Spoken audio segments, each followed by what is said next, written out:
a thread with teary eyes. If you were in my head, you would hear me whine.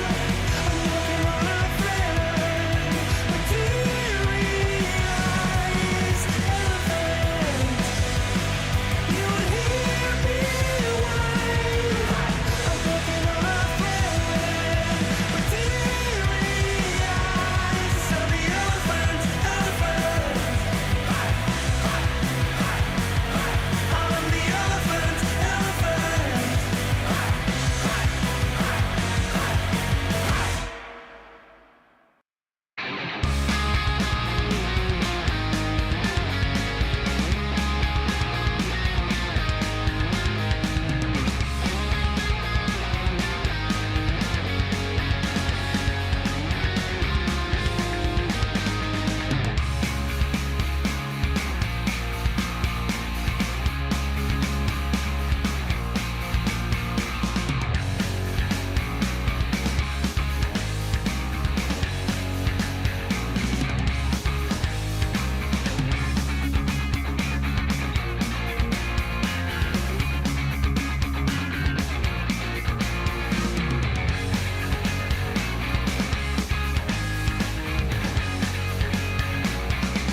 up, everybody, and welcome to consecutive streaming day number 493. What a day it is, guys. B Cup winner bracket semi-final. We're fighting for a top 4 finish here tonight, and these are the best players of B Cup thus far. We got amazing matches, man. Happy versus Moon and Lynn versus 120. In German, we say Behemoth. This is going to be so great, guys. I can't wait.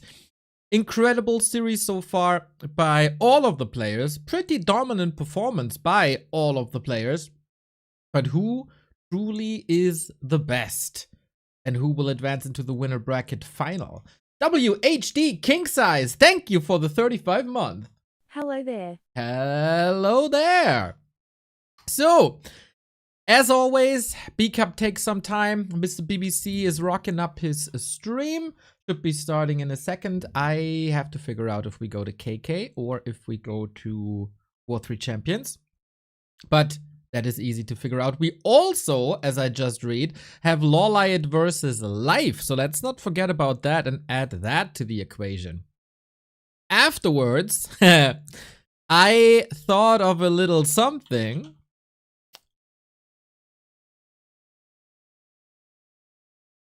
And maybe a couple of you like that.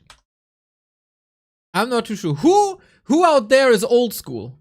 Who's an old school Warcraft fan? From the 2000s? Raise your hand. Or type 1 in the chat. If you're still able to do it because you're that old. Who is officially old? Young Fang? Azaza, Unity, Mana Fountain, Wojtek, Guts, Maccabee, Hawk. Oh, with a lot of old here. Red-Eyed Bandit, Gerpish, Puro. Okay. Well, if you're as old school as you seem to claim,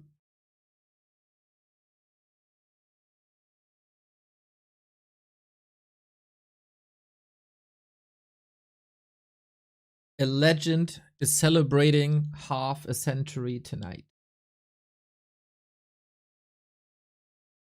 Not old school enough, huh? Not old school enough? The very, very first winner of a Warcraft tournament is turning 50 today. And that is the legend that is Tillerman. Not only a pioneer in the history of Warcraft 3, of competitive Warcraft 3, but also the first legendary caster that we ever had, or streamer, I guess. Back in the day, everybody, we weren't here on Twitch. We weren't streaming on YouTube. Oh no. We casted replays. We recorded it. But only the audio. And then we uploaded that audio file because internet was slow. To up and download audio files took forever. So that's what we did. And uploaded it to WC Replays or something. Streaming on Xfire? No. And Tillerman was the first to do a legendary commentary. That still people quote to this day. And that's been 23 years. So later tonight, we will check out, because it is on YouTube by now, we will check out, is Tillerman's cast of 23 years ago, does it still hold on? Does it still hold up? Is it still true? I think that is a very fitting content piece for his birthday. Shout out Tillerman. What a legend, man. What a legend. A couple of people will know what's coming. But it seems like some of you are a little bit in the dark about what's going on. We'll see. So I am on the Chinese stream. We get Lynn vs 120 first. And the game has to start for me to figure out where I have to join, if it's Warcraft 3 Champions or KK. That gives us some time. OperaGX, there we go, there we go, there we go. If we could get to 150 new users for OperaGX, that would be amazing, because it gives us a little bonus, if you know what I'm saying. It's the sponsor of this month, and the more successful we are, the more it supports the channel. I'm using OperaGX for everything, you see. For example, the Wikipedia pages. What happened in B Cup thus far? We had Moon in one group. He was winning that group. Very much contested by Jens. Banger games. Moon goes through. Happy also 2-0, 2-0. Undefeated in the group stage, as was to be expected. Then Lynn and 1-2-0. Lynn was in a tough group with Sock, defeated him 2-1. Not without problems. But yeah, that was a crazy, crazy series, especially the Tidehunters game. Shout out to that. And the Twisted game, guys. Oh my god.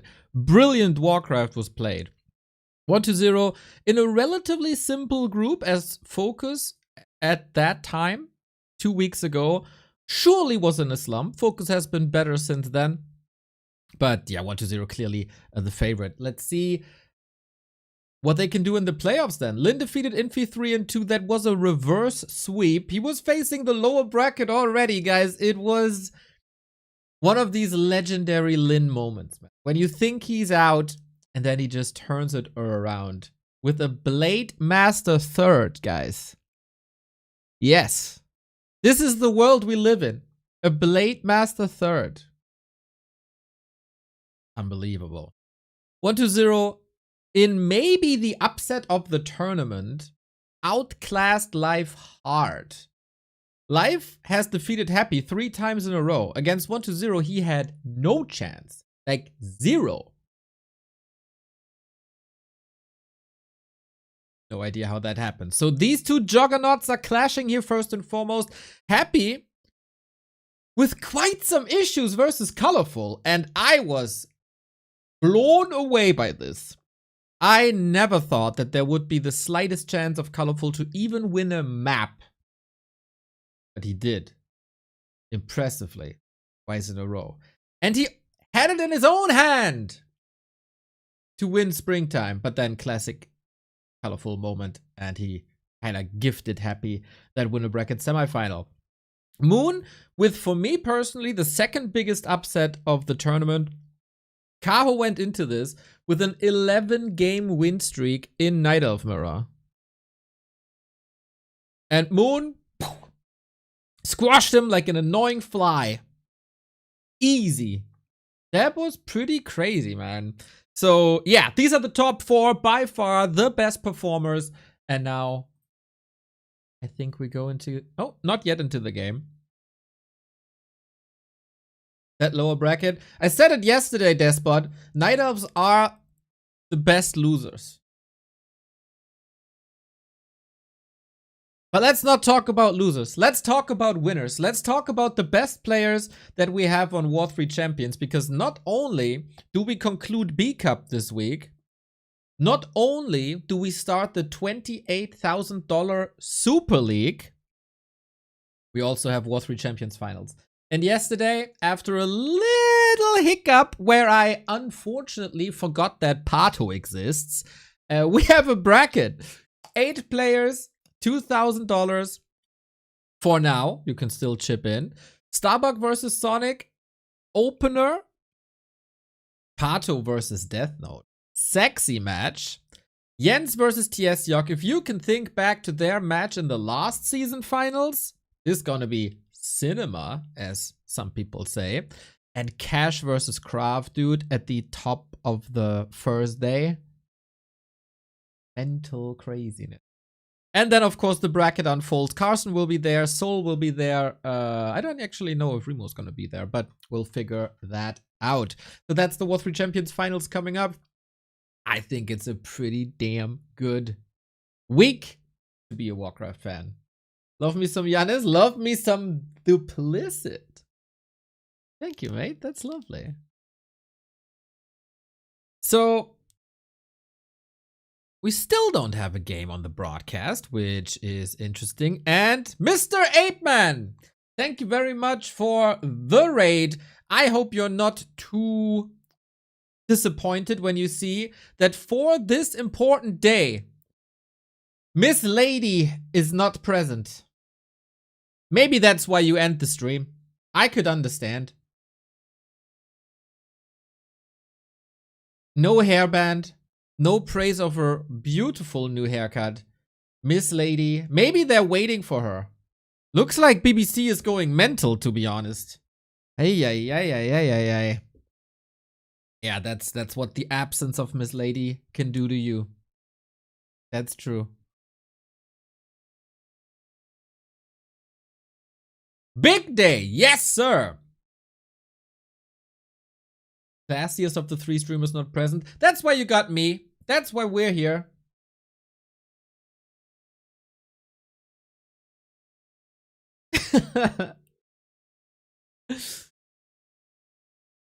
Yeah, so this is pretty much what happened. And I will put this. I will keep this on. Maybe we can do a little we can start a prediction game for the War 3 Champions Finals, I would say. Can you still see what I see? No, it's blurred now. That's bad. There we go. You put a window on top of a browser, it doesn't screen this anymore. Yeah, I think you guys like the bracket prediction that we do for tournaments most of the time when it's a bigger tournament.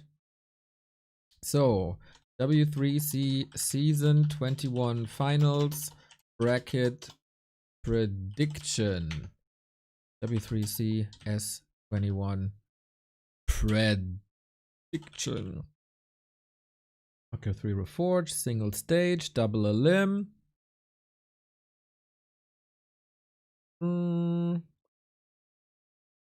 Enable voting for open matches, enable bracket prediction. Predict the lower bracket. And there we go. Hello, Hate Spark. So I gotta in the bracket up then. It is Starbuck versus Sonic. It is so you can't see what I'm doing right now, I know, but you'll see it in a sec. Then it's Jens versus Tiesiak. Graph Cash. Okay, start accepting predictions. For the War 3 Champions Finals, everybody, here you go. Predict the winner. Predict the bracket. _moon. Indeed, Desert Drake, old school, 27 month. Thank you, thank you, thank you. The game has started. I am not sure where we are. Are we on War 3 Champions or are we on KK? I think we're on KK. I don't see the game on War 3 Champions. Of course, unfortunate. Is there an indicator? Usually there's an indicator. Ah, okay, the account is EER. So yeah, that is KK. Okay, so we go to the inferior platform. Nothing's as good as War 3 Champions. But for you, that shouldn't be a difference.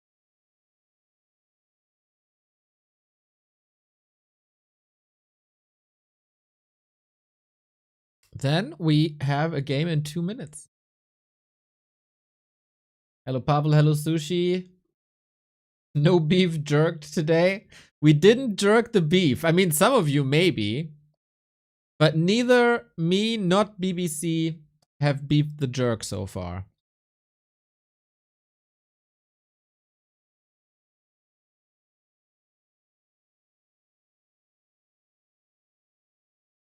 Oh, you see the game already. That was not supposed to happen. We will be in game. Sorry, I forgot that we showed this. I'm hyped for this week. I'm so hyped for this week. It's gonna be Grand Warcraft.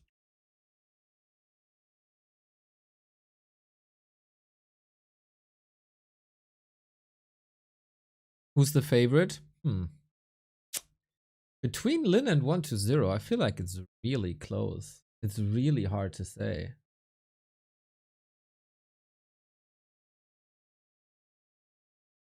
I feel like... Okay, I could show you some stats, but I think they're outdated. Wait, didn't they meet each other for a long time? I was fairly sure they did. Yeah, my stats are incredibly outdated. Why the hell is that?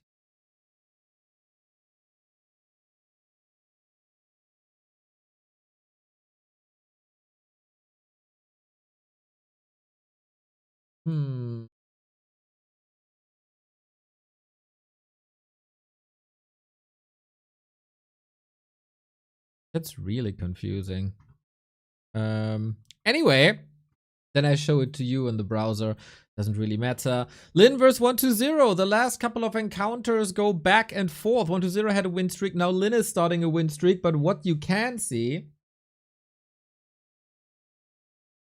is that the games are incredibly close. 3-2 last time in WSB, 2-1 in L Cup, which is a random hero, random race thing, so it doesn't really matter.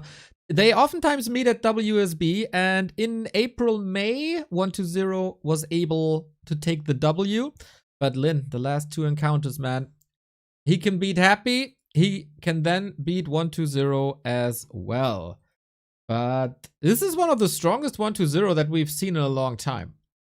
So he could cause quite an upset. And we are just 5 days away from the Dolphin Super League. $28,000, biggest tournament of the summer, spends for 2 months. So you want to be in shape for and during these 2 months. So, wait, what? This is the best time to be in shape, and this is the perfect playground to show that you're a respectable force. I'm trying to find the game. We did. Yeah, 120 bit in a slump. But he is back. Necromancer is back, everybody, and we are back to competitive Warcraft. Well, actually, we never left. You know us. It is Lynn. It is 120. It is the B Cup winner bracket semi-final. The winner goes up against the winner of Happy and Moon. They will play later today. It's a best of 5 series. First to 3 advances. Big matchups today. Indeed, indeed, indeed. Thanks to Rogue Energy, we got the power to get through that day. Exclamation mark Rogue. B2W is the coupon code for a 20% discount. So we got Lynn on the left hand side. On Echo Owls is not necessarily a matchup you see too often on Echo Owls, huh? Could be a lot of claws here on both sides. I wonder if 120 has something cheeky prepared. Echo Owls is the map to off race, I guess, alongside Twisted. So if he wants to follow in the Labby footsteps, it could be a Dreadlord. Just pointing it out for the 2% chance. But yeah, this is the big stage. You want to go with the meta, no experiments, and maybe for the Dolphin Super League, you don't want to show the secret strats just yet. On Lynn's side, it's no big crits. It is a Farseer. So maybe he is banking on the fact, or speculating, that 120 is going expansion, which is definitely doable on Echo Owls, even though it's not necessarily the meta. And then a Farseer is pretty good in shutting that down with a tier 2 follow-up. Mr. Sharky, you could be a little more positive, please. Spread some positivity. So, Farseer Headhunter. Haven't seen that in a while. It's good to see a mix. Players' forces are under attack. And we go creeping first and foremost with a little scout here. On the other side, 120 sells the town portal, but no skull, just ghouls. So this is a very standard opening. DK ghouls and tech, no expo against Farseer Headhunter. I wonder if that's already a little win for 120. Not opening doors for a Farseer harass. Player's forces are And now the fight for the green spots is on. That will then be level 2. So, tame start. I gotta say, historically, Lynn vs 120 is one of my favorite matchups ever. There's just something beautiful about this. Going out on a leap here, I like 120 versus Lynn better than I like Happy versus Lynn. Just personally. Even though those matches are freaking great as well. It seems like they have some extra motivation against each other. It's always craziness unfolding. More often than not, it goes full distance. And there's always some tactical variety here forces are under attack. that I appreciate a ton. So I wouldn't even be too surprised to see a Dark Ranger second and to fight the Headhunters. And then it could be one of these genius Lynn tech switches where you start with Headhunters to indicate that you're going tier 3 and Berserkers. You invite your opponent to the Dark Ranger and then all of a sudden you switch to Wyvern, because when you have a Dark Ranger you don't have a great counter against Wyvern. The player's forces are under attack. Anyway, that's all down for later. We got level 2 on both sides. Chain Lightning, an effective tool against ghouls later on. But most importantly, you want to get the wolves level 2 unlocked. Same for the DK. Grand to have the aura. And it's actually quite essential to get the aura.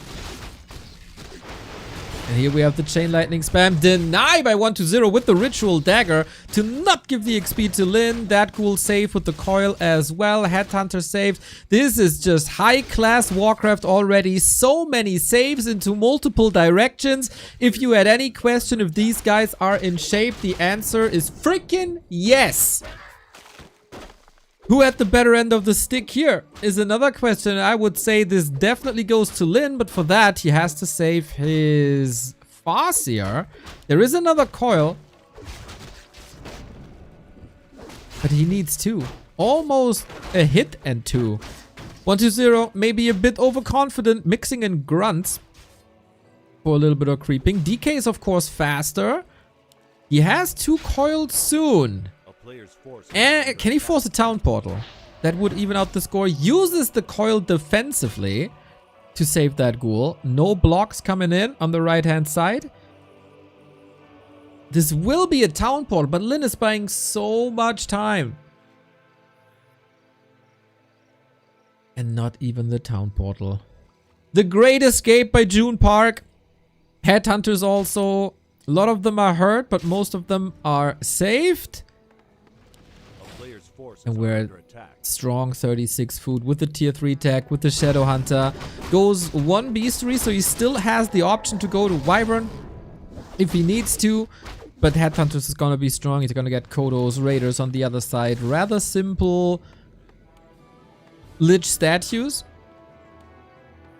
We need some healing here, but with the Shadow Hunter, creeping is obviously very, very easy as you can manipulate the A. Wait a second. Ooh, I thought for a second he's going for a tower push, but ain't no way. There's no skull. Wait, maybe the Lich is bringing the skull. No. Okay, also no Wand of Negation. So he can't get rid of these hexes. This is scary for 120, I feel. Went for Nova. So damage doable, but Lynn healed all the Headhunters back up that were threatened before.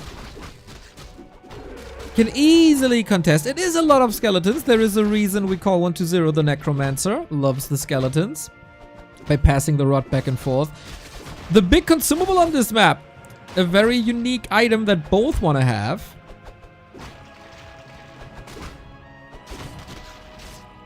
And we're contesting that now. Coil Nova versus Chain Lightning. Mana is rather low on the Farseer at least.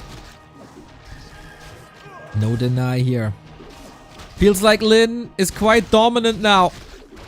with the level 2 wolves and no dispel. 120 was strapped for cash.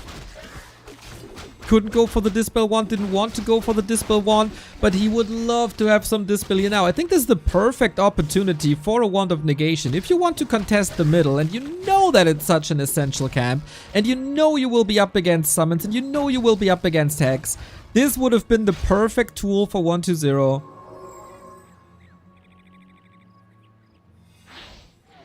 But he didn't get it. Hope for the 120 fans.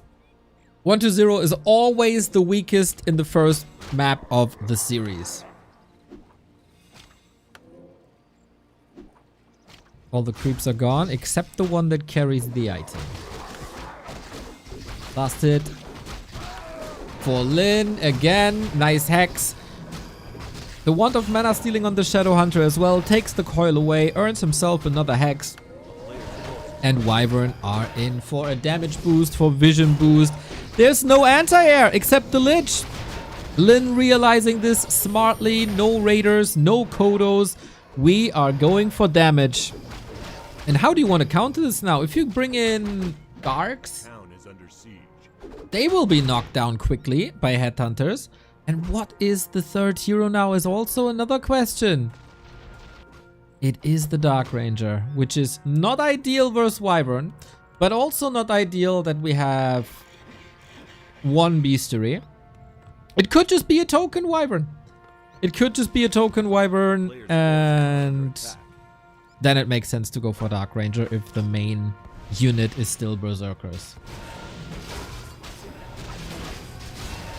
Because usually for Wyvern you need double Beastery.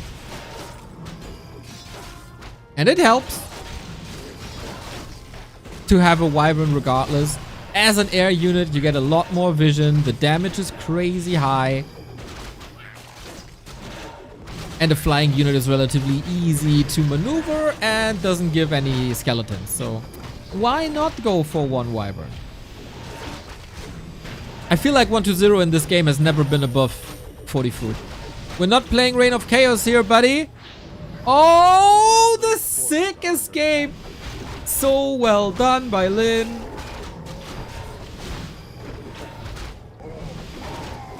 And I don't feel 120 has too much of a chance, but when there's no mana and Lich and Dark Ranger are getting some kills, this can start a skeleton snowball. But also 120 so underleveled with Lynn getting the 12 o'clock camp. No level 2 coil. Far away actually. No Dark Ritual for extra mana. This is a bit problematic. With Raider and Ensnare now. Yeah, this was just one Wyvern to accelerate creeping.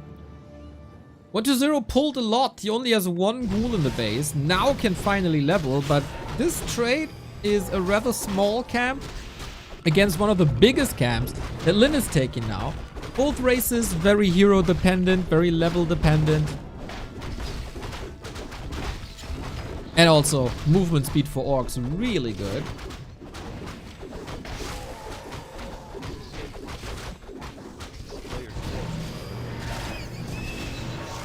Finally level 2. 2 destroyers. Destroyers might be a problem down the road. There is Ensnare, there is Headhunters, there is a Wyvern. There's an interception. That's a big one. But destroyers are still incredibly strong, and they offer dispel.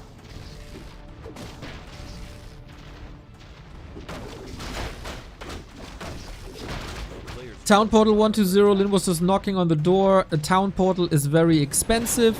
A speed scroll is not, so it's yet another good trade for the war chief of the horde. The undoubtedly best orc to ever play this game.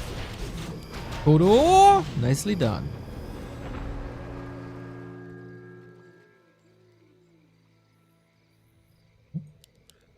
Ghouls. Waiting for their moment. Taking a little break. Deserters for the army for now. Love that sentry ward by Lynn. So good. 120 is forgetting a statue here, which is a little unfortunate.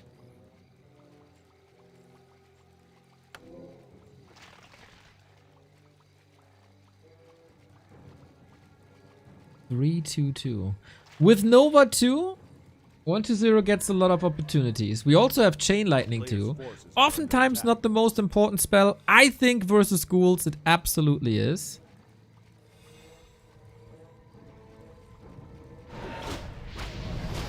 Oh, bit of a bad position for these two headhunters. With Coil Nova, instant loss. That's the second one. 2 skeletons. On the other side, statues also intercepted. That heal wave is split second too late.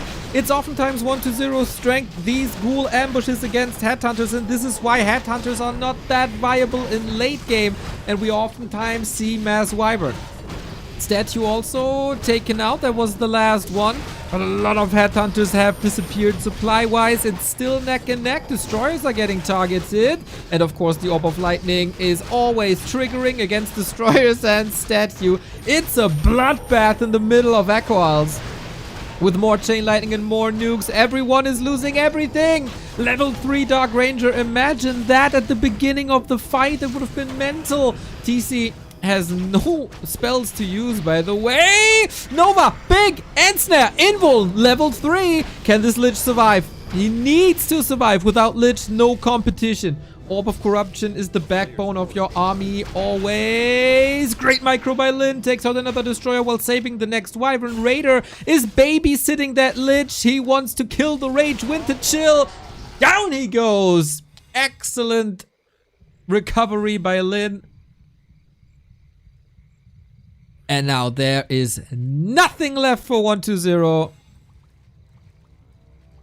The Kodo was saved, the Wyvern was saved, the DK is surrounded and stormed, and there's no TP. Oh. He's fine for now. Dark Ranger comes back with the Lich.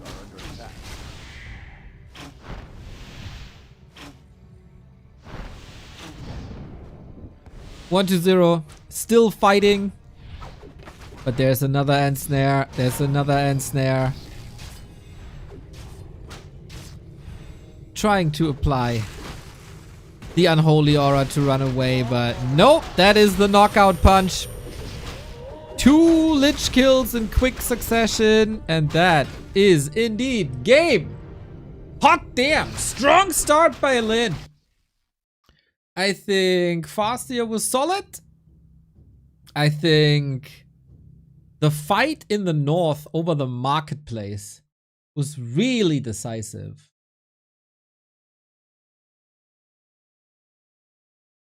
He got a lot of kills there. And 1-0 couldn't really follow that up, huh? He tried. Why He tried. is 0 equals 120? Because it's the numbers EER0. That is Chinese for 1-2-0. Exclamation mark. 1-2-0 in the chat. Echo Isles, I'd say, not the best on that map if you go standard play. So maybe that loss was like somewhat calculated. It is surely not the end of the world in a best of 5 series. I got a fly here in this room, by the way. It's so incredibly annoying.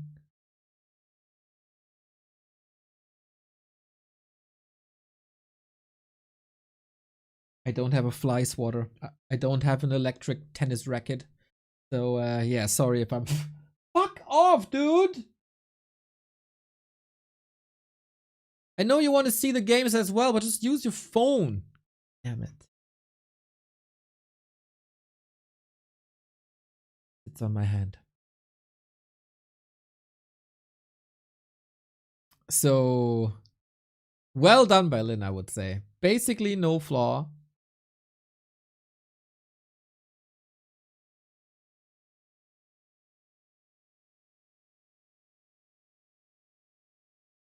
One issue where ghouls lose that translated into DK2. One issue were the ghoul losses. That translated into DK2 versus Farseer 3, hence the bad marketplace fight. Damn, Sushi, that was hard to read. But that is a good point. If you get level 3 Farseer early, it's just incredibly strong. If you're not facing this well.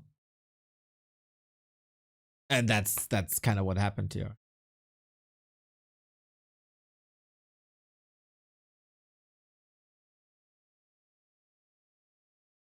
Not overcomplicated by Lynn with crazy tech switches. Just straight up good performance.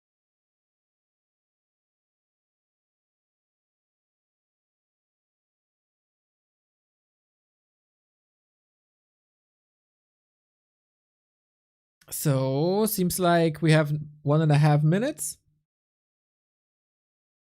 until the game starts.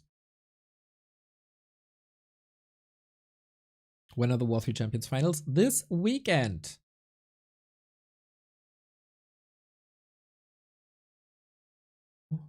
Go.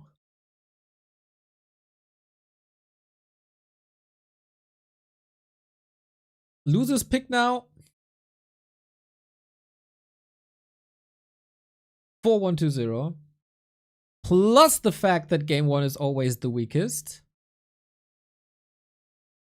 I think there are good chances that 1-2-0 strikes back now. After his great performances versus Focus and the performances versus Lynn in the past, it would be a disappointment if he's not competitive in this series.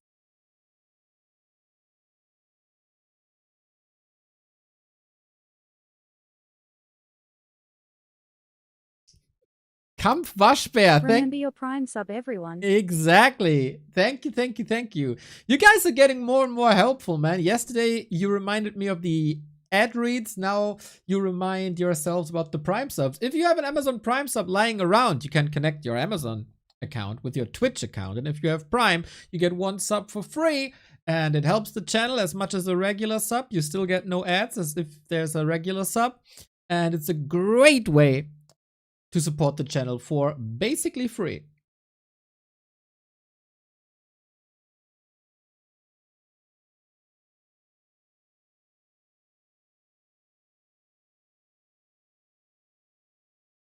Second game concealed.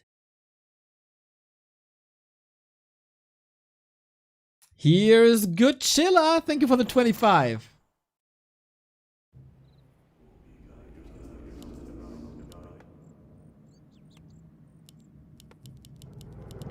With that being said, you hear it. Game starting. Young Fang, thank you for the gifted sub. I'm Hampton, thank you for the 23 month. You guys are wonderful. You guys are wonderful. Next match. Lynn, 1-2-0-0. There we go. Great support throughout the break. Now let's see if 1-2-0 got some support.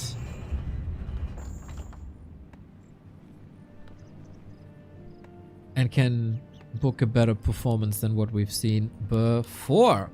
Lynn, left hand side. Is it time for a blade or is it Farseer once again? And 1-2-0.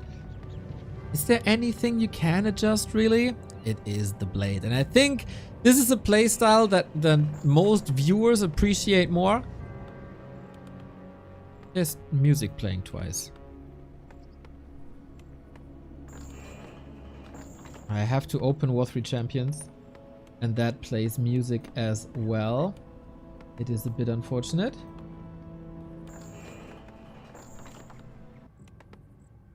The hurdles, everybody. The technical hurdles to broadcast Warcraft 3. It's ridiculous! Not only a fitting statement, but also the latest Prime sub. Thank you, guys! I'm Waschbär. That was really successful. Thank you. So, DK Ghouls. Oh, Sharky, what the hell? Sharky with the gift sub. Do you get paid this week? Lovely, lovely, lovely. And Cage Johnny with the bits. You guys are all so appreciative. It's the summertime, eh? Love it. Sharky, 15 years old, 2000 MMR. Isn't that brilliant? Isn't that brilliant? Just like a Blade Master is. Get the circuit already, sold the TP as you always do.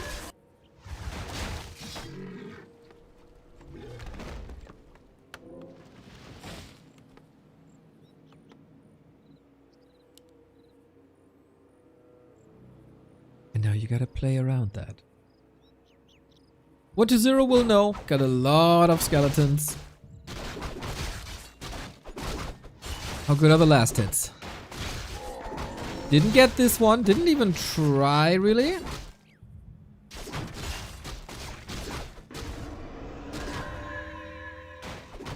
And the reveal, so he can play around that. Should be able to play around that. What do we got? 1.3 on the blade. No, there's no real chance for Lynn to get anything done. Excellent defensive creeping by 1-0. Full camp, level 2. Blade Master not getting the item either. There's not too many spots to pimp the Blade Master here on this map. Also no marketplace. So far, successful start. As the texts are unfolding as we speak. Lynn, of course, very, very, very fast tech, as you oftentimes do. Orcs don't need any units in the beginning. Had a discussion about that recently. That it's a big strength, that you can buy so much time with Farseer and Blade Master. Argument was that orcs creeping early on is so bad that they have to do it. We'll see about that. Still so many ghouls. And the next reveal. Isn't it fascinating how much better 1-0 always looks on map 2 compared to map 1? Oh, he might have gotten this one, actually.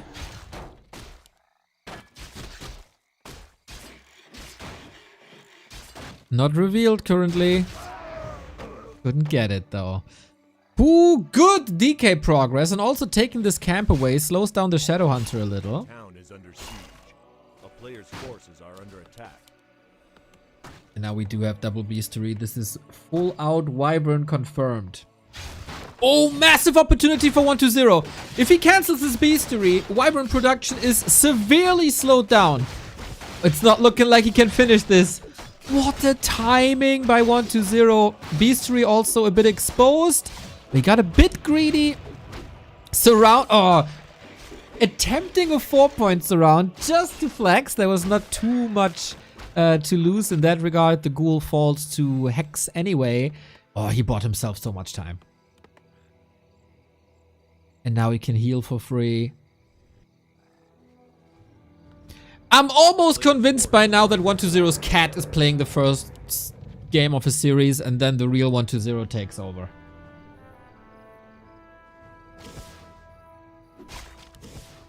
Solid retreat as well.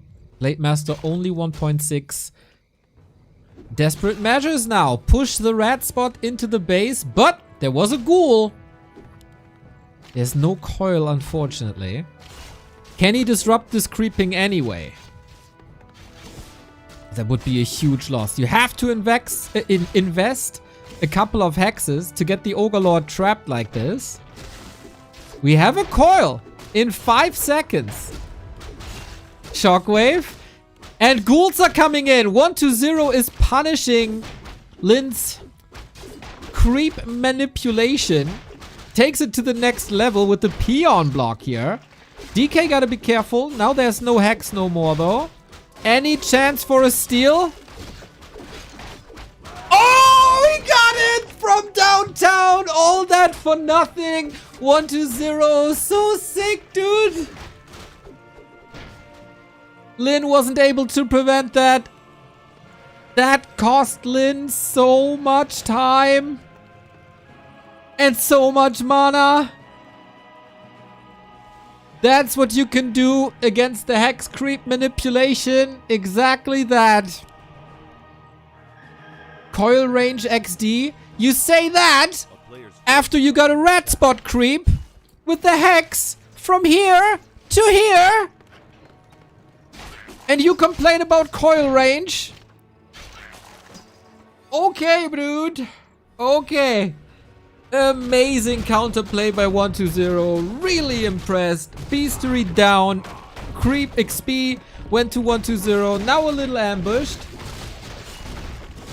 But Wyvern are in low numbers. The Lich is in trouble though. Needs a coil.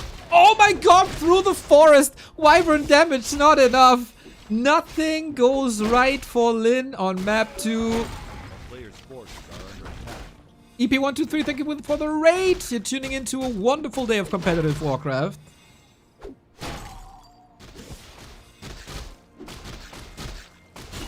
Now some ghouls are suffering, but that's what they do.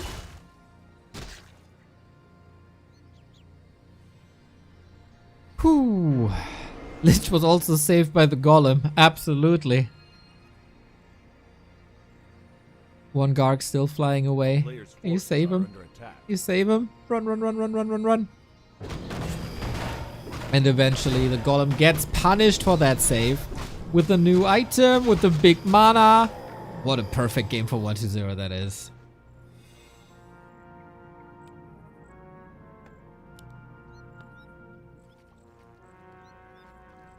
No critical mass on Wyvern. TC actually, despite having so low heroes. A player's forces are under attack. I don't think that's the correct play. I think you gotta, like, if you want to have a chance, double level blade and Shadowhunter, double down on Wyvern. There's no fiends. You don't need a TC. Bit of a strange choice that is. And now we go for the burrows, and that is Lynn's supply blocked at 40. So he can't build any more bats and he can't build any more Wyvern. A crazy reversal by 120 compared to game 1. Two pretty one-sided games so far. Since it's Lynn, I'll give him the benefit of a doubt that he still has a chance. But only because it's Lynn. Yeah. No benefit, no doubt. Incredible map I wanted. Just the perfect answer to being a bit outplayed on map number 1. Show your opponent who's boss, dominate, ruin their plans. The Beastery kill opened this all up. No high number of Wyvern, no competition in the mid game. And Lynn fell very quickly actually. Early on, the harasses just didn't work. The creep steals didn't work.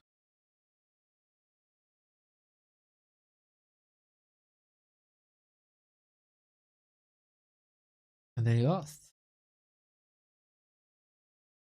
Lich save, amazing with the coil through the forest and the boulder. Creep manip, punished.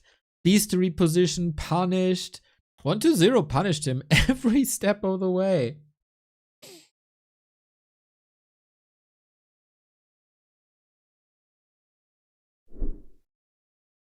It was a really, really well played map.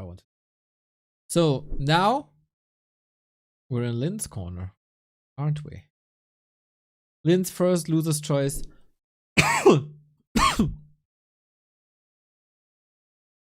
Should have the answer what map it is soon.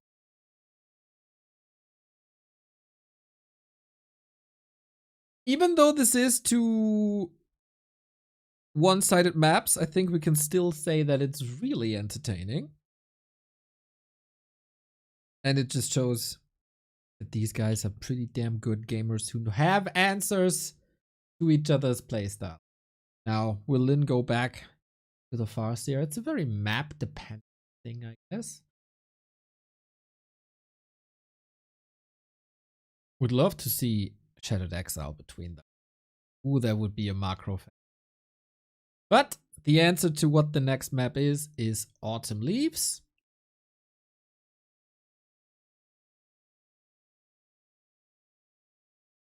And in 3 minutes, we'll be live. In case you like bets and stuff, you can now do that virtually without any money, but you can show your knowledge for the War 3 Champions Finals. The bracket prediction has been opened. We got 8 players this weekend. Starbuck vs Sonic, Pato vs Death Note, Jens vs TS Yok, and Kraft vs Cash. Who is the best player on the War 3 Champions platform, and who knows the players the best? Not really betting. It's prediction. It's a bracket prediction. It's like March Madness. Predict the winner and the rest of the bracket and show your knowledge. There it is. We got 4 predictions so far. I want 4,000 million trillion bazillion.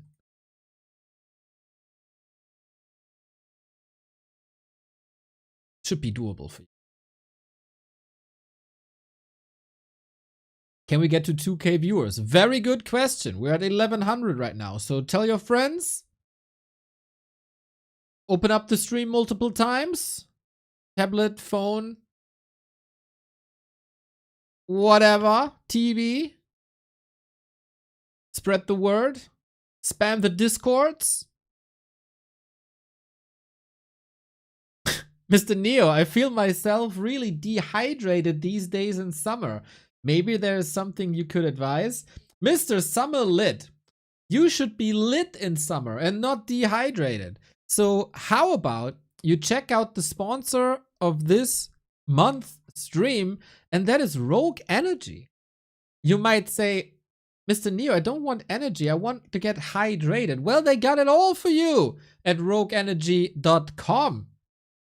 Starting with the starter kits from $11 on, gets you a shaker, some trial packages, and if you decide on what you want to go for, you can of course go for the big tubs. So this is the hydration. This is what you want for the summer. Electrolytes in your drink. Water is good, but with a little flavor, you can make that oh so much better. I got for today black cherry prepared from the trial package.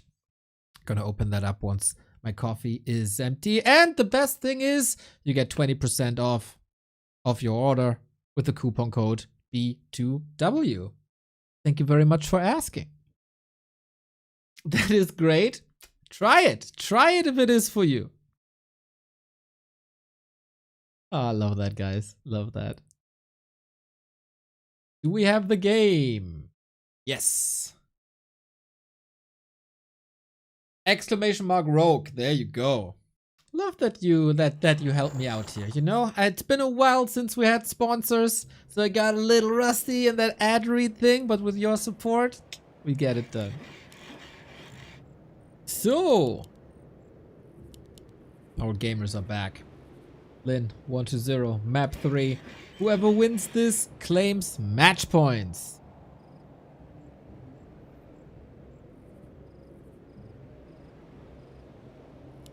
Good? We're good. Autumn leaves it is the question. Zero Blade Master, Wyvern or Headhunters? And 1-0, is there a question for him? I doubt it. It's a late crypto.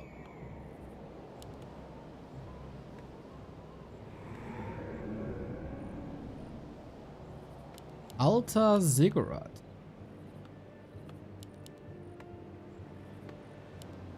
It's like Tet feeds.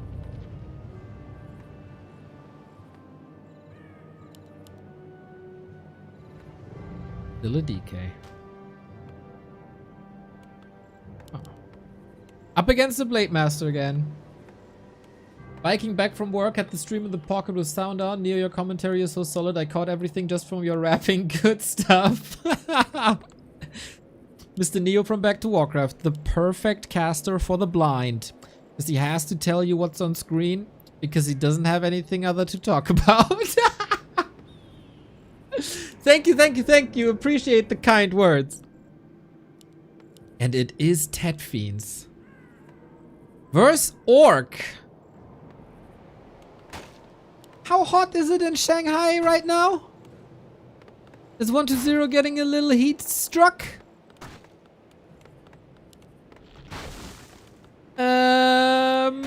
That is very odd, I gotta say.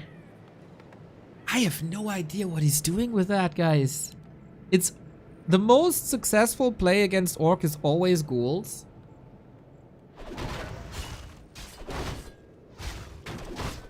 Isn't Tet Fiends later, altar, and graveyard first? No, that is fast Fiends. The specialty of the Tet Fiends is that you go Fiends, but you get the hero fast. Instead of Fiends fast. Nice little steal. Oh, okay, you see already, it's a little bit of a different game. Successful snipe. Doesn't get the item though. That's the ring for the DK.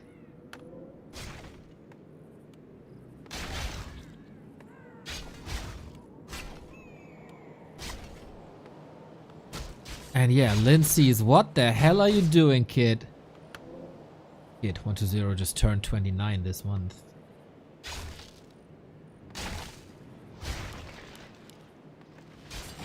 For Warcraft terms, still a kid. So yeah, Blade Master can be incredibly annoying. You get the tech, you get the fiend, you get the zig. But apart from that, you have nothing. And this time, because you... Wait a minute. Double racks. Okay, what the hell is this game? What are we doing here?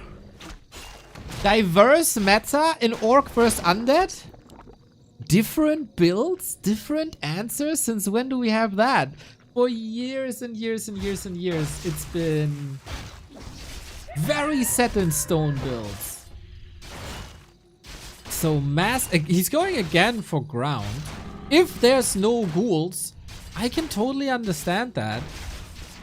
I still don't see the reason why 120 goes for fiends.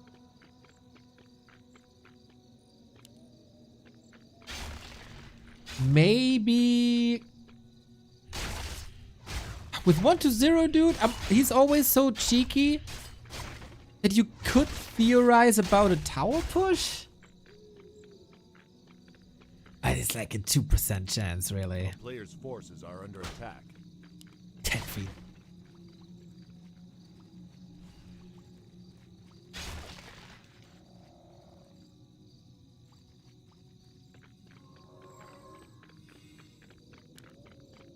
I don't get why Lynn is going Headhunters versus Fiends. Well, because Headhunters are better than Fiends. That's pretty much what it is.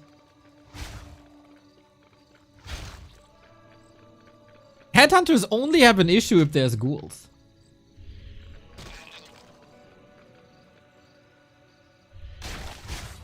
Of course, you could theoretically run into a Dark Ranger, but 120 has started the Lich already.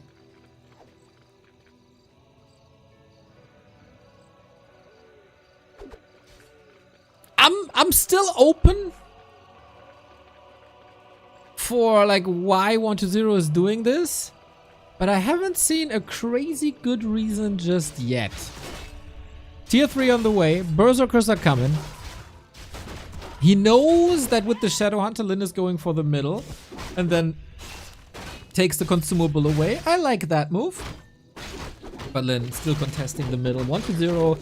Apparently not a fan of the ritual of the dispel item. Wand of Negation, that is.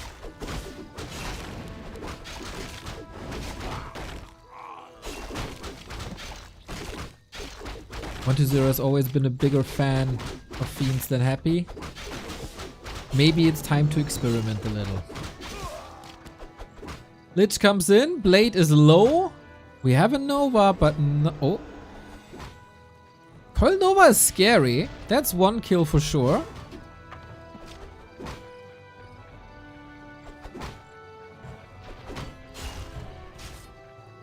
And Beastery now for Kodo to boost the damage even further.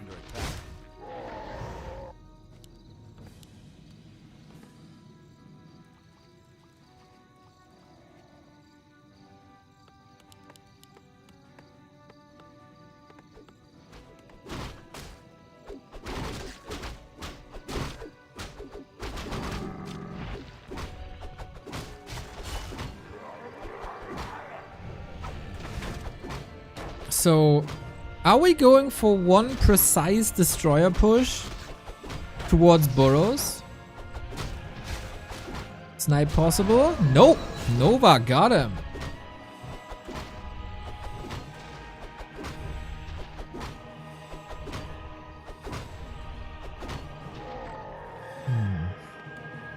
But this is well built. Nice SimCity to keep the fiends away from the burrows. A player's forces are under attack.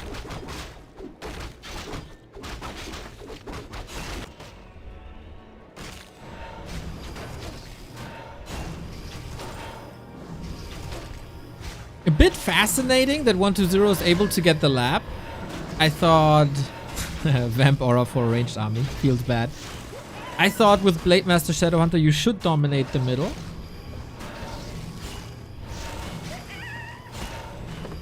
player's forces are under attack.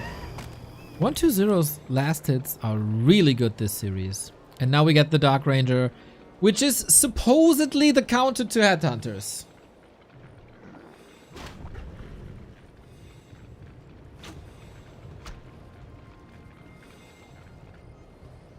Focus Fire, Fiends, Lich, Dark Ranger is incredibly strong. But it's medium armor, it's reduced. We got some Coil Nova to help with that.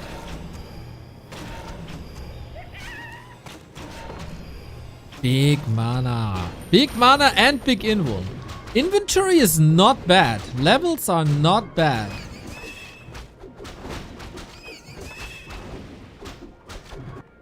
Destroyer upgrade is finished. So is that the one destroyer timing that you got?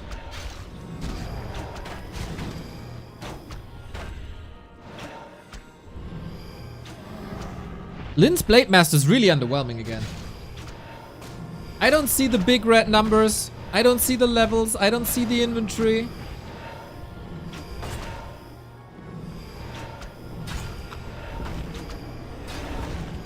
Throughout the early and mid game, I thought 120 would simply be outperformed here by Lynn's unit and hero choice.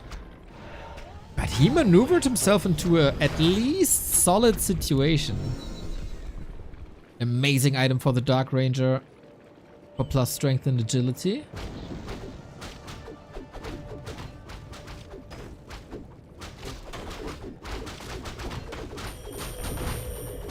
Red spot for Lynn. Damage is also very underwhelming, huh? Double ring. You got slippers and circlet, I guess. Shadow with the invul, but it's intercepted. Can't reach for a Nova otherwise. That would have been a huge issue.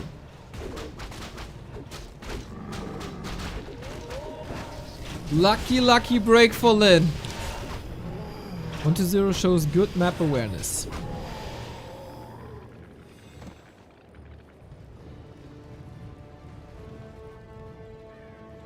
Still waiting for the big fight. We get Banshees. 120, who refused to go Banshees for 3 years straight against Human, is now mixing in Banshees against Blade Master Headhunters. There is no Dispel on Lynn's side, so Curse is very strong.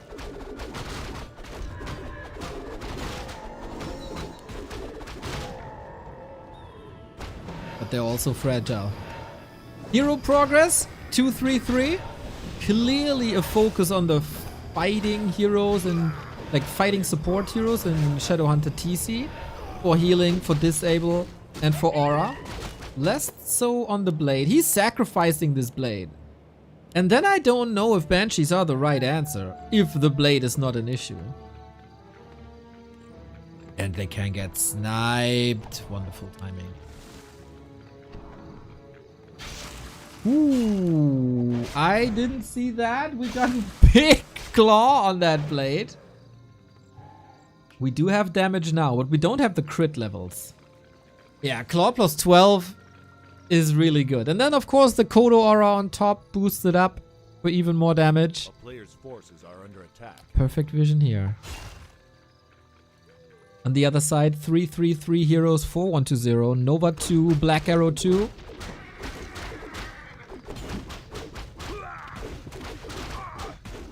And 1-0 is lining up a fight. We don't have a town portal on Lynn. If he's caught with his pants down, he has to take the fight, but this is still quite a beeline here.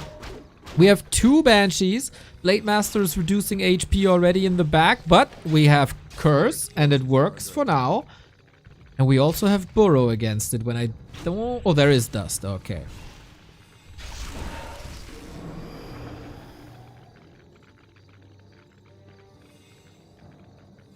One to zeros ahead supply-wise. More Banshees.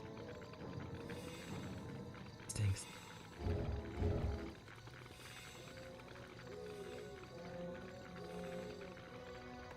We have cement. And here's a push.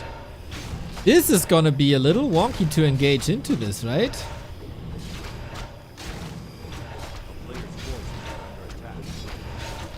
Lynn with an interception. That's a statue down. Can you fight this? We got illusions up front to block. Beastery killed. Could even scale a bit with Abomination, I guess. Banshee killed. Shadowhunter 4 doesn't really matter. Blade Master nuke immediately. Silence on both heroes. Breaks through the silence with an Invo Potion and it affects 6 to 7 units. Can save a lot with Coil and Burrow. Of course, heroes tank the majority of the damage on the left-hand side with Ensnare. That's pretty strong. It's a crazy... Oh, that stop was so sick, dude. Can't stop this TC. Lots of misses everywhere. TC is necessary to fight against these fiends. DK in trouble. Here's the Hex and that's the execution. No way to save him. Dies with the big mana potion and the TC and the TP as he couldn't get the Dispel out. Invo Potion on the blade again. Without the DK, how do you fight really? Despite the Frost Armor and the Burrow and the Curse, there's still so much damage and Lynn is standing tall. There was a question, why you go Headhunters versus Fiends? Well, there's your answer. Lynn destroying this fight, the perfect DK execution. 1-2-0's Ted Fiend experiment versus Orc. It looked so good for a long time, but then in the fights, man, we see... Oh, a Shadowhunter kill! Didn't expect that. Lich in trouble. Invo Potion. Is there a chance still? With the Tri-Hero combo with the TC gone, Dark Ranger saved again. Goes on the cost of a Lich HP. TC is still benched for 70 seconds. Any Blade Master nukes? Not just yet. Undead Tri-Hero. Can they solo this entire Headhunter army? It's a lot of skeletons. Lynn ran straight into the DK revive, which usually isn't a problem. But with the big mana potion, that is a problem. Because all of a sudden, there is Coil Nova again. 6 save for the map for 1-2-0. Players' forces are under attack.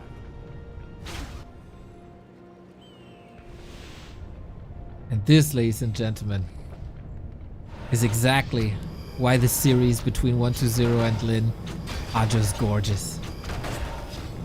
TC about to be back. We got the necessary amount of repair, but can he get out of there? Alta's still standing. Okay, TC back. He never rebuilt the Beastery. Okay. He can't go Raiders or Kodos. He has basically Headhunter Walker. Without Ensnare and without the Kodo boost. Well, that's a gigantic mistake to not have the Beastery back.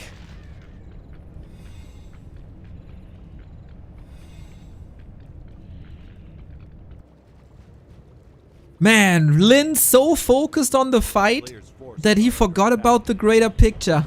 That is the last Kodo!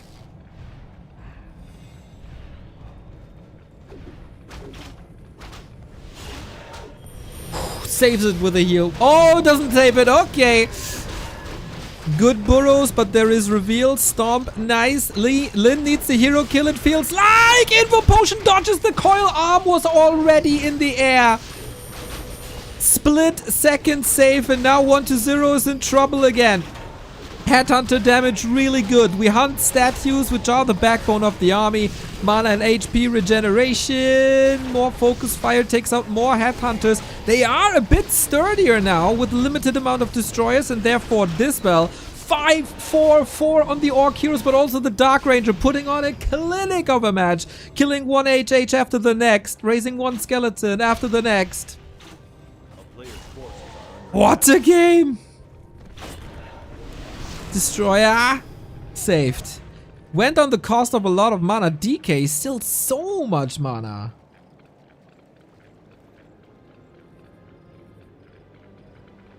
Rest of the day off and B2W is live with Lynn Games. Doesn't get any better. Let's go, Hector. Blade, here. Lich, in trouble. Purge, Frost Armor, Hex! Dispel, where's the coil? Oh no, the DK went to the shop and he couldn't get the coil out. What is this game? Massive mistake to not be present with the DK.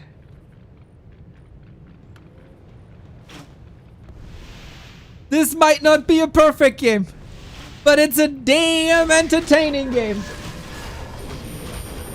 Destro falling, and now what's left? Lich back. Blade Master's going crazy with the 216 crits. Oh, the big red numbers, they have arrived. And Lich is on the menu. Wants to get rid of that Frost Armor, of the Nova, of the damage. 210 and 246. Lynn Saint Sword double crit. GG. 1-0 down the dirt. Warchief takes it, accepts the gift of 1-0 in the end. What a roller coaster of emotions. Here on map 3, Lynn with match points. The term is clearly overused, and we hear it all the time. But my God, this map, cinema! Cinema! A drama in 3 acts. Little bit of comedy in the middle as well. Outstanding entertainment.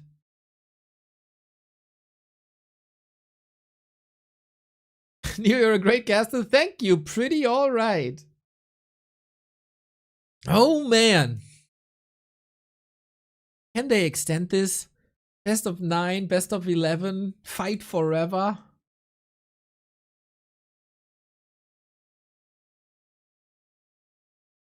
Oh, 1-0 will kick him a little bit. That was his chance. And then the DK is gone for a second. Lynn immediately recognizes this.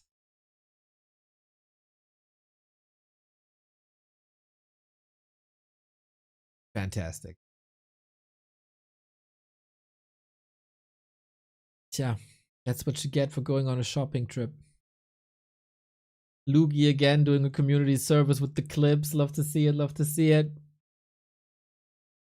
This is just... It's just... Does it get much better? Does it get much better?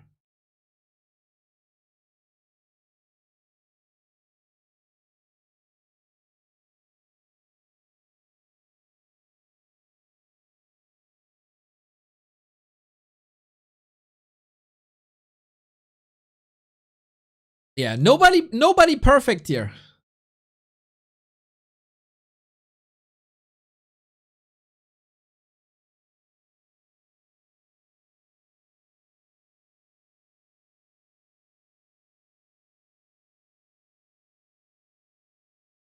Hoopster, thank you for the prime. So yeah, what do we think about the Tet Fiends, guys?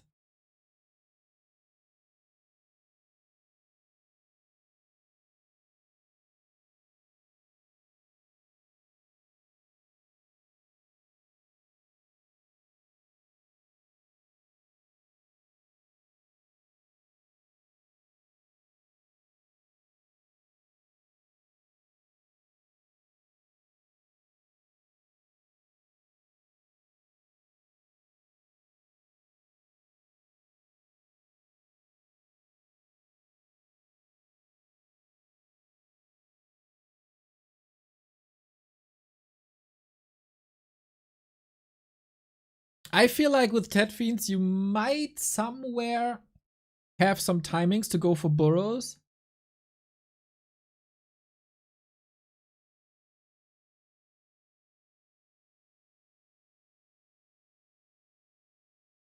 And that can give you an edge.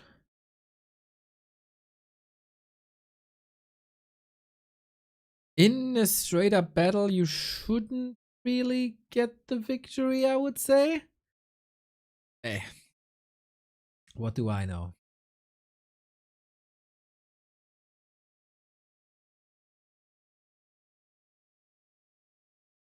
Highly entertained.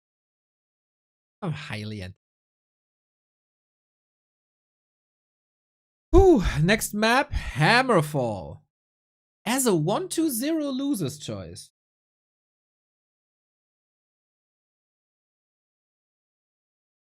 Huh. Interesting.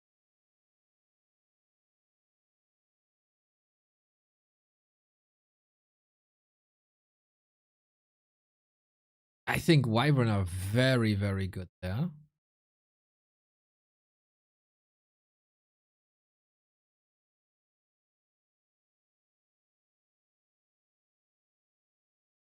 But hey, you never know, man. We've seen Ted Fiends today, so in 1:30 we go live.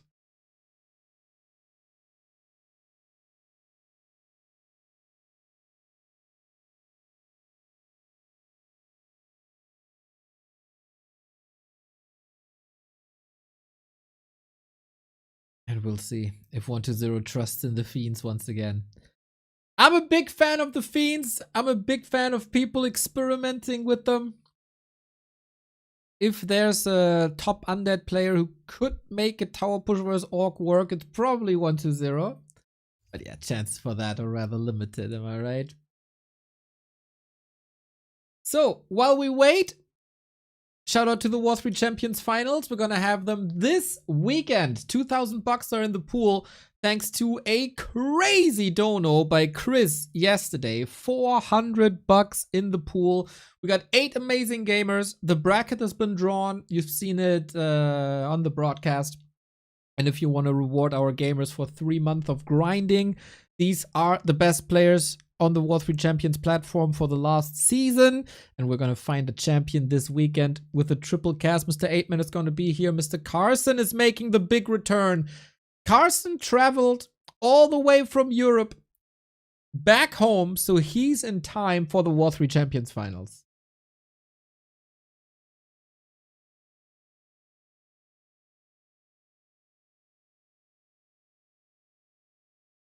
That is dedication.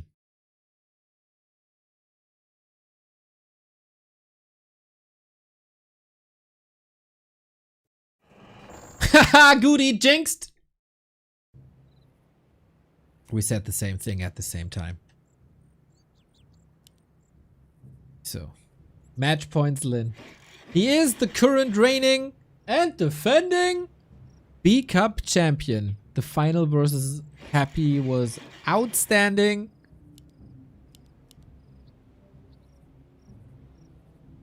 And now, where do we go? Can he close it out or will we go full distance?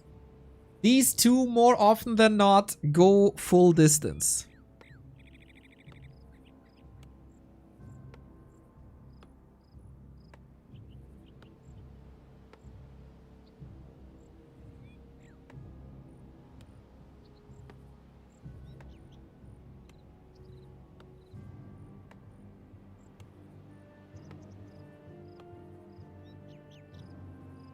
Is it Blade or is it Farseer? Lynn was experimenting with Farseer early on. Maybe that was just an Echo Owls special.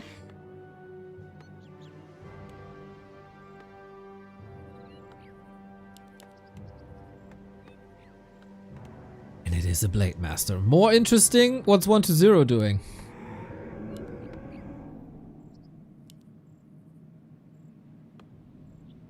It is a ghoul build again. Okay, back to the norm.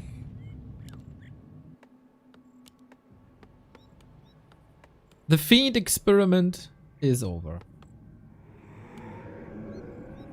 Storms were epic, by the way. By Lynn in the last fight. That helped him tremendously. Now, can Lynn do it again? 1-2-0. Hopefully he's not deterred by that missed opportunity. Losing a hero in that comfortable of a situation. Under siege. Heartbreaking for every undead fan.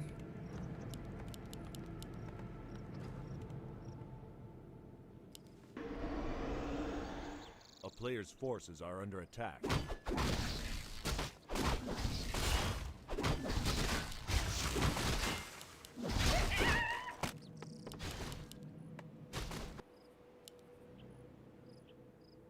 New chance. Clean slate, clean sheets. Circlet for the blade. And techs are unfolding as so often. Lynn decides to not immediately harass. Oh, Acolyte in for the steal. Lynn's aware though. And let the creeps do the dirty work. That way, he can get Turtle and Acolyte, a little extra XP.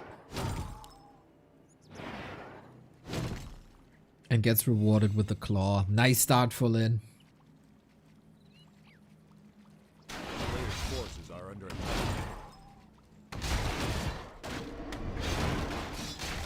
Next attempt. Now poison is spread. Blade Master only has one windwalk, so you can either get in or out.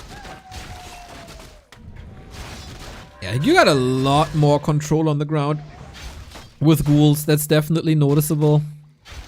And yeah, judging from the 2 games, I don't really see a reason for 1-0 to go Fiends last game, but hey, it almost worked. Can we blame a strategy that almost worked? I mean, we can, but should we? A player's forces are under attack. Power creeping. As long as the Shadow Hunter and Wyvern aren't here, try to get as much control of the map as you possibly can. While playing around the harassing Blade Master, of course. Here's the reveal. Can he prevent that steal? Nice block with the ghoul so the Blade Master can't go in. Might result on 2 ghoul losses though. Lynn has the chance of major damage here.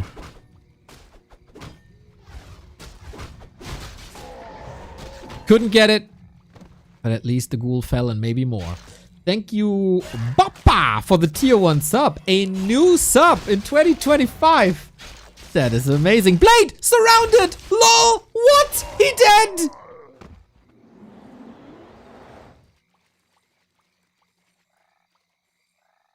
How the heck did that just happen? Lynn 100%. Huh? How you get surrounded there? In the Wand of Mana Stealing. Oh, Wand of Mana Stealing. Sorry, I was busy with the sub. Wand of Mana Stealing. Nice. Okay, in a moment where the Shadow Hunter is being produced at the altar, so the revive efficiently, like it takes a lot longer. Basically 45 seconds. Damn. Chances for game 5 drastically increase.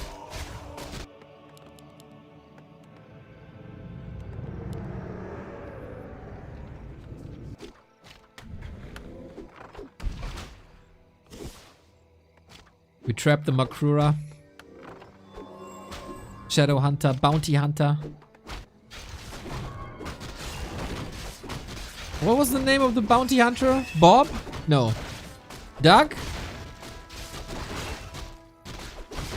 Was it Doug?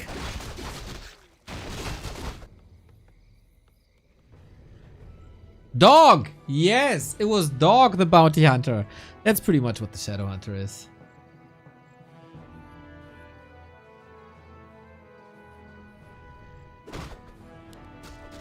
A player's forces are under attack.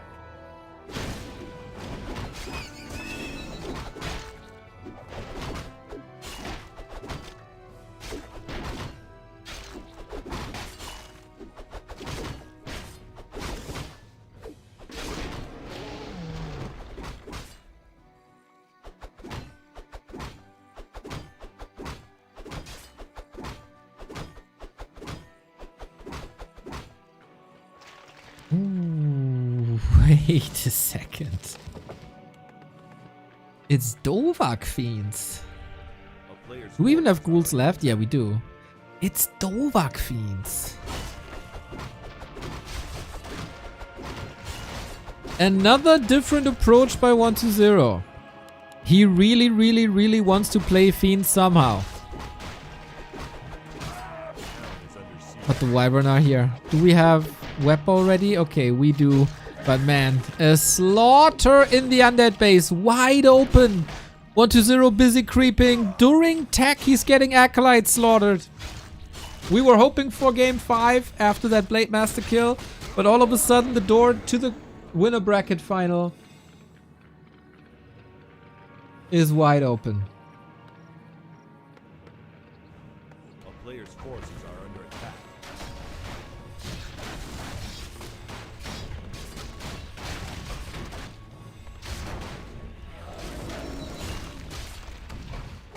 Town is under siege. But this is why Hammerfall can be so great for Wyvern. He has the Ziggurat ready, in position to cover for exactly this situation. It's just late. Too late for the situation. Lynn surprised him with that push. And maybe 120 lost a bit track of the game here. Oh my god, that is a catastrophe.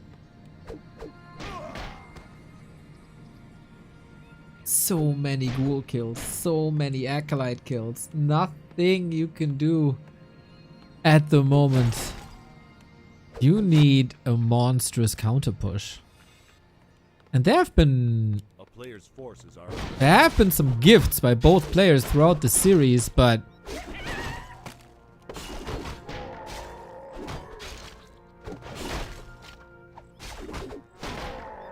I feel like with the most classic of all Wyvern plays, Lynn gets ultimately ahead here. It's not the fireworks finish to the series that we were hoping for, at least not yet.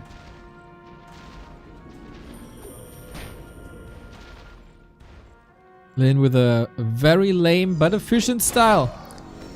Oh my god, and the blade is here. Classic orc play. a player's forces are under attack.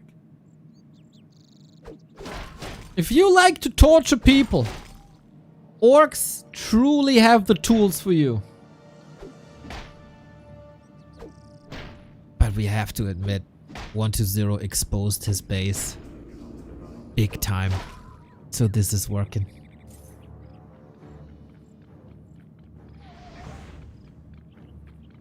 I don't know how to recover from this.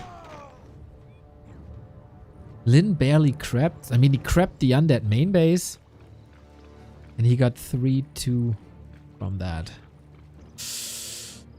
Oh boy. I don't know how 120 couldn't have seen this coming. On Hammerfall. Blade is not even interested in creepjacking.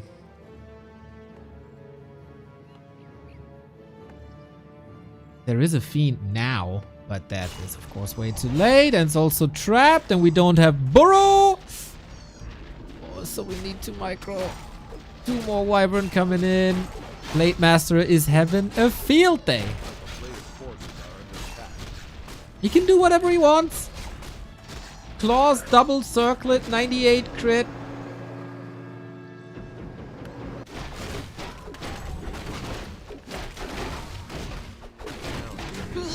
Would have been so funny if he lost the TC to the creeps. But no.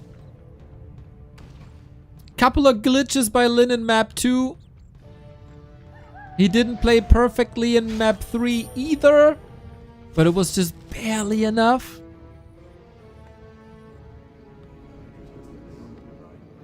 A player's forces are under attack. And then this utter orc dominance on map 4.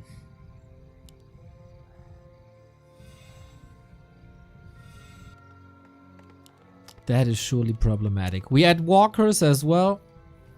Very early, actually, right? Lynn's army isn't too impressive. What's the gold difference? We got 6-3 versus 5-4. That is 900 gold. Getting nuked now. A player's force. But there's a healing.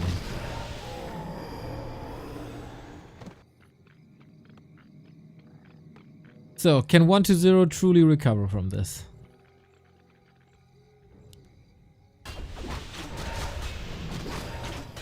The good thing is, I guess, TC doesn't level. At all. DK is close to 5. If you get DK to 5... A player's forces are under you might get some heroes.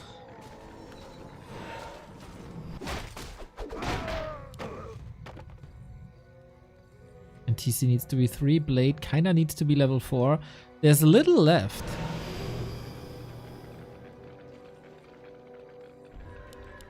Nothing really to attack here. Well, the shop. Okay, we do have an orb, right? Yeah, we do.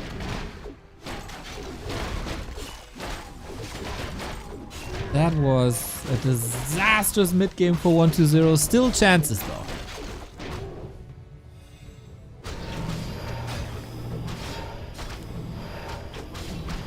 Lynn can buy more time. He's not getting supply locked.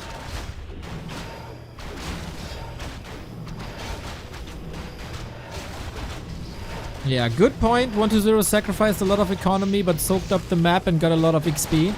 That's right. That's true.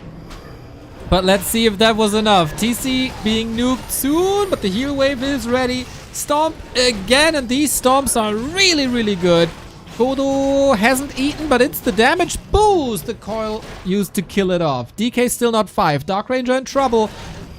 There's not that much control, TC! Is Invis! Due to why? Ah, the cloak! Oh my! Of course, had to be the cloak. Here comes another stomp.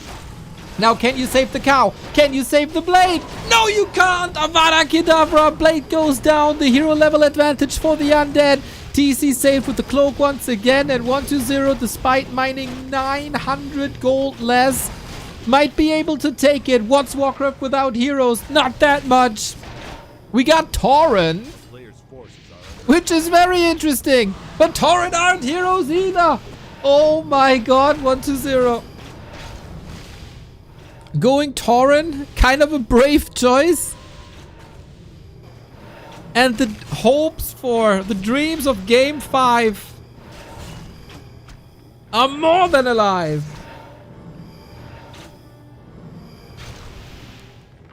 Chad, you were right. You were right. I got fooled by this crazy Blade Master Wyvern economy harass. I was misled by a 900 gold difference. And now the heroes are dead. And you can barely bring him back. 5, 4, soon to be 3.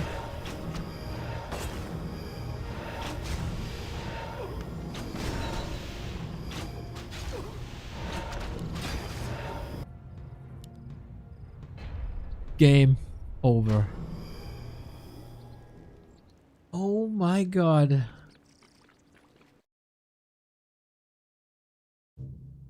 Lynn was IMO far ahead after that harass. But 1-0 used the time well. Did recover. 900 gold difference in the mid game. That shall never lead to a win, really. And he crept and crept and crept and crept and crept. And then the hero levels were really freaking good. Very nice to see 1-0 realize that win condition.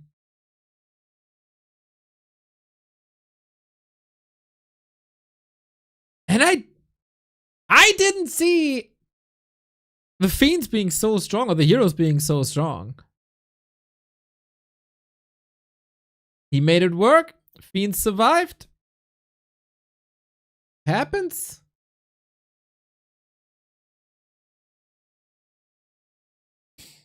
TC not level 3 is a problem. Good for us. We all win.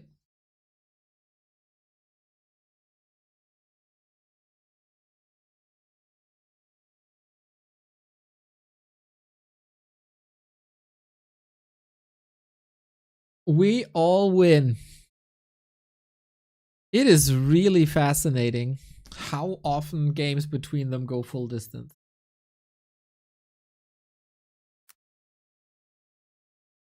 Let's take a look. Last time 3-2 in January, 3-2 before that, 4-3. Full distance. Actually, okay, full distance here, full distance there. Actually, less than I thought. Full distance here, there, there, there, there, there, there. Okay, we're going back far now. But yeah, back when we had AWL, Lynn vs 120 was always the grand final, really, and every single grand final was full distance. Young Fang, thank you.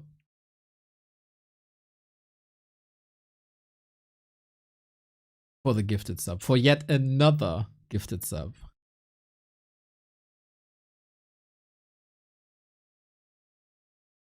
So, what is the last map? It will be Lynn's map. BBC and Magic Yang, our Chinese broadcasting colleagues. They're frozen in time. Come on. Give it a spin. There it is. Very cool game so far. Glad you enjoy this. The winner goes up against either Happy or Moon. The two goats will be playing right after this.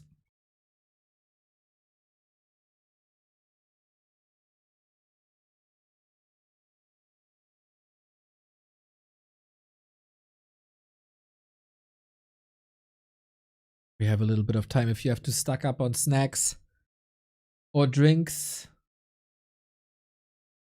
Let us know. Have you seen the photo of young BBC and Magic Yang? No, I did not.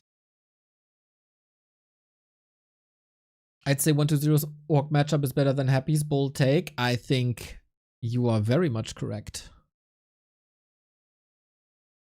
I think you're very right in that assessment. 120 versus orc. 3-2 here, whatever the decision is. 3-2 here, 3-2 here, 1-2 here. And then look at this. Win, win, win, win, win, win, win, win, win, win. And then another 3 wins on top. Yeah, he is truly dominant. While Happy, I don't think you can say that about him. Happy versus orc. Well, Happy wins a lot in general. 3 wins. 2 wins, 3 losses in a row. Another loss here and there. Okay, he had a long win streak as well. I'd give it to 120 though. I'd give it to 120. Based on the fact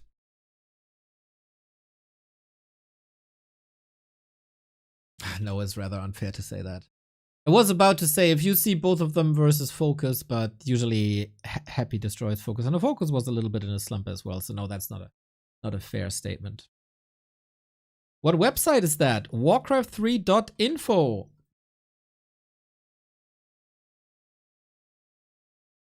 A wonderful homepage for everything around Warcraft 3. Streams, result, replays, stats, just everything. Bookmark it.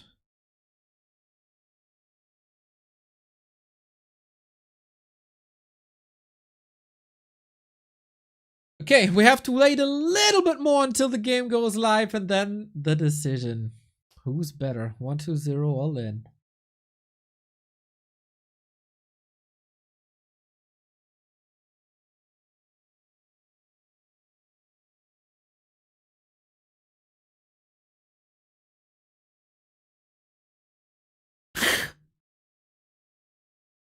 Oh my. There's a big channel on Soul 8man's Discord about BBC.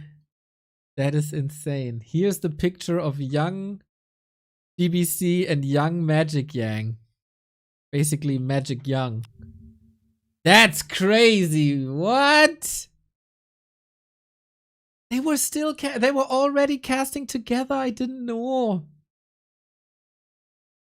Already back then, Chinese broadcast technology greater than the Korean broadcast technology. The poor Korean casters always have to hold the microphone like this.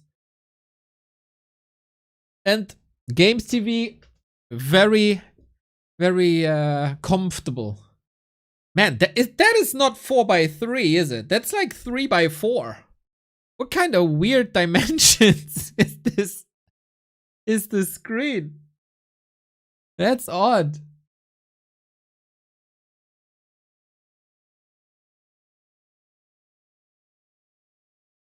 But yeah, cool blast from the past. Let's see if the game's ready. Still not ready.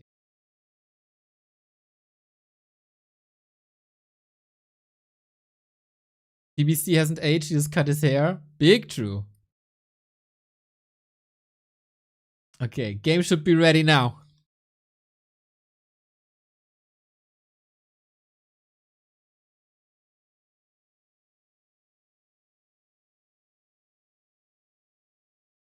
Oh. Twisted Meadows.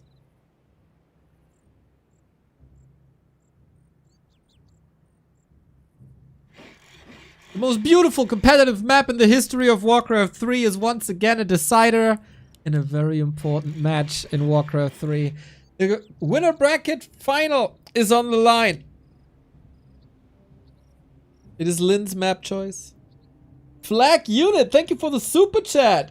Love watching these shows. Thank you for the support, mate. It's rare that we get support from YouTube people. Glad you appreciate it. Now, Lynn, starting on the upper left-hand side, 1-0, bottom right-hand side. What are the strategies? What are the heroes? Will we go for the golem trick? Golem pull trick? I don't think so.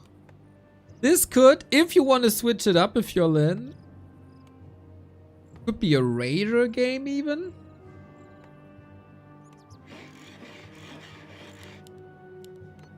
But it's highly doubtful. It should just be another Blade Master game, and it is.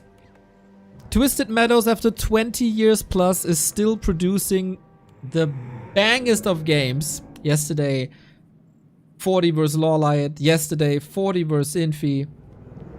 It is the grandest game. The grandest map of the grandest game. A lot of people are pogging out over Lost Temple, and rightfully so. But everyone who doesn't put Twisted Meadows in S tier, in a map tier list, is a lunatic.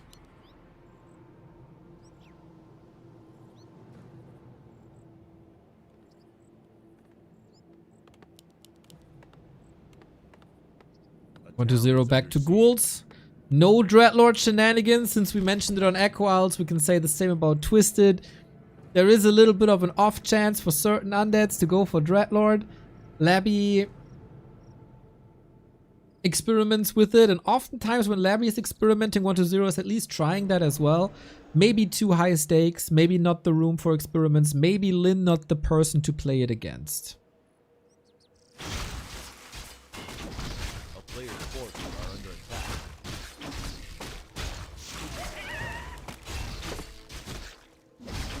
So we both leave each other alone. That is rather similar to Hammerfall in the beginning. It is a nice little back and forth throughout the series.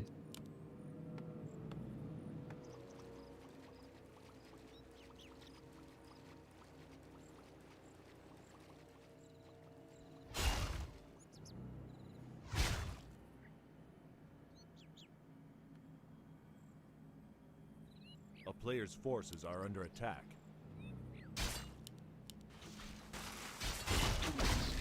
How successful is Lynn in the early game? Can he steal some items? Can he steal some XP? Can he force some coils?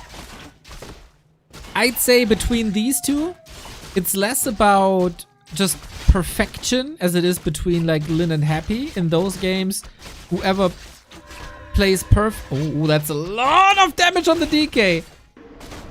Wait a minute. Is there a chance? He's getting greedy. He has another Windwalk. Oh, he dead! He dead! But are both dead? Yes! Double kill! Oh my god! Lynn, of course, getting the experience. So that hurts him. But this is just, isn't that the epitome of this entire series? Both want to be so greedy. Both are going for a lot of kills. Both are playing around each other. And it ends up, the final map starts off with a double hero kill prior to the 5-minute mark. Now let's freaking go for some grand entertainment.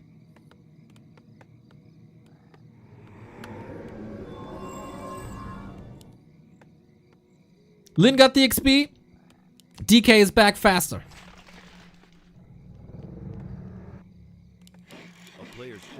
And Lynn again with confidence in headhunters. Wow. Maybe he just wants to enjoy the time until the piercing damage nerve hits. One last ride for the headhunter boys.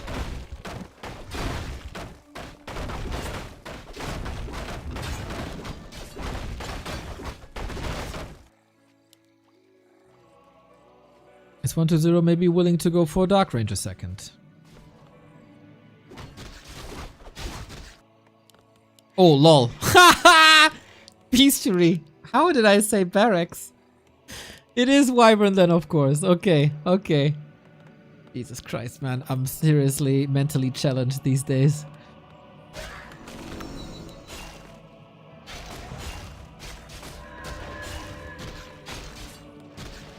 Wow.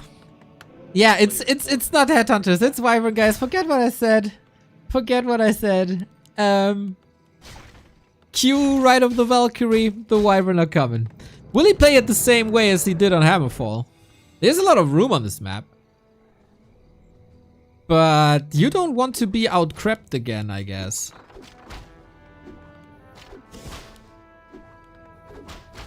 I feel like seriously, some of my synapses are damaged. Great little creep trick. Well, from the orc perspective at least. But since we're always neutral here, it is great for him as a player.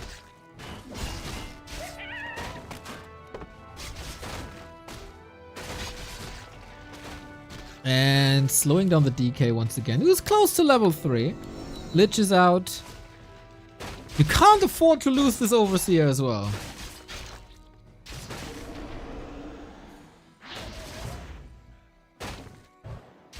Then chances for a high level Blade Master increase. And on this map, you can get up to plus 40 damage.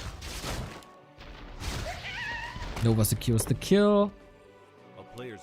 He didn't get item, right? Oh, that Lich, by the way. Holy!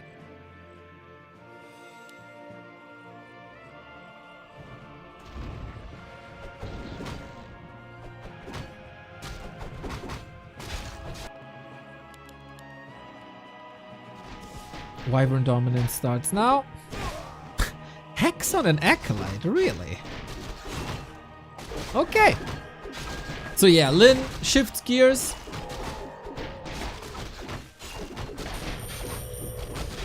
From a lot of economy harass into double hero creeping. Not even willing to sacrifice his Blade Master progress anymore. Which on Twisted I can always understand. You want to cover more ground with higher level Windwalk.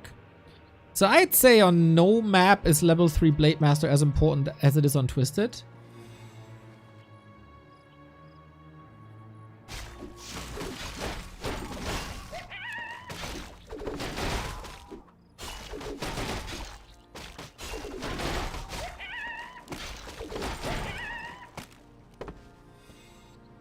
One to 0 lining up a big push.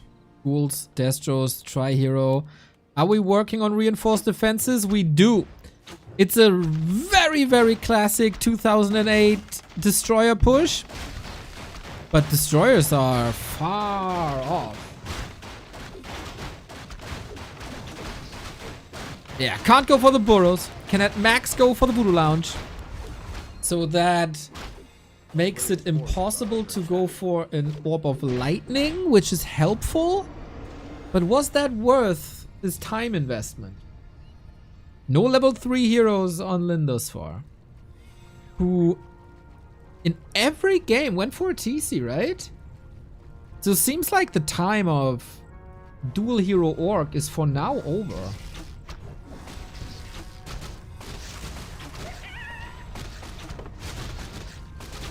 A player's forces are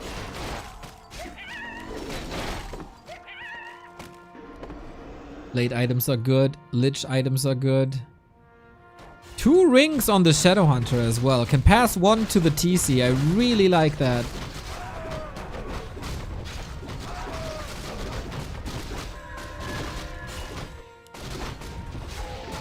Wheel again. 1-0 is making damn sure he gets a lot of kills. In the one game he's not playing Fiends, he gets the flute. player's forces are under attack. And Creepcraft. The tamest game? Maybe?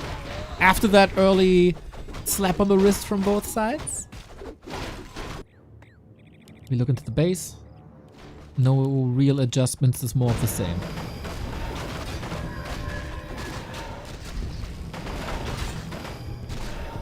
Big inward. Amazing.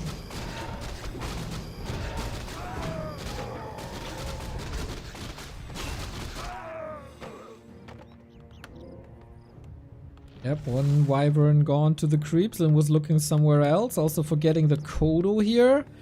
So he's slipping a little bit. Ah.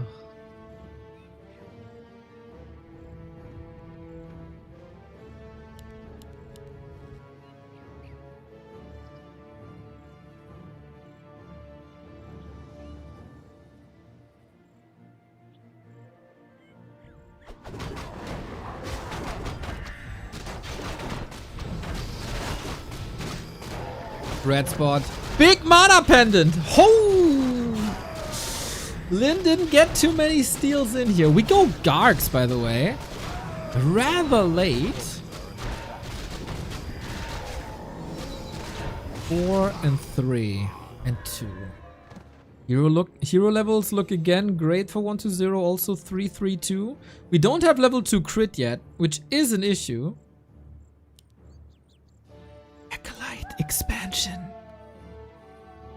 And Lynn is just moving away.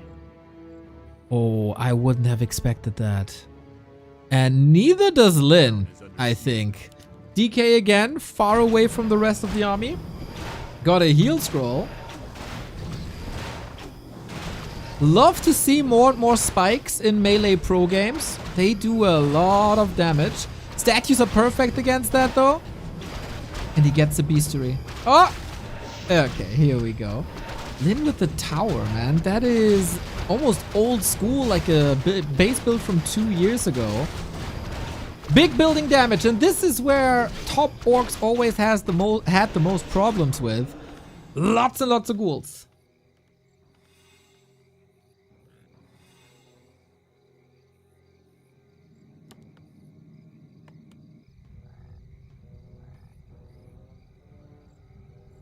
A player's forces are under attack.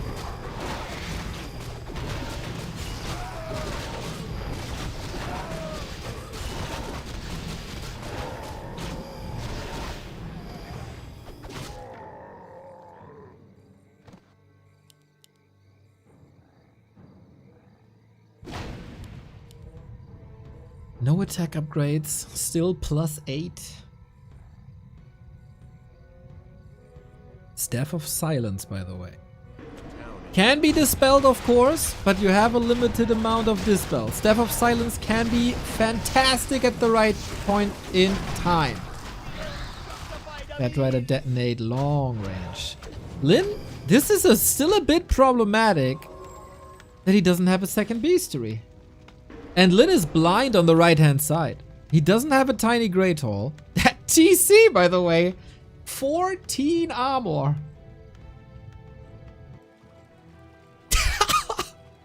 That's insane. A player's forces are under attack. Lynn oh, he scouts it now. No narrow tower here to slow the blade down. This could just be all acolytes gone. And with that, the point of attack seems to be clear. A town is under siege. Red spot, left-hand side, already gone. Oh, blade isn't here. He doesn't have a staff. Can he reach with the Nova? He needs to slow him down. There we go. Ah, speed scroll ready. Okay, Lynn was prepared for an ambush like that. Trying to counter expand soon. A player's forces are under attack. It could be the lab. Should be the lab. For 1-2-0. Dark Ranger again. Not the most ideal hero. Needs it against the TC though. Rock Golem gone. Item.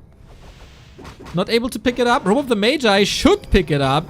Little wonky situation here. Wyvern not coming in. Not too many Gargs in the air. How do you deal with the Wyvern? Answer, of course, Coil Nova and Focus Fire. Woo, big Destroyer bust. They got tons of mana. Smart, nice decision by 1-2-0. Will it win him the game is the question. Stomp doesn't hit too many targets, but it does hit the heroes. Can he deal with the Wyvern? It's all about air superiority. Stomp, nice. Destro falling. Wyvern suit as well. That Lich is an absolute monster. Wyvern disappear. Kodo comes in. 1-2-0. 50 food. He used the Staff of Silence here. Nicely done. Second Destroyer will fall. Closing in that supply gap. Can the Blade Master do it? He needs to. Invo Potion, but without level 2 crit. That is so hard to do. Reinforcements are coming in, but it's mostly Kodos. And Coil Nova on the Shadow Hunter. This gotta be it. 1-2-0 back-to-back wins against Lynn. Winner bracket final for the Necromancer after such a long, disappointing time in B-Cups. It very much looks like it. The lack of level 2 crit hurts him so bad. Kodo falling, Ghoul free, Destro saved, and what does Lynn have left? He's hoping for an expansion, I guess, but another Nova, another Coil! No Staff of Silence can save him from that! Nobody before this tournament would have expected 1-2-0 in the winner bracket final, but I don't think there is a way for Lynn to prevent that anymore, and there is not. The return of the Necromancer. Top 4 finished, guaranteed. Lynn fell apart here at the end. Economy damage didn't work. The Tri-Hero experiments, maybe not that great. Level 2 crit seems necessary for the damage output. And yeah, inventories were both crazy. That expansion put Lynn off big time. And that is the class of a 1-2-0 in the series versus Lynn. It seems like he oftentimes has this one additional idea and takes the series. Lynn's map choice goes to 1-2-0. The champ of B Cup 18 is in the lower bracket. Now, he's surely going to be a favorite, or maybe the favorite, in the lower bracket. Wouldn't be surprised if not. He will face a Night Elf, that is for sure. Either LawLiet, Live, Colorful, or Kaho, who are duking it out between themselves. In the lower bracket, as you see. And then either Moon or Happy is also in the mix. Bracket man. But 1-2-0. It's been so long since we've seen a big, deep tournament run from him outside of WSB. He's a force to be reckoned with at the moment. Right in time for the Super League. Seems like 1-2-0 is peaking and he's a threat to the world once again. It feels like the peak of the scene is growing. While for a long time it was Happy and 40 and Lynn. Now you can put Life in the mix. You can put Kao in the mix. Apparently, you can put a 1-2-0 in the mix. On a very, very good day, you can put Starbuck and Labby in the mix. Which is kind of doubtful for Super League, I think. But hey, surprise me, boys. Surprise me. Colorful was able to take 2 maps off of Happy really strong. This Super League is gonna be mad. I think this Super League comes at the perfect time. Starting Saturday. The 15 best players in a round robin league is gonna be so good. And perfect time for that. Perfect time for that for a lot of players. Damn! Banger series, full distance, 1-0 goes through, Lynn stays alive in the lower bracket. We have more games. Happy versus Moon is on.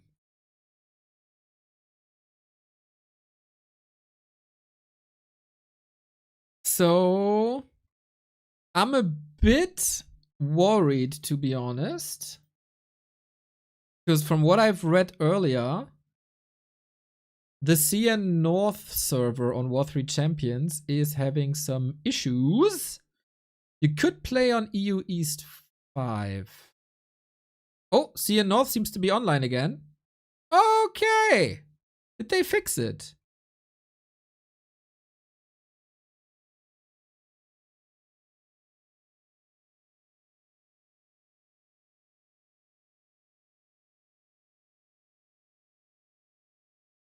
Maybe they fixed it.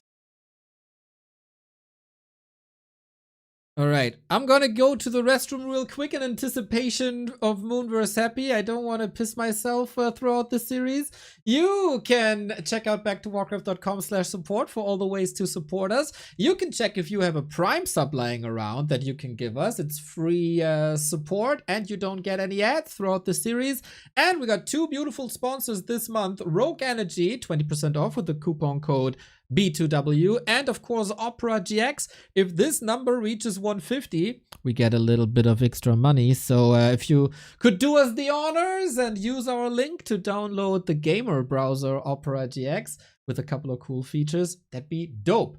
Be right back.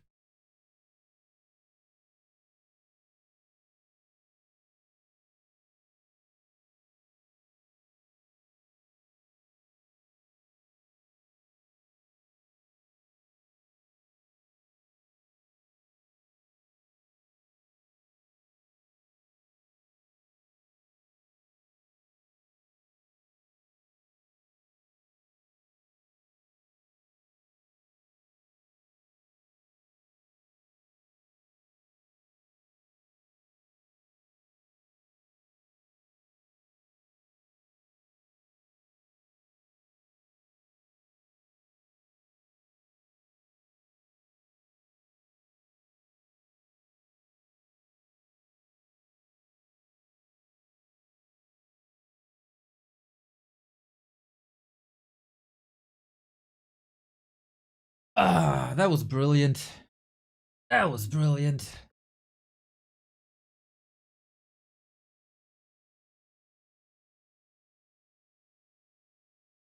And thank you, Lazjuk, for the raid. I saw you have a little bit of a show match tonight. Good luck, good luck, good luck. Once again, I apologize. Lazjuk was banned on the channel for like solid 2 years because he advertised his stream once. And someone banned him, and he never applied to lift that ban. And at some point, he wrote me a DM saying, "Yo, Neo, any chance I could finally get unbanned? I'm so sorry." Yes, of course. Yes, of course. Happy and Moon is B Cup as well. Yes, that is the other winner bracket semifinal. So this will determine 1-2-0's opponent. Isn't it weird? Some people say that Undead is trash and unplayable. Yet we have 3 Undeads in the top 6 of the ELO ranking. We might get an Undead mirror in the winner bracket final. I don't know. Maybe someone is just wrong. I don't know.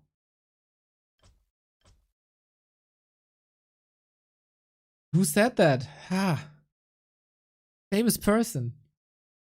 Famous Warcraft personality.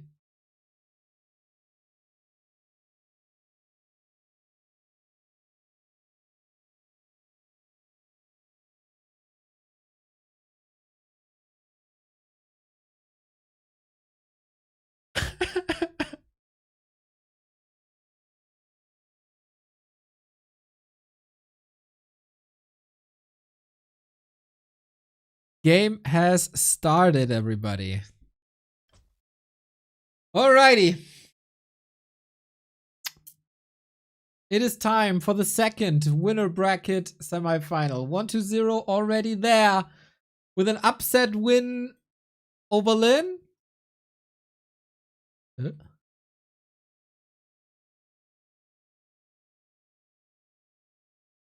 I'm in the game and neither player is moving.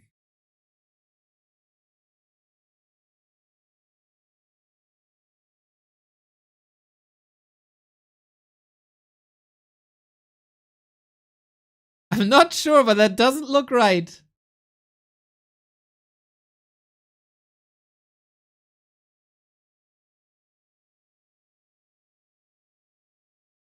Is that a ping test, maybe? Ah, Moon is moving.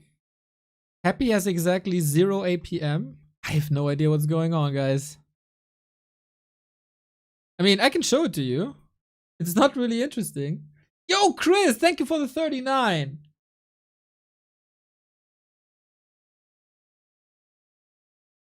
I mean, yeah, 1 minute, happy, 0 APM. Something seems off there. Okay, so the game didn't start. Ah. In situations like this, I'm always happy that I'm not the organizer.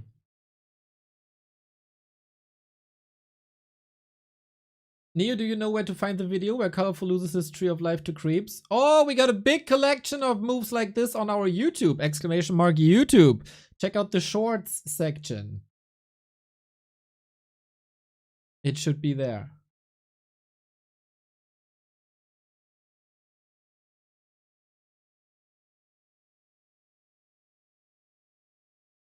Summer appreciated. But I don't want to overplay it, okay? Maybe you remind me in an hour or something.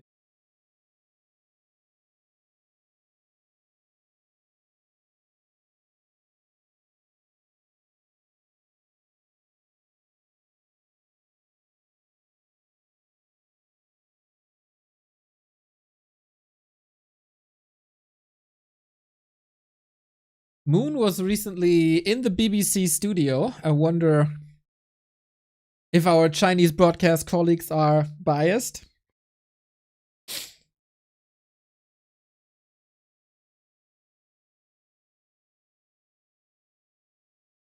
I searched, but I couldn't find it. What's the title? Dude, we got like 500 shorts of Night Elves losing their heroes, buildings, shredders to creeps. I cannot remember.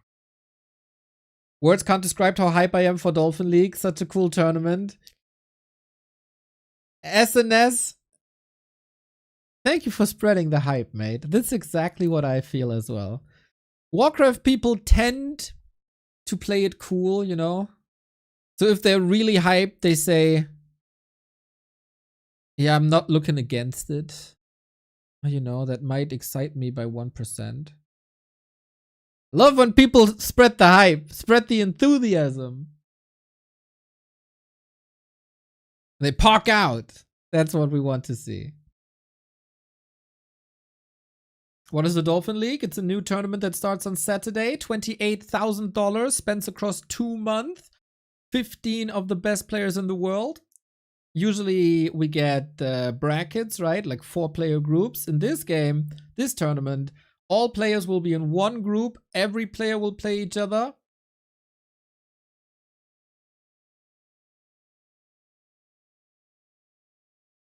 And then we have Ascension playoffs as well. So good. And it's gonna be the best of the best of the best.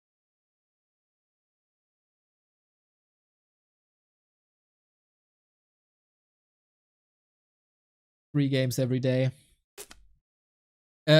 Nice point system, by the way. Did I point that out? They called me up. Mr. High Toon Toon, who I'm incredibly thankful for sponsoring this league. It's like, yo, Neo, this is the tournament. What do you think? It's like, Mr. High Toon Toon, I don't like your point system. Because they used what they always used. I said, here's our German league. We use this point system that rewards winning a series more than winning a map, but still gives points for winning, just a little bit better weighted. And with our system, you don't have to go into like crazy situations where map score decides or direct comparison decides. So he says, Neo, that's a pretty damn good idea. We do it. So shout out to Helpstone, who came up with the system, who gave it to us for our German league, and it's now spreading towards China. And shout out to High Toon Toon, who's very open-minded for such suggestions. Also, they pick the map pick and bans from our German league as well, which will hopefully lead to closer series and better entertainment. Anyway, the point system is redundant. It's exactly the same as counting map difference. Not really. Anyway, we got probably the two GOATs of this game. The GOAT of the 2000 era and the GOAT of the 2020 era. And I don't have sound. Why do I not have sound? Wait, I gotta fix the sound. Oh, I know why. I muted Warcraft III Champions because I was on KK. There we go. Pretty alright. Thank you for the prime. Alrighty. B Cup 19. Winner bracket semi-final. It is the GOAT of Warcraft 3 in Moon against the GOAT of the 2020 era. Which, I know, doesn't really sound good, right? Greatest of all time of the 2020s. And it's not of all time. But if I say the greatest of the 2020s, what's the abbreviation? I don't know. Usually, Happy dominates Moon for 1.5 years. Now, things have changed a little bit. Happy has lost series to the Night Elves. Happy has lost to Life 3 times in a row. Colorful challenged Happy to the 5th map in the winner bracket quarterfinal. And Moon seems to be in pretty goddamn shape. He 3-0'd Kaho, who is the current best performing Night Elf Mirror player. So how good is Moon in the matchup versus Undead, and does he have some special tricks up his sleeve? This is the proving ground. Thank you, Metzger, for the 66th month, man. That is nuts. We got Happy. I feel like Happy needs a little bit of a standout performance to show the world again that he's in fantastic shape. Because a 3-2 versus Colorful is below his standards, I feel. 3 losses versus Life is below his standards as well. So can he recover with an impressive win versus Moon? Or can Moon cause a big upset? Any Moon believers out there? I got a feeling that Happy's win streak versus Moon is like 18 months or something now. Might be even longer. Moon looked reinvigorated, rejuvenated to fit the Night Elf theme. Maybe the performance of Life and Colorful gave him a little bit of hope. Acolyte killed, so no last hit here. I feel also Moon needs a clean start. If things go right early on and he starts to believe, sky's the limit. And he starts with a claw and he starts with no denies. We have been collectively celebrating Moon in the Night Elf Mirror versus Kaho. That was impressive. That was the Moon of old. But you can make a lot of mistakes in your life, and a lot of them are forgivable. But never count out Moon when it comes to Warcraft. The Rara Land 2023 Grand Final. There it was unfortunately a very one-sided affair, but the one map that Moon won, people went apeshit. Got a little chase, got a little kill, we got a little level 2. Double claw for the Demon Hunter though, and we know that the Demon Hunter is currently the meta-defining hero in pretty much every matchup. He's the most dominant hero. He carries the Night Elf on his shoulders with a little bit of support of course, crowd control Dryads and buffing bears.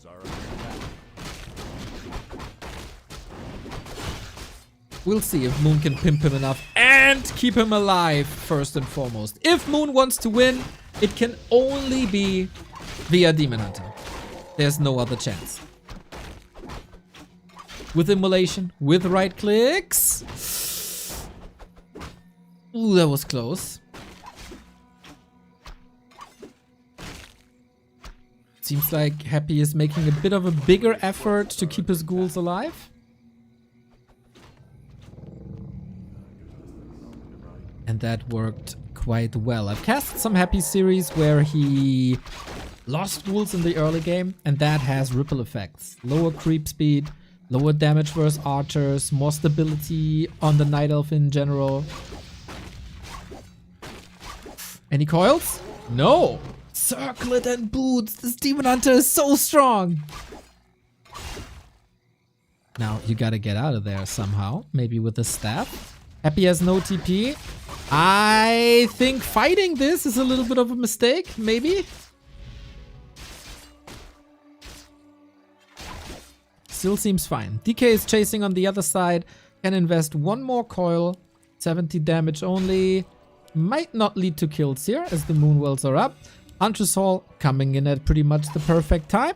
Do you have a Wisp here? Yep, so the way for Naga is open. Happy is done with the tier 2 as well, pretty much at the same time for both.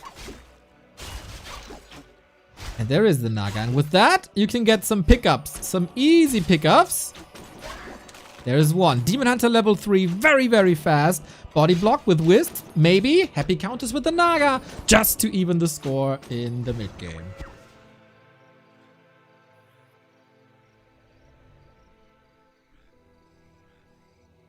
A player's forces are under attack. Tier 3 and 1 lore. Naga wants to creep. Damage seems done. So far, conclusion after 6 minutes. Moon is competitive. Happy lacks some lumber for the slaughterhouse.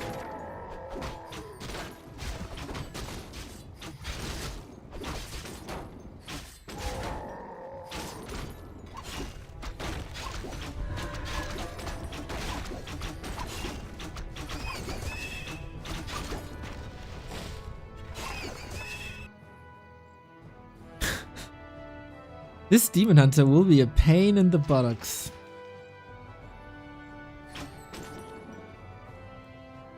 A player's forces are under attack. And Happy is not really threatening Moon or slowing him down. I feel like, from a Moon perspective, he has room to unfold. He got the levels. He was basically dictating the early mid-game. Now, if he's not getting out-leveled, after not losing lores, after not being threatened or punished, after getting mid-map control, I think he's fine.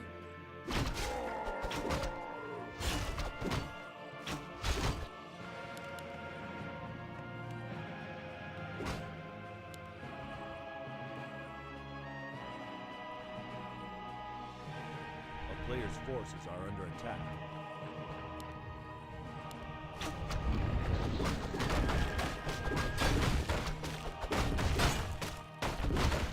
Happy still needs time for the Ghoul Frenzy timing. Statue coming now. And Happy doesn't really have the levels yet to push, does he? Items, triple circlet, nice for the Naga, and he stole a lot of Moon's creep route away. That's fine.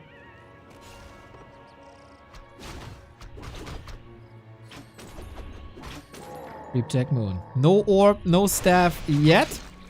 Trying to burn some mana, trying to prevent level 2 Fork Lightning, and oh, a Fiend for free? Maybe. DK is pretty hurt. Lich, nowhere to be seen. Destroyer Morph, nowhere to be seen, but can only do some damage that can then be equalized by a statue. A player's In the forces meantime, are we're under looking for attack. bears. This Happy almost feels timid.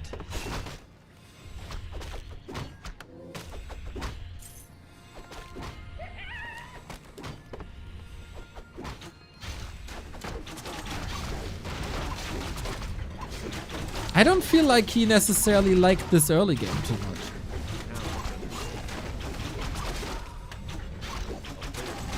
Surely respecting Moon. Life has shown if you have a clean game, you can win on even basis. It's very scary to read Happy, I feel. He can expand at any given time. Tier 1, Tier 2, Tier 3, or just never. Gotta have your eyes wide open. Frenzy up, Destroyers up, and there it is. Early Tier 3 Expo. When all the upgrades are there, and the Lich is here, and the Orb of Corruption, that's when you want to expand. But the Demon Hunter is level 4. Naga is level 3. Big damage. I guess Moon is hoping for some survivability items. More HP, more armor. Could both be great. Boom! There we go. Ring plus 5. Perfect. Perfect!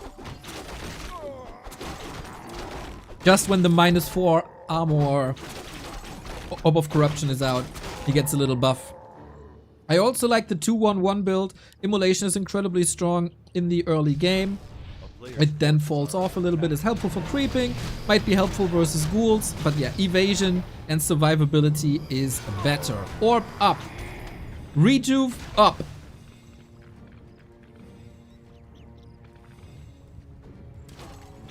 Happy also strong, but he invested into that expo. He's closing the door here, so it's not too easy for Moon to get to that expo spot.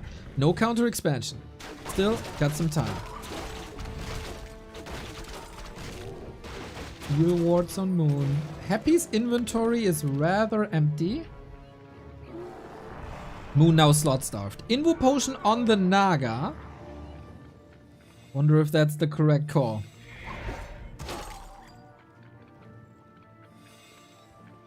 $50 food. Big fight coming. Maybe the decisive fight. Focus fire is good. Ghouls suffering. Heal scroll used. Bear move to the side. The other bears still have uptime. Dispel. Okay. Illusions are gone. Dryad falling. Lich level 2 being mana burned immediately. Moon still some presence on the ground. He mostly dealt with the ghouls. Maybe there is a chance. But it seems like Happy is a bit overwhelming here. What can the Demon Hunter do? Bears surrounded. Staffed out now. Still some presence. He's doing nothing against the Destroyers. Up until now. 6 save! Almost killing the Naga, and it was the right call to go for the Invo Potion on the Naga to save her. What's left for Moon? 40 food, including a strong Demon Hunter. Simply running away, loses another bear, can't go for the deny. And it looks like a foregone conclusion. Happy smashes that fight with brilliant use of illusions that soaked up a lot of damage. There was a limited amount of Dryads, so he couldn't really dispel them. There were spells available. Fight maybe not too well prepped. With lack of mana burn. And Happy in the fights. Another level.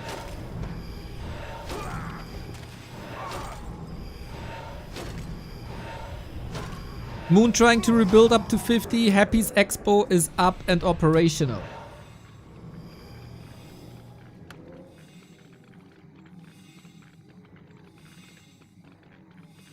Oh, these illusions were grand. Now, no mana. Oh, there is mana back. Okay. Shop seems mostly empty. At least the heal scrolls. Mana burns against the Fort Lightning, but it goes through anyway. Yeah, the game is on the shoulders of the demon. That is for sure, but we still have coils. Next mana burn for 16 only. Happy's doing a great job using the mana while it's available. And 4 points around by Happy to seal the deal, as that fight cannot be continued anymore. With that, Happy gets further and further ahead with the expansion that Moon is now trying to follow up, but Happy's at 60. He got map control. He can do whatever he wants. A player's forces are under attack. Is it worm time?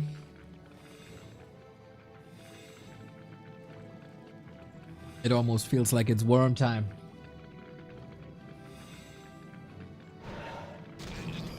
Happy doesn't have to do something fancy, really.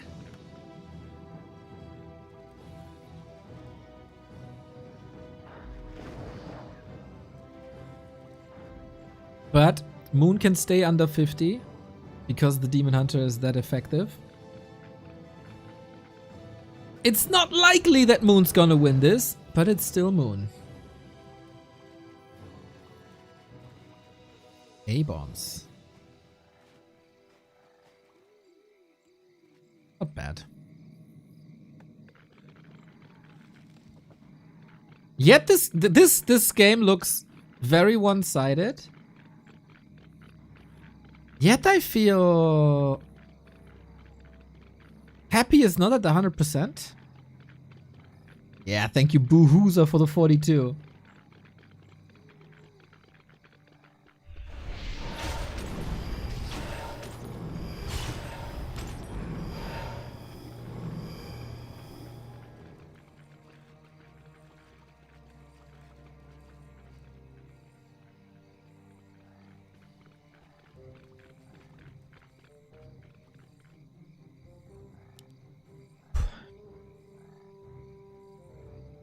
Expo up, but this is the perfect time to strike.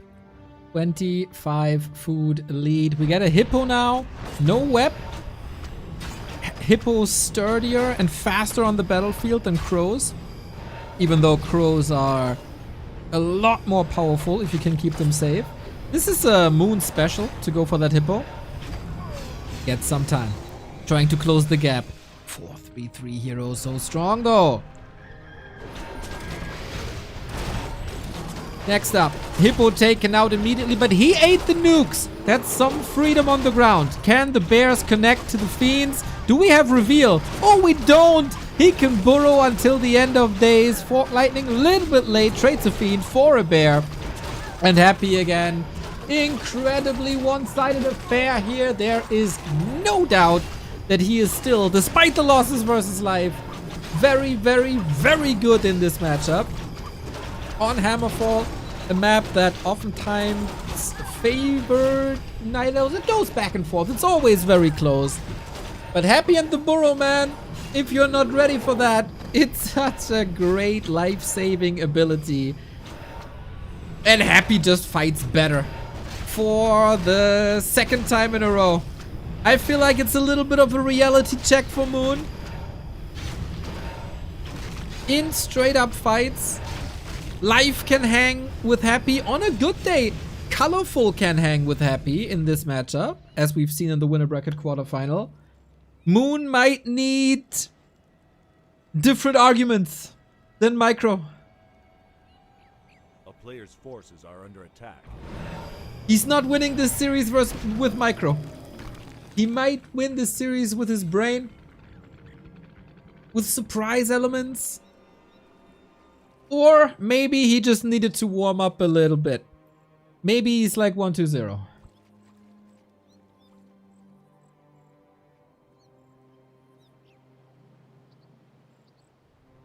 Happy series was colorful. He went up 2-0. It looked like It's a speed run to the winner bracket. And then all of a sudden, Colorful was back. Moon's still trying. But yeah. This is one of these games where you look at his supply and that is a game. Happy. Duty called and he answered. Relatively simple. Shocky says if Moon wins, I'm running naked through my street on stream. Would love to see that, Shocky, not gonna lie, but unfortunately not the case. Yeah, that is as these series oftentimes go.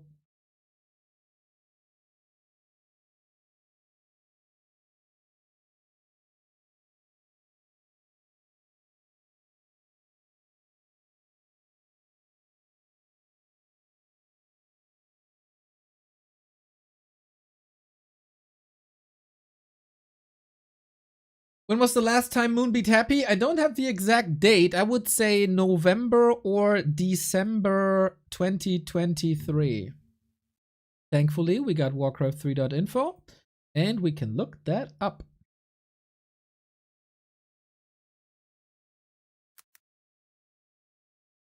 Happy versus Moon.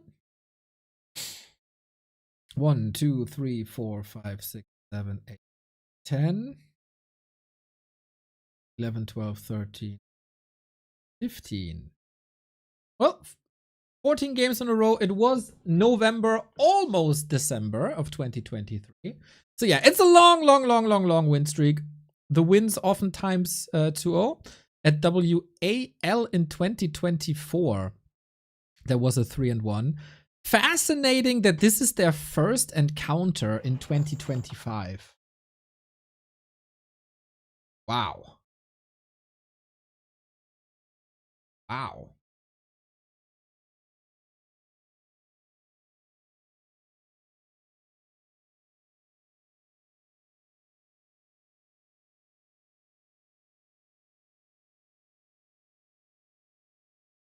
That's bad.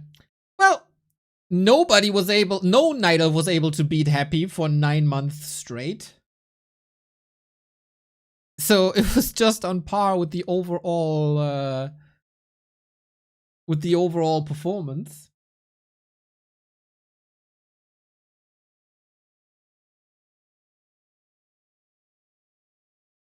Never count Moon out though.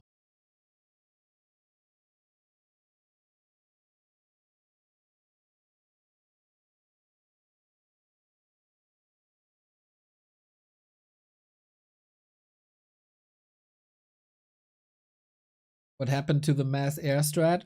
I think Happy and 120 got insanely good at fiend kiting.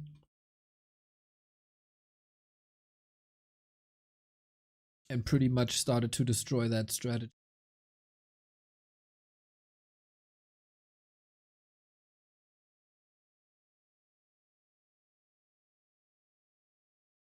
You can of course say, nerf here, nerf there.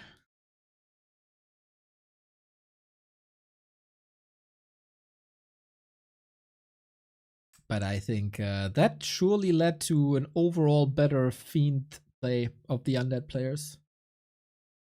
Ridiculous how good they are. Map number 2, ladies and gentlemen. It is the Night Elf's favorite these days. It is Echo Isles. So, this is gonna be early expansion. Oh yeah, Wand of Negation helped a lot versus Keeper. Oh yeah, I forgot about that. Holy, yes, of course. Oh boy, yeah, Wand of Negation helped a lot. Even though very few are using that, it can still be used. Anyway, Echo Isles is IMO the most exciting map for this matchup right now. Lots of bases.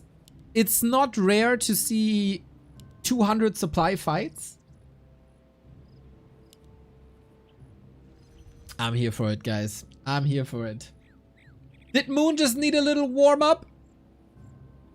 He has a little collab with BBC going on. Some people said he wrote a book and that's what they're selling. No better advertisement than still owning after 23 years of Warcraft. Show us the way, Moon. Happy in the past, like throughout the entire year basically, got incredibly good at destroying these expansions that will be planted here and disrupt the creeping. Somehow this is not happening anymore. Happy got a little tamer. Sometimes not even going for the 4 ghoul push anymore. Wonder if there's adjustments.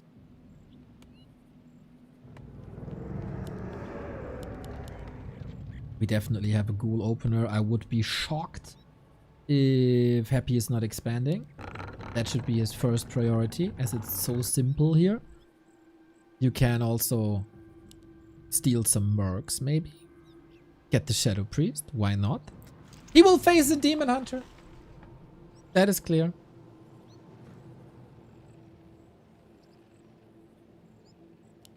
$1,700 viewers here on Twitch. I like that. I would love to see the 2K. For that, we will probably need to see a successful Moon. And then we're talking.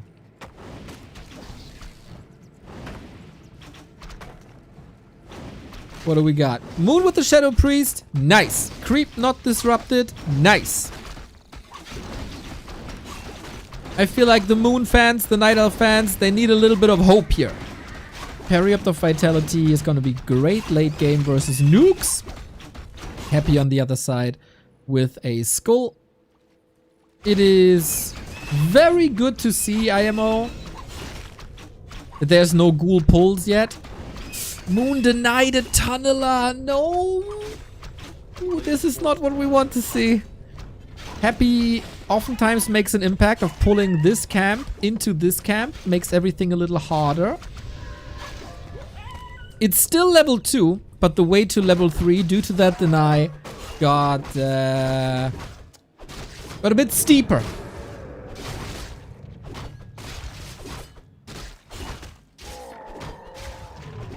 Happy on the other side taking some hits, but he got the Ritual Dagger.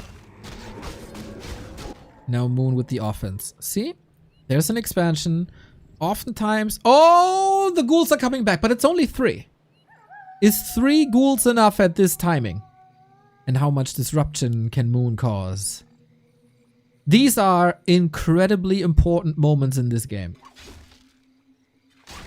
How fortified are you? Player's forces are under 0. attack. He sees it, but can he respond in time? Town is under There's no staff. He goes straight for the Undead Expo. If you trade 1 for 1, that is fine. Gets the cancel. Demon Hunter is surrounded without a staff. That's a bit unfortunate. Might just be the TP right away. On the other side, ghouls. Moon. Oh my god. Oh my god, that's so many ghouls. What the heck? I criticized Happy not attacking this position anymore. He might have just hurt me. Oh, baby, don't hurt me. Last second cancel, but he gets so few resources back. Demon Hunter has to sell... Oh, did he pick up... drop the parry apt? Yes, he did. Okay. So, Expo for an Expo. Wow, that is an incredible switch up by Happy. From 3 ghoul harass... Or from 0 ghoul harass to 3 ghoul harass to... How many was this? 8? Yeah, that is new. That is something I haven't seen before. Maybe it happened versus Colorful. I unfortunately didn't see that. But yeah, you can't be ready for this amount of ghouls.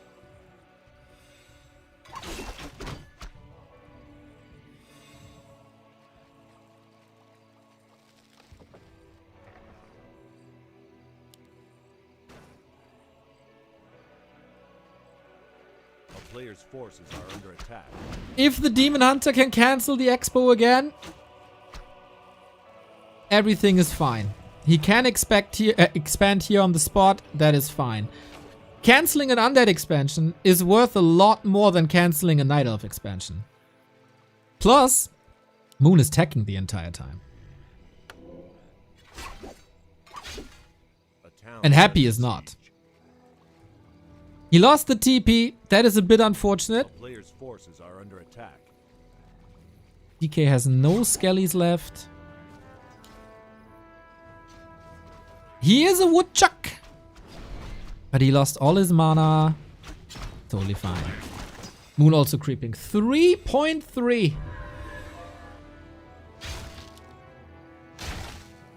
Is the level.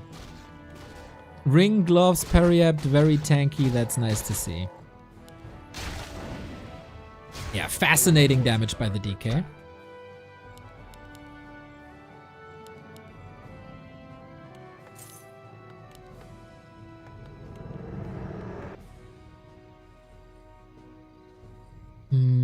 Can he entangle from here?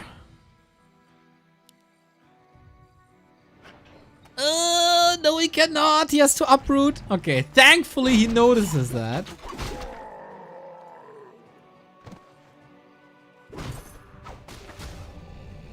Happy Tex. Graveyard, second crypt, as so often. Moon in trouble with the Naga. Might just be surrounded, but reinforcements are here with lots of piercing damage. This is a bit trouble city for Happy. Holy smokes, it's a ghoul slaughter. We have goulash for dinner. Wow, Happy is getting caught off guard so hard. The Demon Hunter has boots. Absolute slaughter. He lost HP, but that's about it. Demon Hunter 3.8.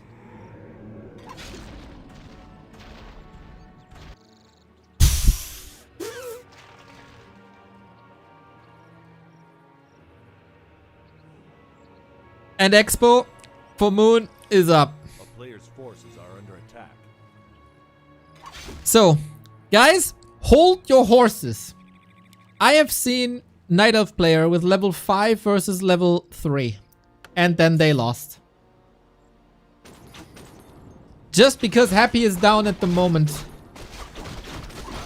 doesn't mean he's gonna lose the game. It's Happy after all. Just because he lost 3 times to life, it doesn't make him less of a menace than he was before against other Night Elves.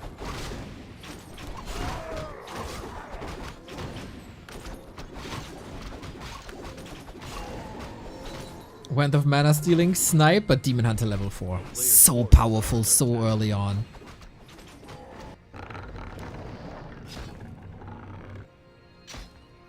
How far is Happy's tech? He's down to 7 ghouls, man. That was...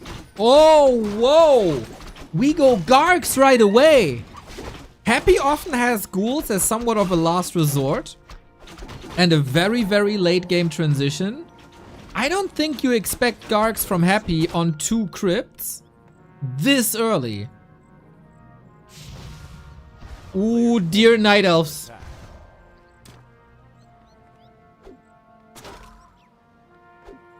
If Happy mixes in Gargs into his arsenal, you need to pray extra hard.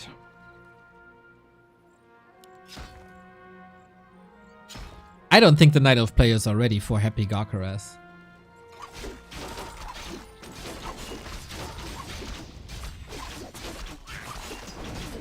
So Moon needs the Panda or a Tinker. And there must be some experience left on the map. First and foremost, he has to see this. He saw it? Oh, did he see it already, Chad? Ah, he did now. Okay, okay, okay. At the very least, he saw it now.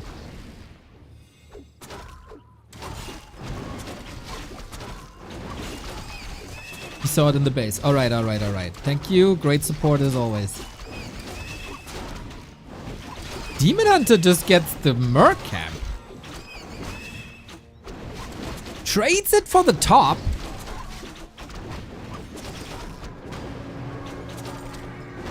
And level 3 for the Naga. Naga very powerful.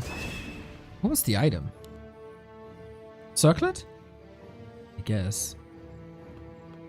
So Happy has Gargs, but he didn't use it for harass just once, and he finds the mercenary camp and it's empty. Nice! This is something Happy did not expect. Well played, Moon, so far. We have an orb, and he goes Panda! My heart is healing. For many, many, many years, a lot of Night Elves ignored the Panda third choice, saying that you can't creep him up, and it's not worth it, and he's soaking up XP. I'm with Chat. Chat said it before. I think even level 1 Panda is worth it. A, the Drunken Haze is amazing. B, he's sturdy from the get-go, so he's not that easy to nuke. And simply the fact that you can carry more heal wards is great. You're not slot-starved on 2 heroes as you oftentimes are. Oh, worms as well. Boneyard, everybody. I would love to have the stats for Happy's win rate with worms in tournament games. I feel like it's like 5%. There's a little bit of a difference. If he goes 1 worm, high win rate. If he goes higher than 2 worms, very low.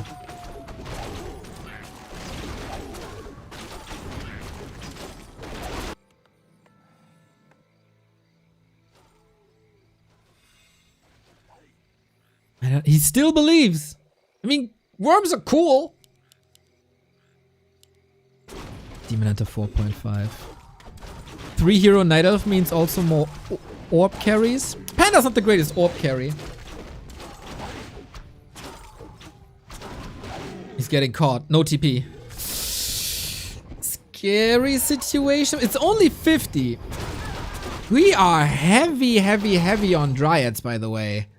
Smart adjustments. Tier 3 only Dryads. No bears. Lich level 3. Should be burned in a second. Panda got level 2 for the Drunken Haze Breath of Fire combo. And of course, if you go heavy on Dryads, Flute is the best what you can find. Even though the majority of the Dryad damage is coming from poison and that's not amplified, it's still good.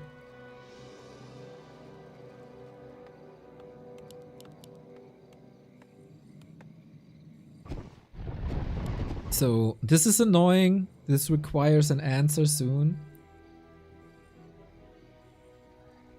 And a 2.4. 1 heal scroll for Happy. Sobi Mask. Nice. Moon. Hate to say it because I'm a broken record. But Moon with an Expo has only 2 production buildings. Happy has 4. 5. If Happy decides it's time for 100 supply, he will be at 100 supply. With Dreadlord even. Sleep. Amazing. Carrion Swarm, amazing. Vamp Aura can be fantastic.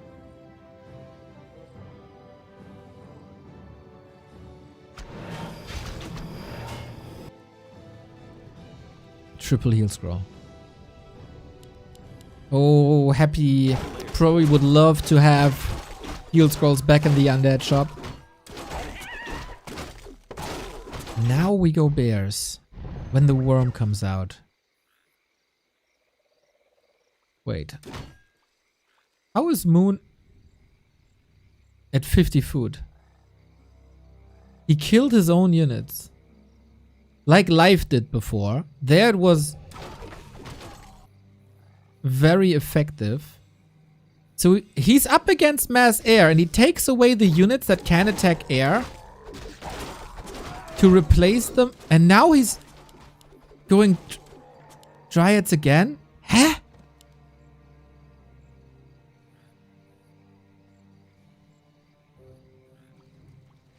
What?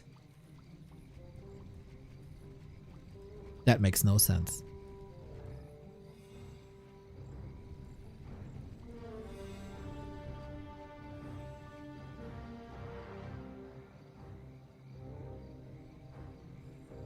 Did he kill? Now he goes Berserker.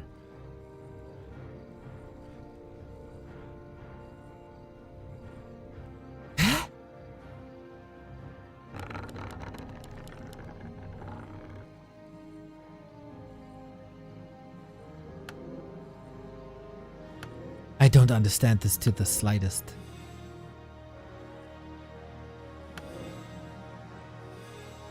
Moon had the wrong read, scouted it too late that Happy is pumping already and thought he can go to 50.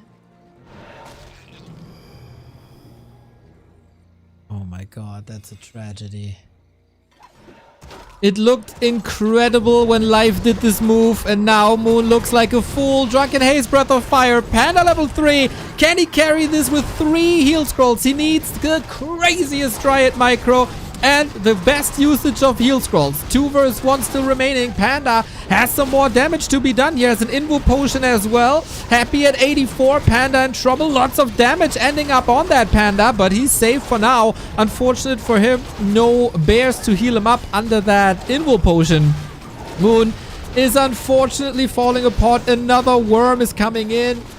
Drunken Haze, Breath of Fire hits once more, but the Demon Hunter needs to be staffed out of that fight. Needs to be staffed in. Can he save that Panda? Answer is no. And this is a tragic end to the game, where Moon, for a long time, looked really good. Now he's adding a 3rd lore. It's all too little and all too late.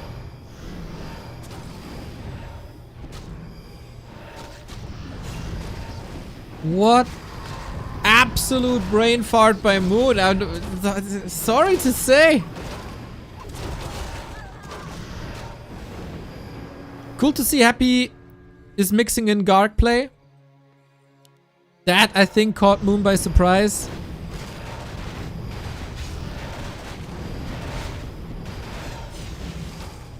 And that Expo is gone. That was the last resort. 2 base, 1 base. 4-3-2 heroes, 80 food.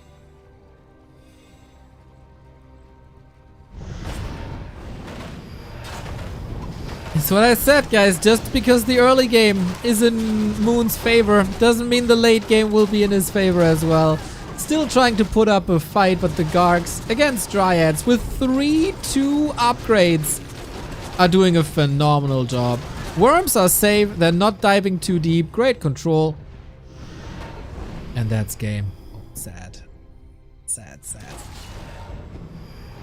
There was more possible. There was a lot more possible than that.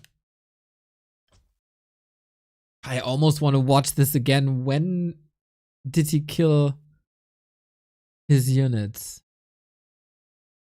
Maybe I can fast forward to that moment. I want to understand what happened there.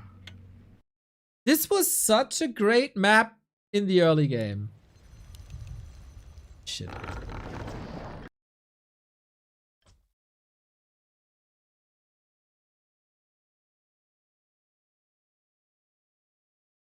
We should have a little bit of time. I don't know if we have enough time. Levels were good. Army composition looked good. He killed like 20 food at some point. Why though? On War 3 Champions you can only fast forward 3 times speed. That will take some time. This was so odd. Well, this was the same when Happy was up against Colorful. And then Colorful switched it up, turned it around, tied up the series. Is Happy getting complacent? I don't think so. But yeah, I said it before, like he needs a strong and decisive 3-0. For now, it felt like Happy did okay on map 1. And he got an invite on game 2.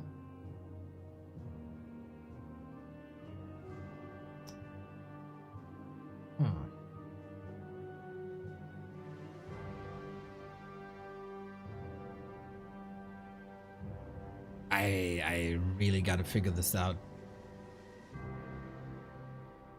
In the worst possible time, Moon decided to go down to 50, while Happy at the same time was pumping to high upkeep. I've never seen a throw like this. Scouting is still important in the late game. This is the perfect example.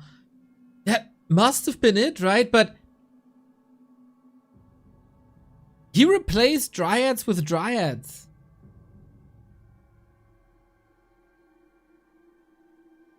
When Live did a very, very similar move. Clipping it? Oh, that would be nice. Live did a very similar move. But he killed... What did he kill? I think he killed bears when he was up against Garg Worm.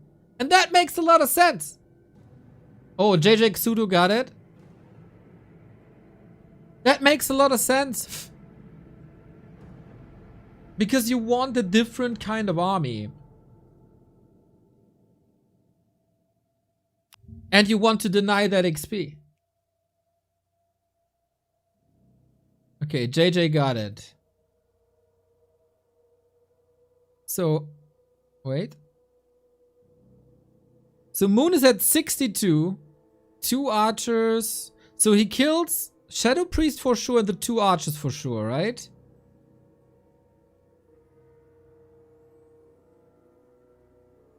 Yep, Shadow Priest down.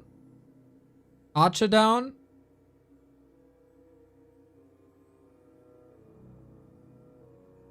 And then he starts to kill. Yeah, then he kills his dryads as well. 12 food just wiped and happy. This is... Oh my god, it's seriously the exact same moment. When is Happy starting to push? Wait. Happy didn't start killing yet. This is the moment Happy starts to push. 1333. 1333. And when does the Shadow Priest fall?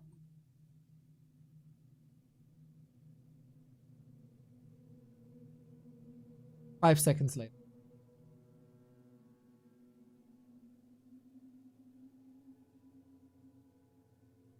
Four seconds later.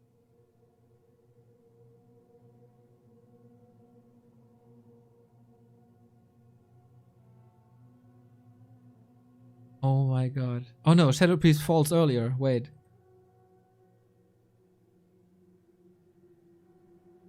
Okay, oh here. Okay, Shadow Priest still up. Shadow Priest down at 29. Oh my god. Oh my god, you're telling me 4 seconds before Happy starts to push into upkeep, Moon starts to kill his own units. Now that's just unfortunate. Now then that's just, I don't know, unlucky, sixth sense.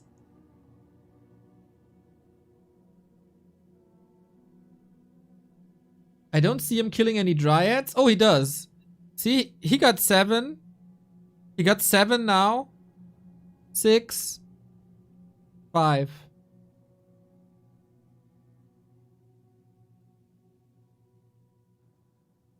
I mean, it is atypical for Happy. It is atypical for Happy to push this early into upkeep. Maybe Happy saw it with the Gargs. Ah, I wasn't there. Wait, what is it? 13:30. Am I in the game? Oh, I'm already too late in the game to show it properly. Gargs are on the left-hand side. Okay, this is the moment he starts to attack his Shadow Priest. And the Gargs are here on the left-hand side. Oh, you don't see it. This is the moment Happy is killing his... Moon is killing his units. The Gargs are on the left-hand side.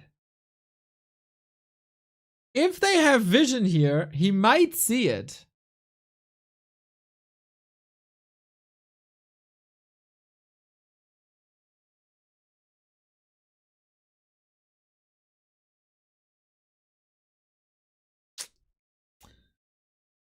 Oh, brutal, man. Brutal. Crazy punish. Crazy, crazy punish, unfortunately. At the worst time, man. At the worst. But yeah, scouting. Scouting. And lots of production buildings. Nice that we dissected this.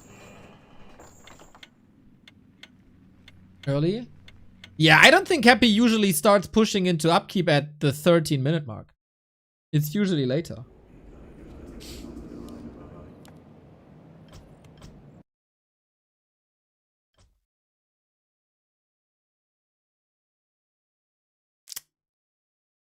Ah, sad. So far, not the miracle that we were hoping for. We have match points happy on Autumn Leaves. Wonder if it's time for some special strategies now. It's match points happy, 3 of them. But hey, if Colorful can win 2 maps, Moon might be able to get 1. He looked so good recently. Especially in the Night Elf mirror. Maybe he has a little bit of a mental block. Happy left the game. Something's off. Does Moon use any special strats? Well, he came up with Firelord. Or he kinda not revolutionized. He fine-tuned Firelord for sure. He's the one going hippos into talons. I can see him go for cheeky mass air. Keeper, Warden. I don't know. Oh, rematch is up.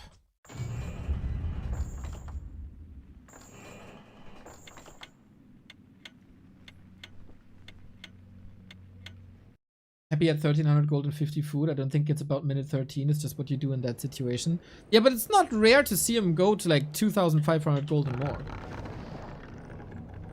Especially on Echo.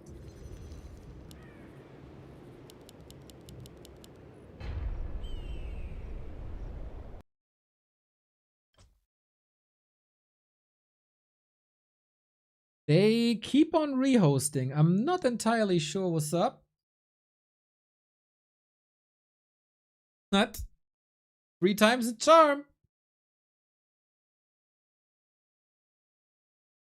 Moon saw you're victorious twice now. Maybe that gives him a little bit of an edge.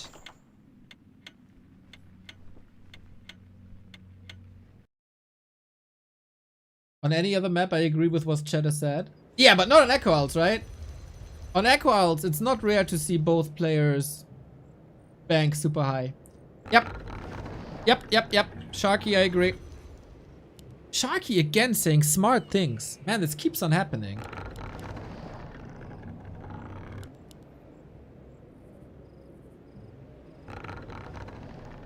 He's growing up. 2K MMR, 15 years old. Incredible. Still. God. You beat Hitman today? Sick, dude. Feels good, feels good, feels good. That's crazy, man. Sick. Match points happy. 3 in a row. Moon on the left-hand side. Happy. Interesting new Echo Owls approaches.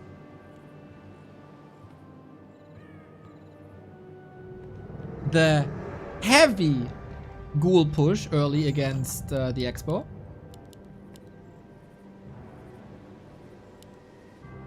And then the early break.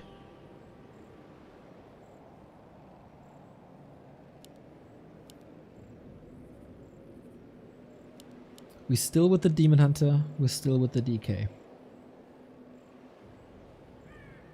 Moon got an incredible gift by Happy in the middle of the last game. With many ghouls falling quick. Still got that fly in my room. I'm going crazy. A player's forces are under attack. Someone knows a professional fly killer. I'm in desperate need.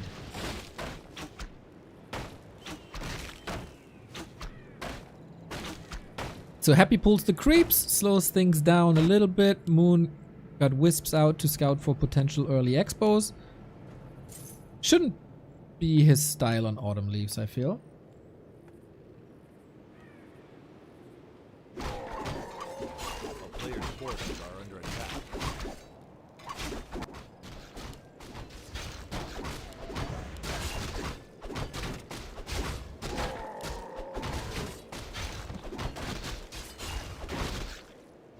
So, is Happy calling for an early off time? and pushes early? Or is he hellbent on the tier 3 expansion? I feel like Happy's experimenting quite a bit.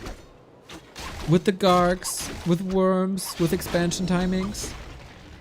Players' forces are under attack. And he's very, very hard to read in that matchup. Good Detto by Moon. Ooh, that took away some skellies. 2.2. Great inventory for Moon once again. He cannot complain about items this thing.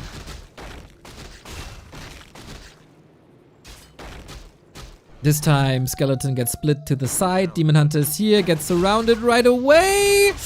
Big damage. Mana burned, but he has to call for the town portal without getting the kill. Oh, that is so unfortunate. And he doesn't get the Sasquatch either. Lots and lots of damage, but Happy has the ritual dagger ready.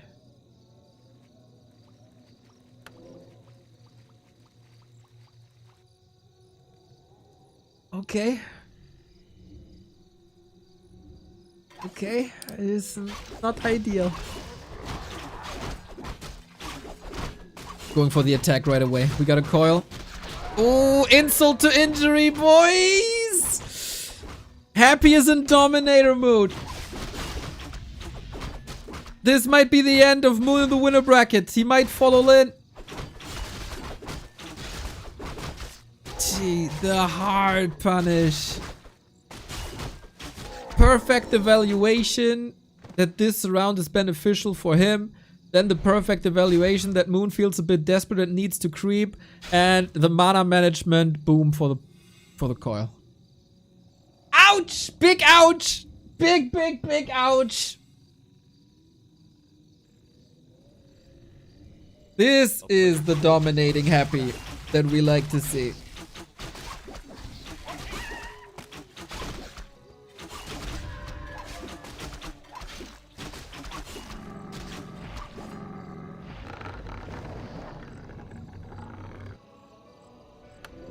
Expand. Thank you very much for the sub. 6 months. Let's go. What's the way out for Moon?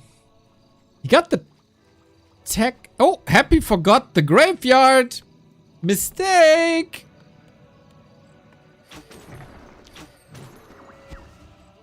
He goes Naga second, so it's not the end of the world. Ooh, Aura second, actually. Interesting. Moon hiding.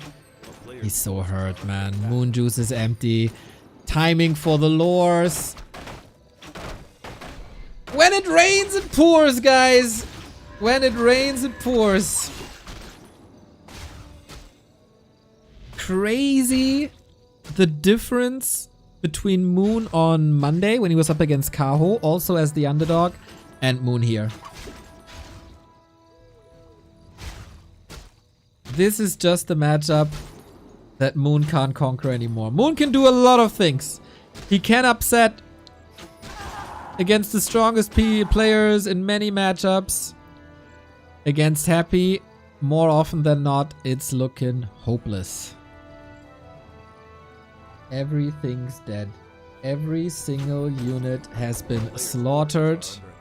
At least we kept the lore up.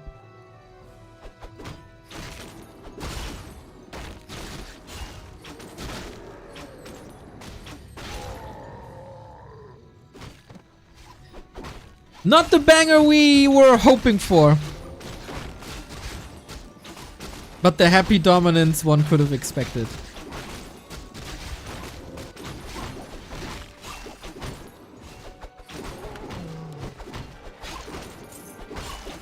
And Happy can do whatever he does with his free time. Nobody really knows.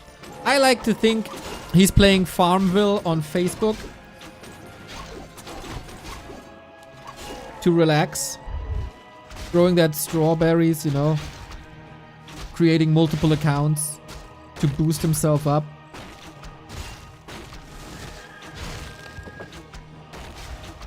Yeah, he's way past the strawberry times, I feel.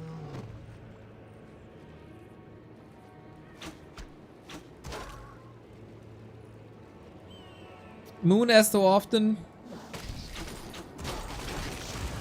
If there's a little chance left, he's gonna try.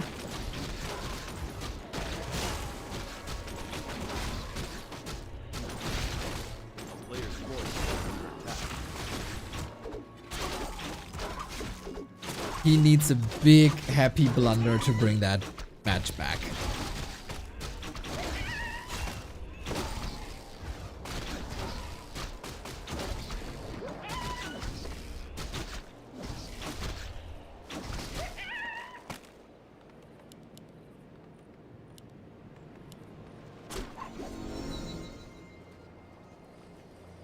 A player's force At least level 3.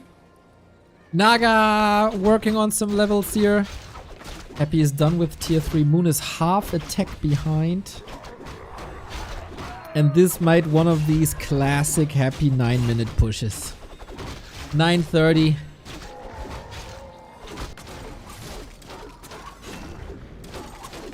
Some people are scared of midnight. It's ghost hour. Night elves are afraid of 9 minutes 30. A player's forces are under attack.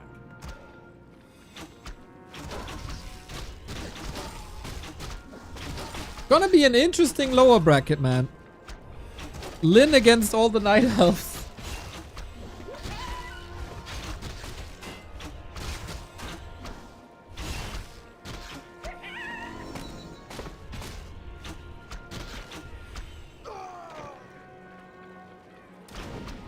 But also the night elves will eliminate each other, so he doesn't have to go through all of them.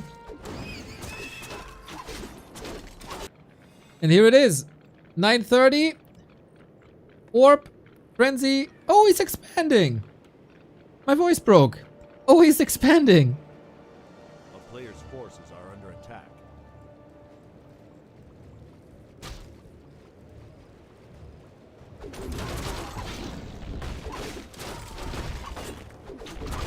Or he gets the creep jack and kills him right away. Maybe he does both, you know.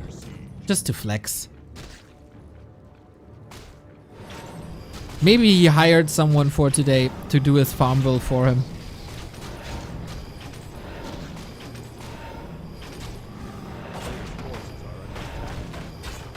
Okay, he lets Moon live, but he is in full control. He got the middle of the map. Naga isn't level 3. He gets the red spot because Moon has to disengage from this, otherwise he's dead. And now he's chasing Moon around the map because he of course knows what's up as he's tracking the units.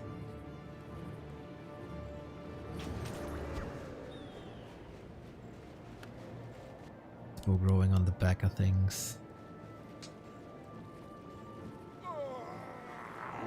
Endurance aura. True. Big mana potion. Nice. It's not getting easier for Moon, guys. Let's not pretend there's a big chance. Happy's army is so fast, he can follow him everywhere.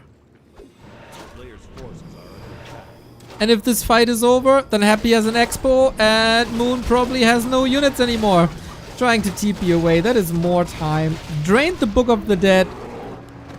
TP gone. Bear gone. Red spot is Happy's. Oh. And shop control for the heal scroll. That's like everything. Every single thing that you can accomplish at this stage of the game goes to Happy.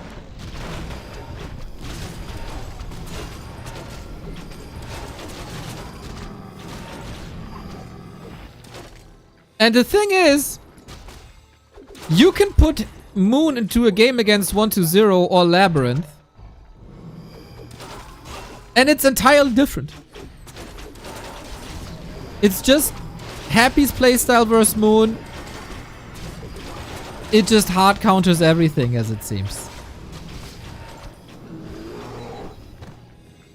Against 1-0 and Labby, Moon is super competitive.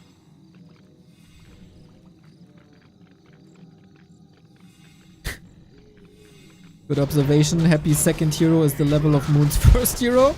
And his third hero is also higher than the second hero. Ay, ay, ay. Expo up now. Yeah, this early game was unrecoverable.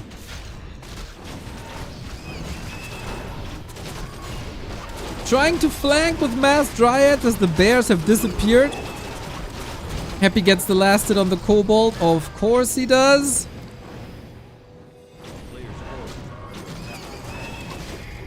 There's something beautiful about Happy with the Ghoul army, man.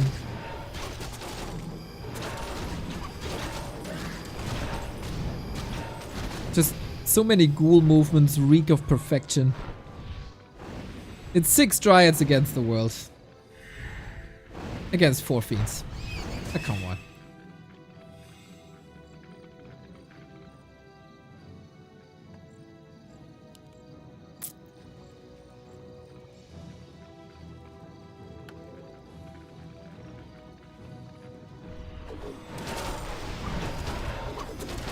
Every focus fire is a kill. So much for the mass Dryads. It was never mass, really. What we get is math slaughter. Yeah, he sends these Dryads back into the undead meat grinder. It is the dominant Happy performance that we were missing for a while. Unlike in the series versus Colorful, not only does he start strong, but he also finishes even stronger. Obviously, map 2 was a little gift by Moon, who misread the game, unfortunately. And guys, we get an undead mirror in the winner bracket final. It feels like it's been a long time since we were able to say that. Happy versus 120 is back on the menu. With Moon, Lynn, LawLiet, Life, Colorful, and Kaho still in the race. Moon can't follow up his performance from last week. And also from Monday. Inconsistency on the Night Elves is surely a thing. But today, the better gamer won. That is safe to say. That is safe to say. Nice tries. Maybe Moon can go for a lower bracket run. And maybe the stars align and we get Moon versus Lynn. We will get Moon into a Night Elf mirror where he was damn impressive versus Kaho. So LawLiet and Life both should be scared. We will determine Moon's opponent here today, as we still got LawLiet versus Life coming up. The Chinese Night Elf mirror tomorrow, as well as the game versus Lynn, and then the match versus Moon as well. So the entire lower bracket, remaining lower bracket, this quadrant here tomorrow, before we go into the deciding stages on July 10 and 11 with the winner bracket and lower bracket, and then the final day on July 11 on Friday. The last big test before the Dolphin Super League.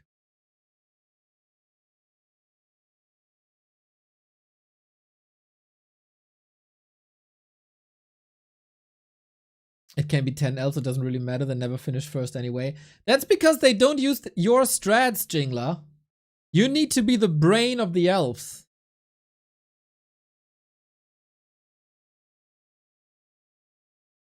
They should follow. They should follow your lead.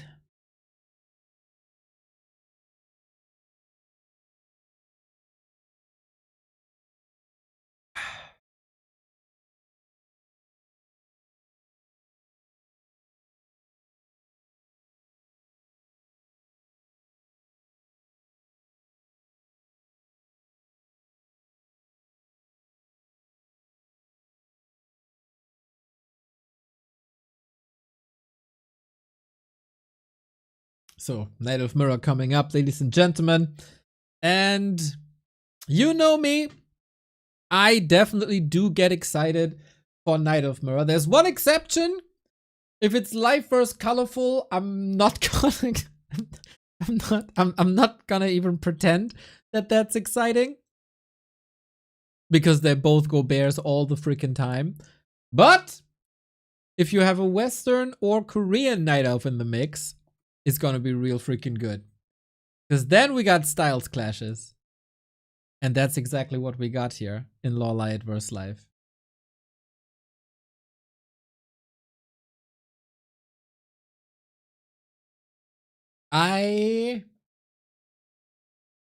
Who do I give the edge to? Life against Kaho sometimes looks a little foolish. Let's check War 3 info. According to Elo, Life is of course the best Night Elf at the moment. That's also due to big wins against Happy. Kaho defeated him more often than not. Oh, they're trading wins, actually. Not they're trading results. 1, 2, 3, 4 wins for LawLiet versus 3 wins. Oh, wait, we shouldn't look at 2019 results. Okay, so it's 1-1 basically in current meta. Ow, they didn't play each other often, huh? Ow. Esports Wonderful Champions League.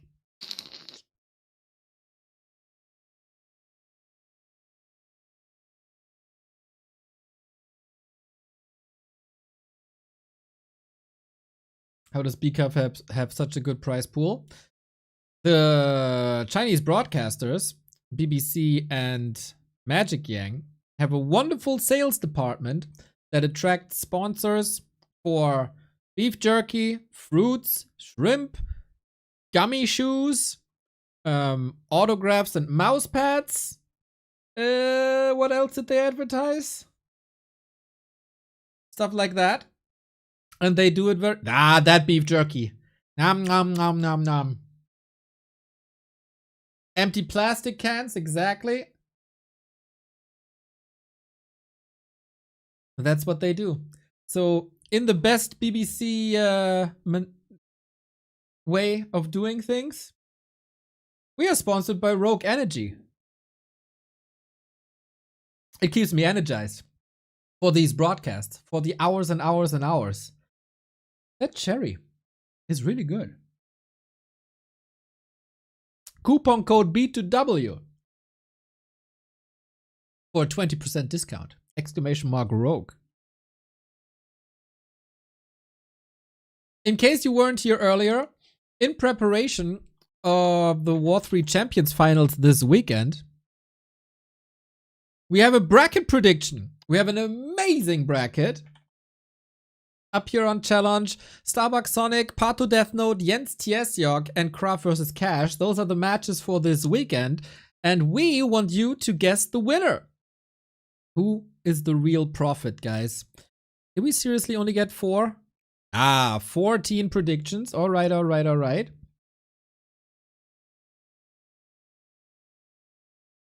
And then we'll see who's better. I'm gonna force Carson and Soul 8man to do the same.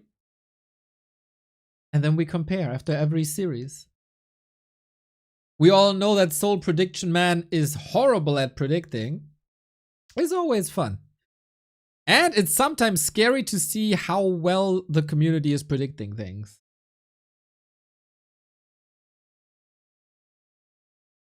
Would be cool to see what others predicted. Yep, would be cool, but if I show that, then we see the email address of that person, and I don't want that. Yeah, for some reason, that's public.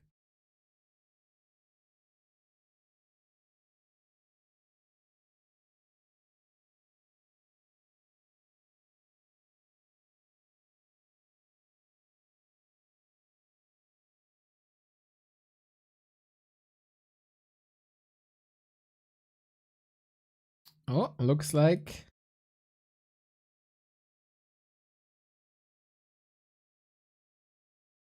14 out of 14 Bucky. Let me check. Oh, you don't see the email addresses anymore. Oh, they changed that. Nice. Okay, who's in? Wait, I can't click on them anymore. Ah, maybe it's because I'm okay. It's because I'm not logged in. Okay. But if I log in, yeah, I do see it. Yeah, so I can see the predictions, but you can't.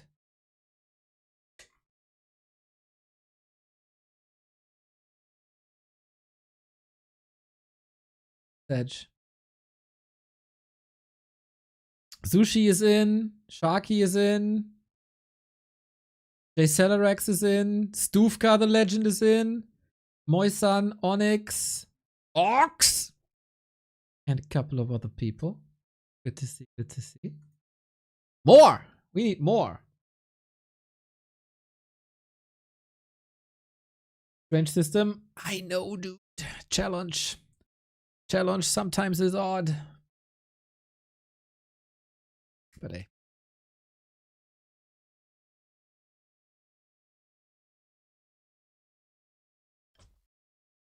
So I wonder if we play on KK or not. Yep. Okay, so I have to switch to the server. We still got 2 minutes.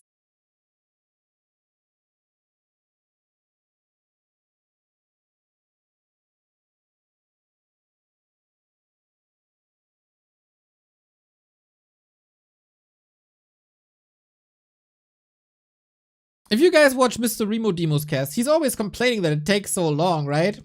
to start the games in B Cup. I don't really feel that, to be honest. Like today was pretty snappy. Boom, boom, boom. One series after another. We talk a little bit. I show you some stuff. Boom, next game. It's pretty fluent today. Maybe I'm just lucky and he's just unlucky. Or his perception of time is different than mine. I'm a little older, you know. For me, things just go a lot faster.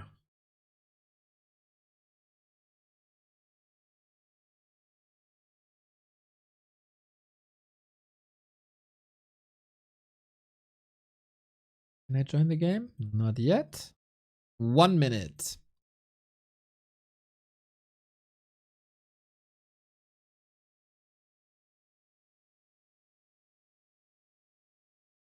What is Moon if you're older? Well, I'm just clearly older. Like, I was born after him, so I'm clearly, like, I'm old. It's just a fact that I'm older. Like, a 2-year-old is older than a 1-year-old. I know, such complicated things I might be a little above you, but that's just a fact.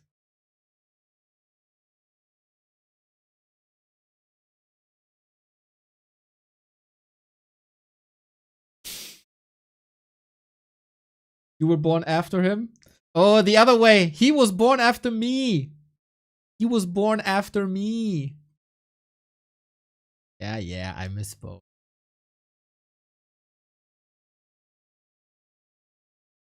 You know exactly what I mean, Dr. Lorai. You always have to be the kind of dude. And then I expose you on stream and then you disappear. Like with the white flag. Where you were lying to thousands and thousands of people until I corrected you. Never forget the white flag incident.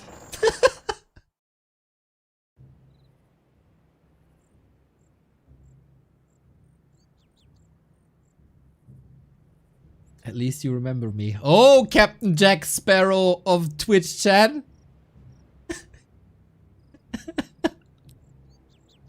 So, the game is watchable and we're good to go.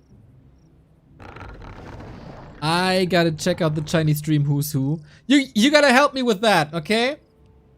LawLiet is red and life is yellow. LawLiet is red and life is yellow.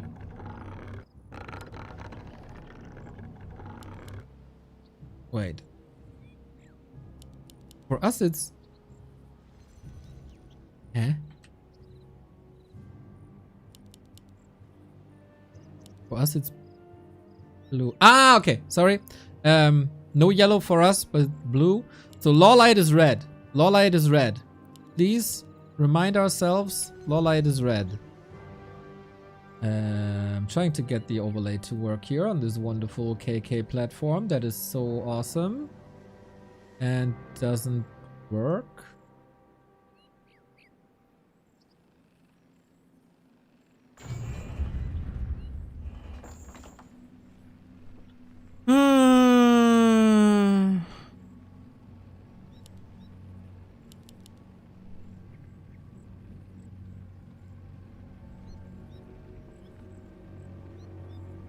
Nope.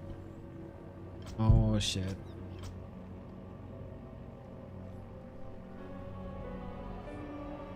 Okay, sorry guys, this will take a little. At least we got the wonderful double sound back that we love so much.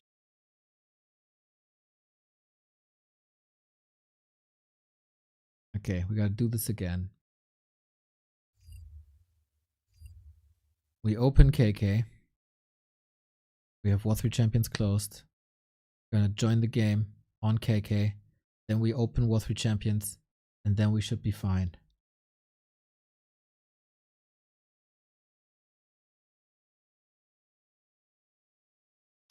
I know I say this a lot. But I truly hate this. It's so annoying.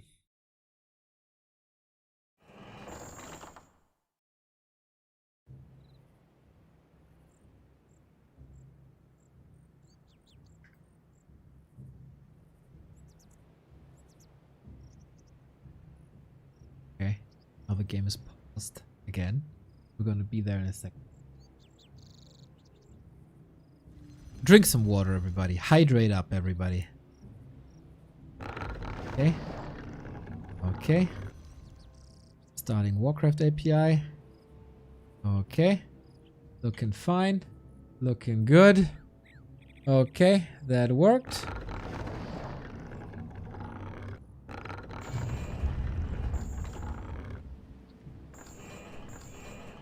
Here's our game, everybody. Lower bracket round 3. The game is on. Who survives this round of the lower bracket? Back to the game, excited about the finals and looking good, Neo. Thank you, Kageman. Hope your move was successful. And hopefully you're able to provide us with some profile pictures for the finals.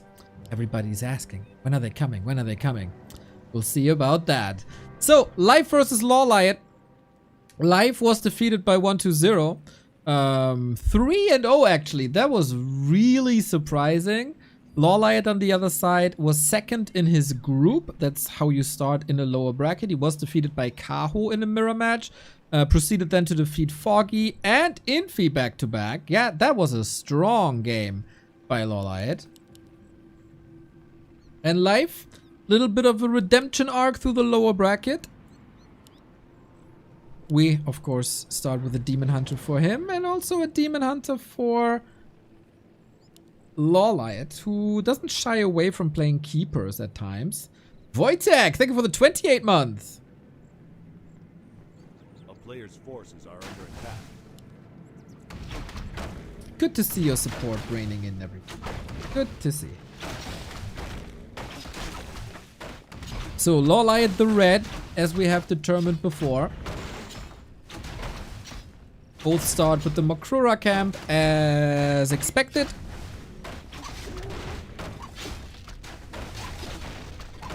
So let's see what we can do. Varian Vrin, thank you for the 61 month, man. That is such a long time. 5 years and counting. Still in love with the new sub alerts, guys. It's looking so good. It's looking so good. So, who gets the better end of the stick item-wise? We got a ring, we got a claw. LawLiet starts off with, or both are starting off with evasion first. Interesting. What the hell did I press? Oh, right button. But yeah. If I see live, I think 99% bears guaranteed. For LawLiet, it could seriously be anything. It's very hard to read what he's doing with the game.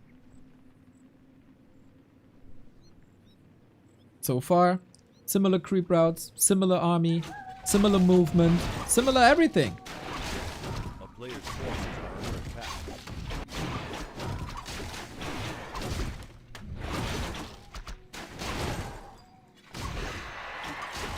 Techs are running early Hunter's Hall for LawLiet. Is that just because he had the resources ready and wants to go for an early Ultra Vision? Or is he mixing in a hunt?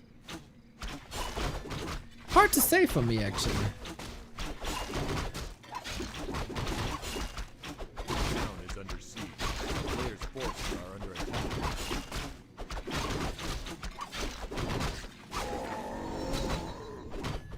So we get the double rings. Nice for these exchanges. Life a little bit too late to steal significant creeps here. So solid level advantage.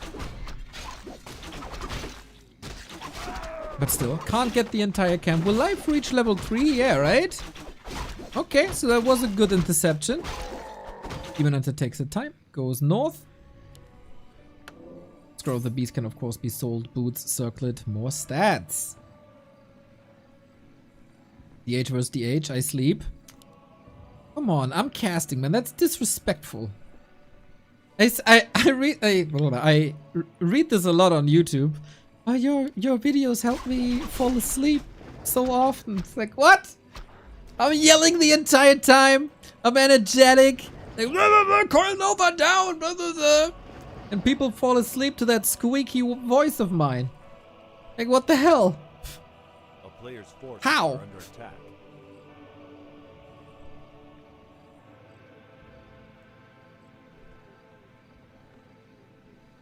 Yeah, I never know if that's praise or not. Casting is amazing, love it. Thank you. We want Podem. I feel you, mate.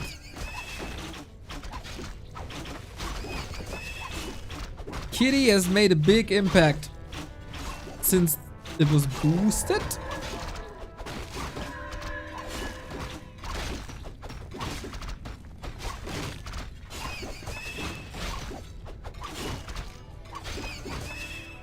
But man, I promised you a spectacular China versus Korea Night of Mirror with exotic strategies, and here we are. Demon Keeper Bear Mirror. Oh, that's because you're a nice person. Thank you, thank you. You don't know me well. No, nice that it appears that way. To some. So, this could be a little bit of a bland start into the series. The good news about this is we do have 2 laboratories here. We could go Zeppelin. At least it's not Breaker Mirror. We've seen a 45-minute crazy Breaker Mirror yesterday on Twisted with Mass Teleport and Island expansion. That was sick. Recommend watching that. Dryads are coming in for life. Dryads are coming in for LawLiet. Don't seem like we have the need for Dispel at the moment. Still looking for it. Still trying to catch these Dryads. Little bit of Miss Micro by Life there. Next Entangle. He wants to force that town portal so bad. Only Archer left. 3 versus 3. 2 versus 3. He's not finishing that demon like at all. He's trying now with another Archer kill, I think. Oh, Archer. Killed by Entangle. LawLiet got the better end of the stick. He got a good fight done here, no? Half a level ahead on the Keeper. More supply. Life was able to stay out on the map. That helped a little bit. That didn't look too impressive. Guys, I worry about Life. Can I say this now? The wins versus Happy didn't do him any good in any other matchup.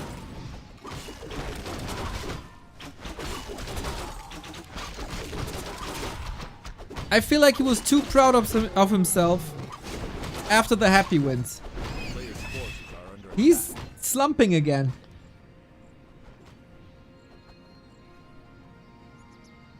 Yeah, I say that. Someone has to be brave enough to say it.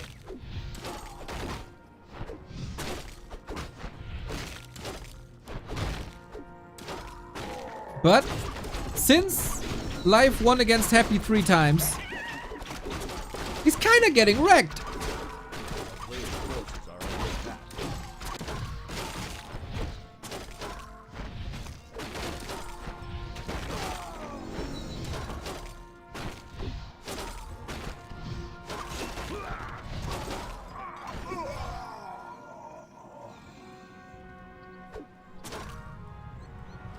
And that makes me worry a little bit for the Super League.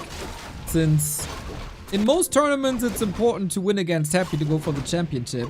In the Super League, you gotta win against everybody. That will be the true test who's the best and consistent player across the board. I don't think we've ever, or at least in a long time, had a measurement of who's the best player in what regard in this scene. So everybody should just watch every single Dolphin Super League match. Not a true fan if you don't.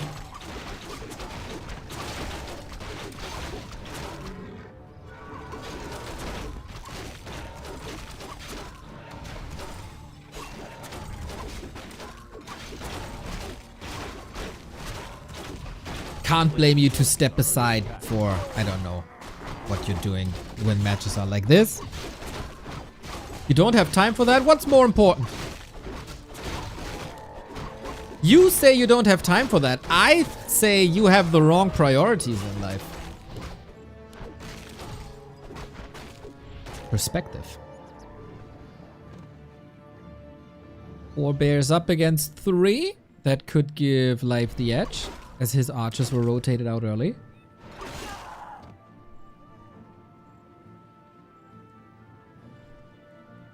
Very, very even situation. Heal wards can be massive.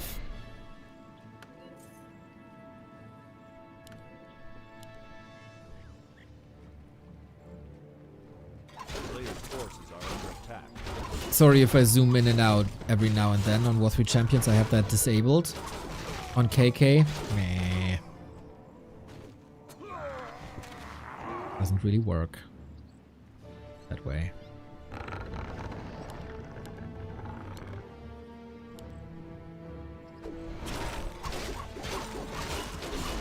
Okay, we take that fight. Demon Hunter is kind of somewhat surrounded. We have even level. We got the heal ward in the back. Must be punished immediately. Was not that easy to focus fire since the keeper was standing on top of that heal ward. And as good as LawLiet's fight was on the left hand side, Life is doing amazing in the follow-up fight.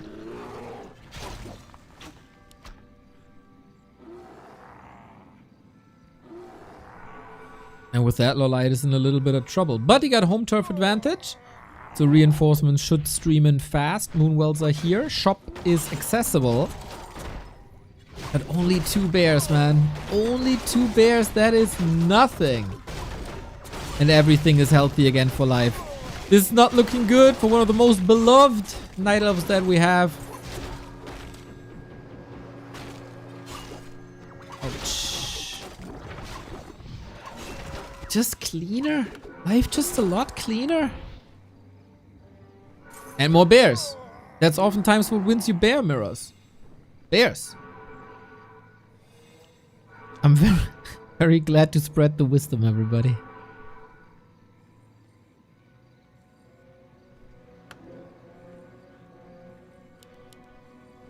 The town is under 1-1 upgrades The players' forces for LawLiet. 1-1 also on Life.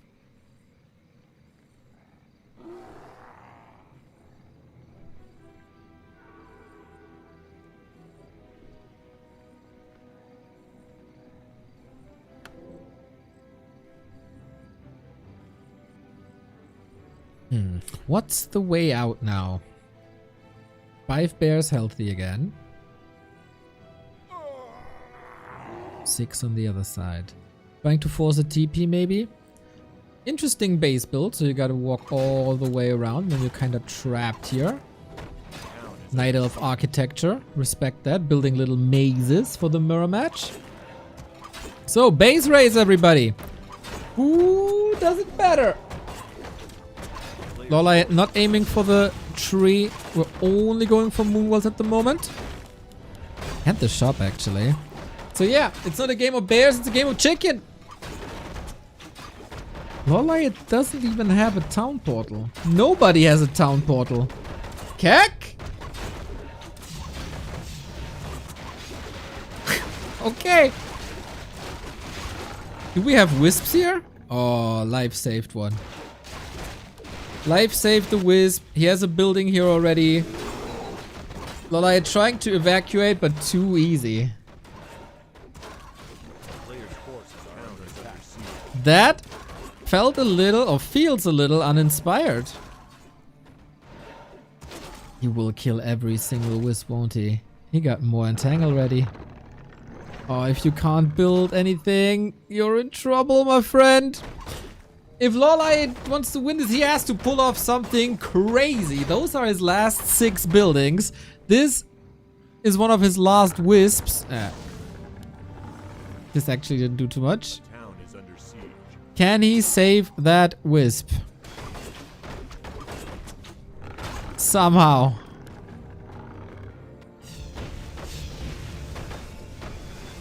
Oh. How you wanna? How is he willing to win this? There's another wisp here. LawLiet, you need a base. Okay, move well. I see. Last building by LawLiet here. Last buildings by Life here.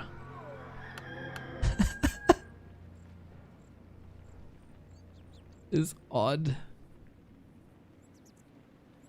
Will LawLiet be revealed then? He's going for a fight.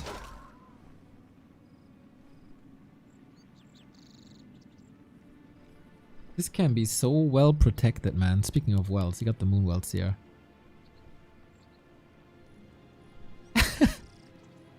Not the first base race we see this week.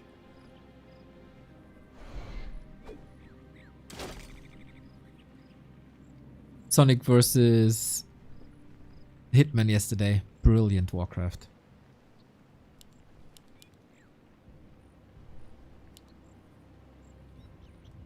So, LawLiet has no money no more.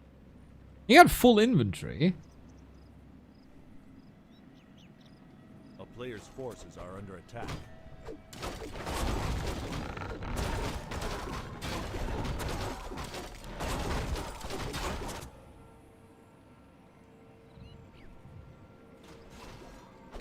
He seems confident that he can outmaneuver life in a situation like this. I am curious.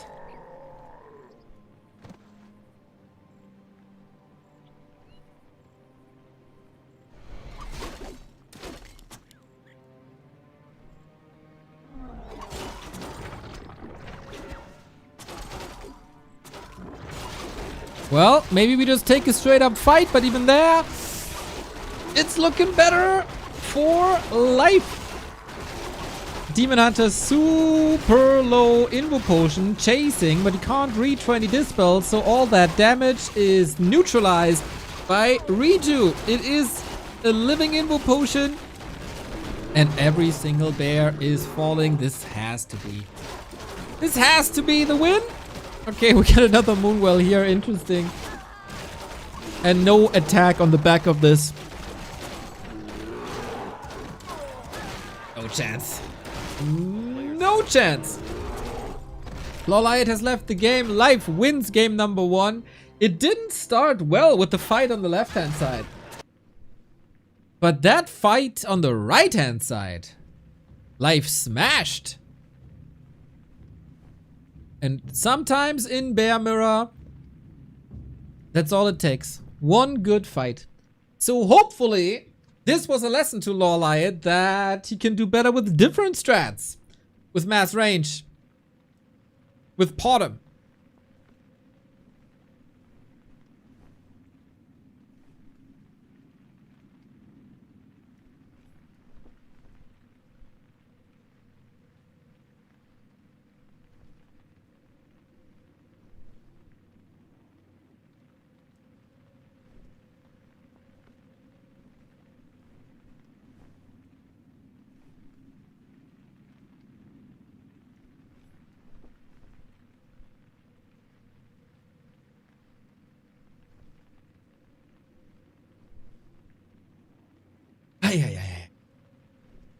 Ay, ay, ay, ay.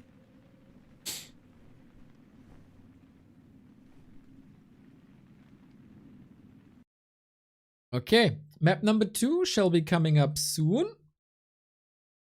And yeah, I truly hope that we get a different setup. They actually started already. In 2.5 minutes, we'll be there.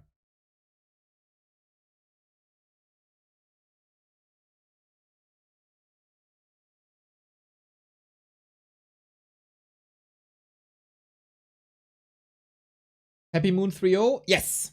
Moonverse happy already over 0-3? Yes. That is so far correct. But we will see Moon again in the lower bracket, where the Night Elves belong.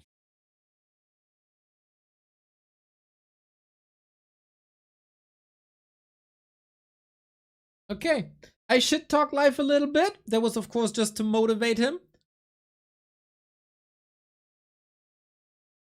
Now it's down to LawLiet to turn this around.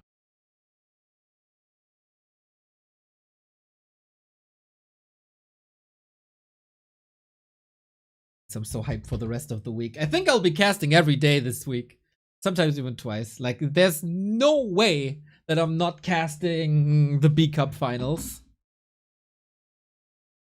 So I offered Mr. Remo Demo a dual cast. Then we got the War 3 Champions finals with Carson and Soul. And the players on interview and stuff.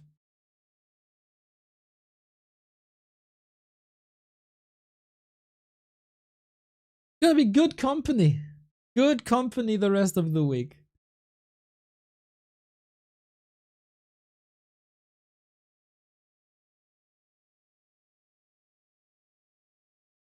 One minute and we'll be live. And of course, Creepjack with Flory on Thursday.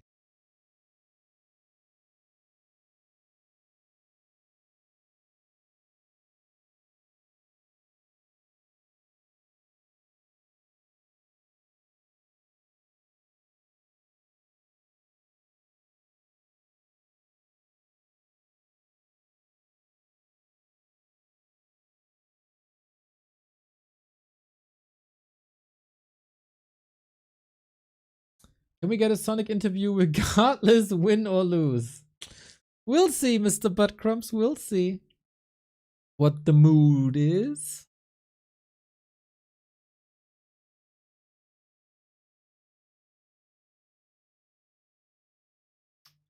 There is a little dream of mine that Starbuck goes Night Elf versus Sonic and both lose their engine of war to the creeps. That is not without the realm of possibilities, I think. You never know.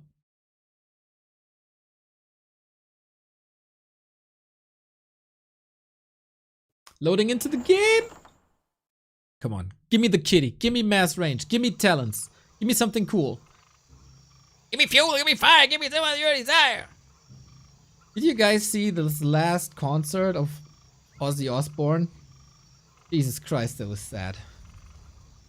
Probably good for him. If it was a dream of his. It looked.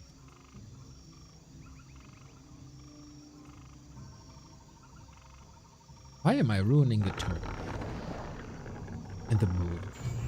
So, LawLiet is at the bottom once again. Okay, so the overlay is right.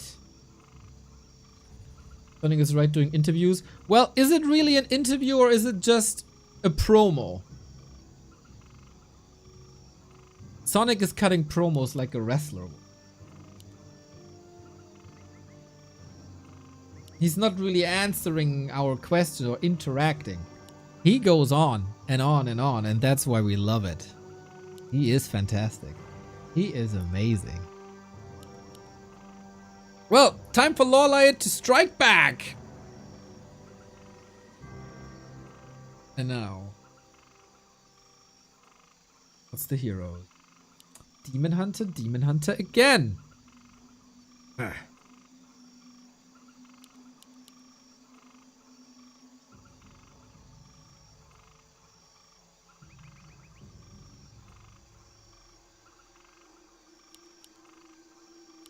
Come on, guys. I gotta cast 2 Knight of Mirrors tomorrow as well. Entertain us.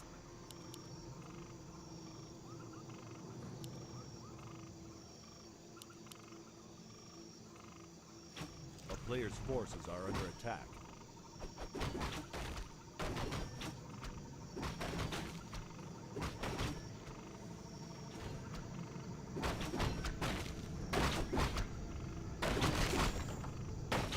What happened with the humans?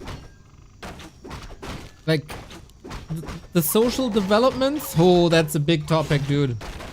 We could talk about that for hours and hours and hours on end. A player's forces are under attack.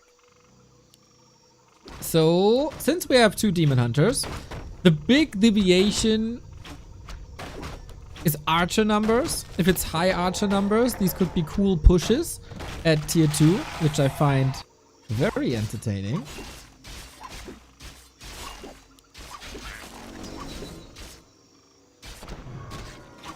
Well, 40 is never playing B Cup. Sock is, you know, not in the shape of the past. Blade is banned because he insulted everybody again.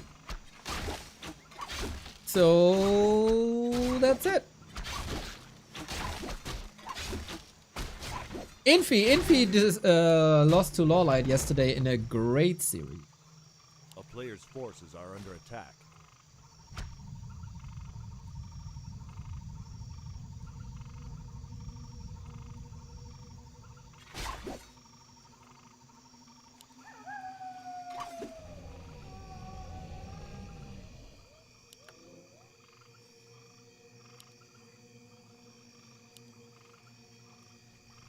Oh, nice read by Life.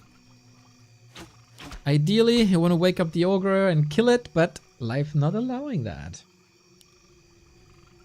Nice movement around each other. Good inventory by Life as well against the boots. Why does 40 not play B Cup? I do not know.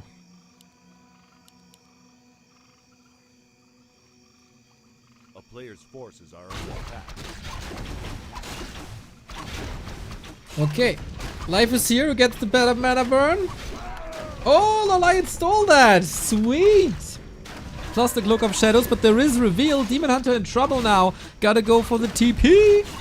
Big heal potion, of course. Oh man, if he gets the big healing potion there, that's a recipe for a lot of damage, but it's a lot about XP.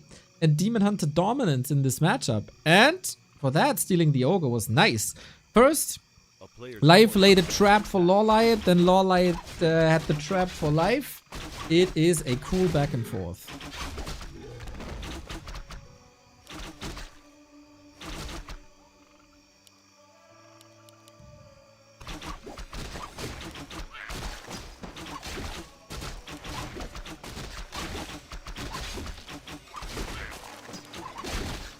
If someone knows what this is, I'm willing to learn.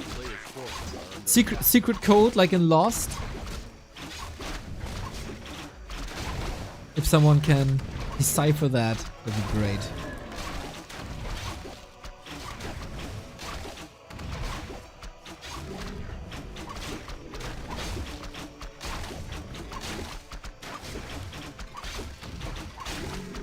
LawLiet surely with strong timings here. He lost the town portal, so he's gotta be careful. And he knows that there's a potion on the other side that Light can't commit to. Whew, if the archer block goes on for a little while, that's getting scary.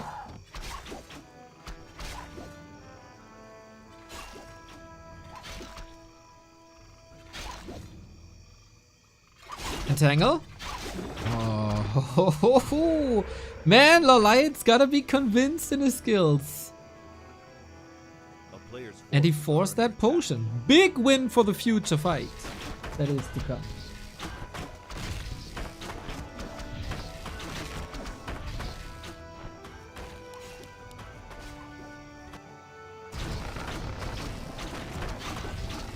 So it's Keeper again. Unfortunately, I counted the archers and I have to report that this is still a Bear Mirror.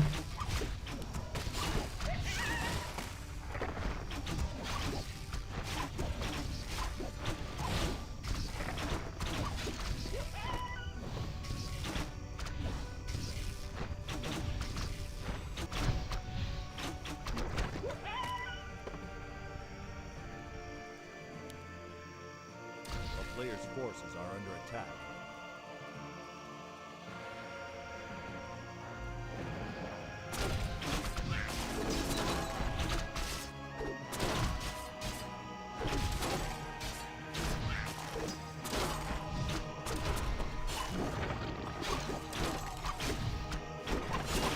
Oh, LawLiet with the body block maybe? Some crowd control maybe?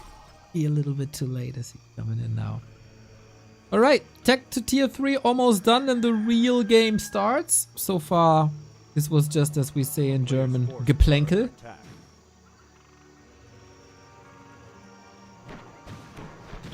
The clock is ticking for the skeletal orc, not only in this map but also future patch. Gets rid of the vamp aura that was introduced with the last patch.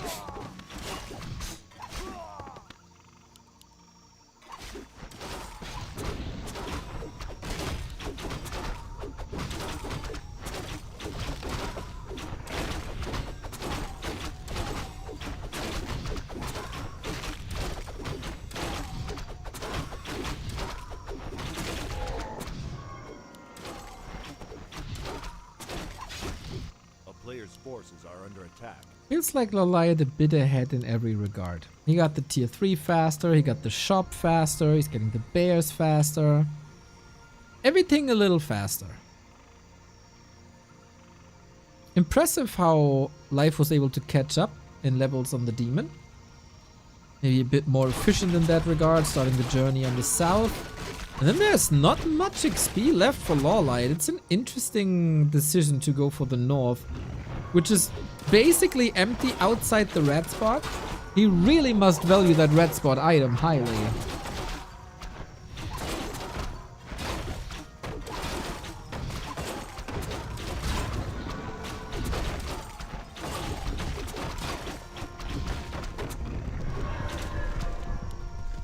Unholy aura. Okay, good reward. More movement speed, more HP regeneration. Nice, nice, nice, nice, nice.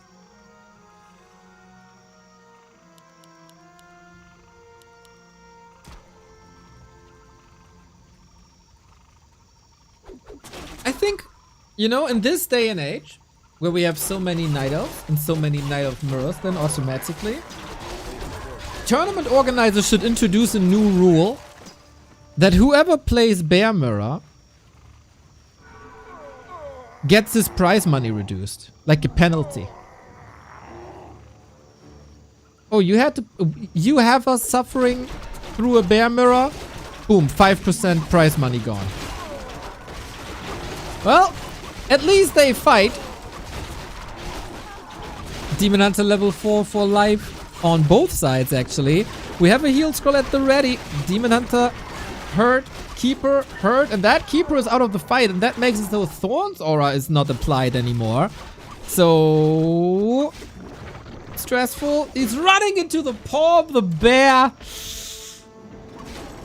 and that is a big kill for LawLiet. Ooh, boy, oh boy, oh boy, oh boy, oh boy. The bears were suffering. Keeper levels are one of the most important things in Bear Mirror, though.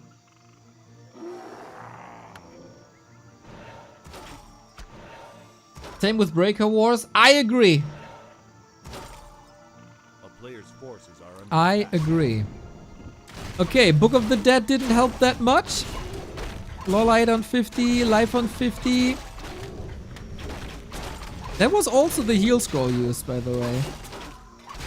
So, if not for the Keeper kill, I think Life wins the game. Because the fight in general was great.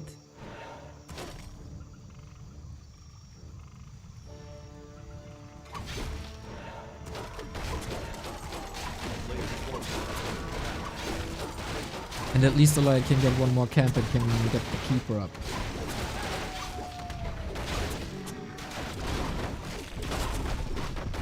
Oh my god! He's so lucky!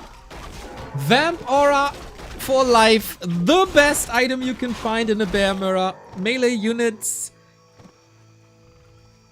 steal XP when they attack, and that goes for pretty much every single unit. Player's forces are under attack.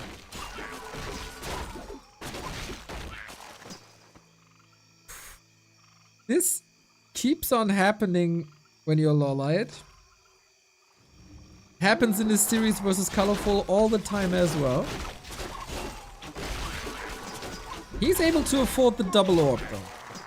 Maybe that helps him out.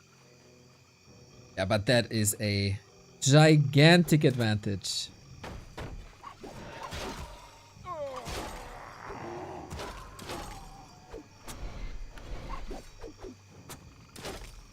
Retreating now, trying to fight home.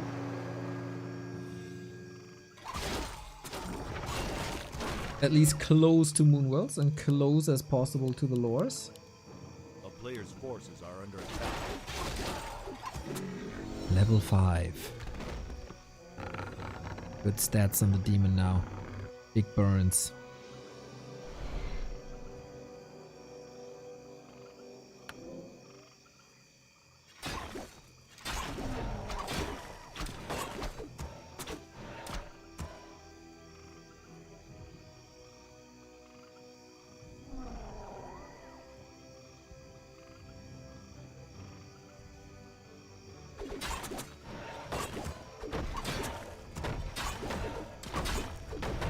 Life has to supply the LawLiet. Still waiting for some Moonwells to be able to go up to 80. Trying to stall, trying to squeeze out more money from the gold mine without upkeep. But yeah, you gotta fight now. Maybe he can make this a numbers game. But so far, the numbers are looking fine for Life on the Demon Hunter. Oh, that's kind of a surround, isn't it? Invo Potion goes back in. Can he win the bear flank in the north? Maybe. Riju running. There was a heal potion as well. Oh my god, that Riju helped him up so much. Bears move to the side. 3 falling. That's finally level 5 for LawLiet as well. Life's still a little bit ahead. The double orb was not the savior. How does this fight look without the Vamp Aura? We'll never know.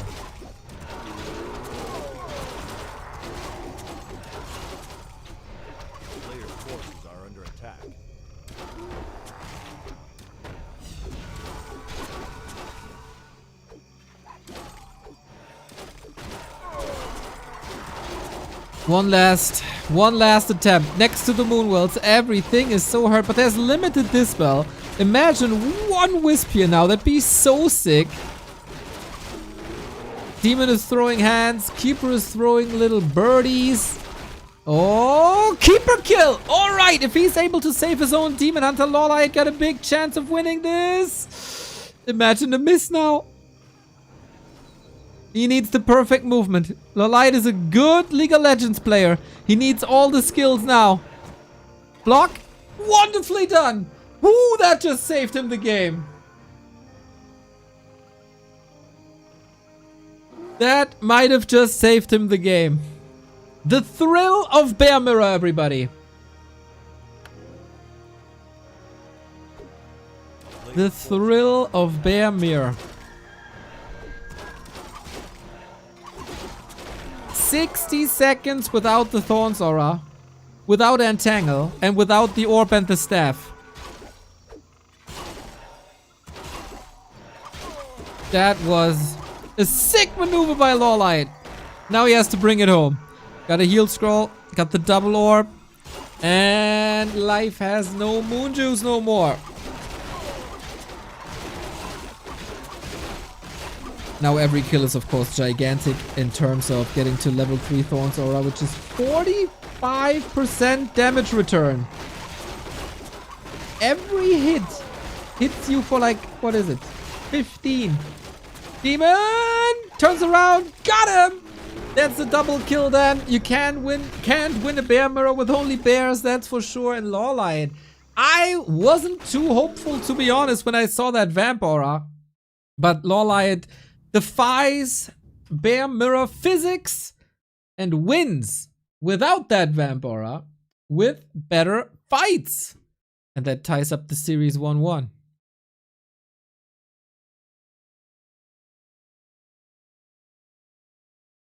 Boom.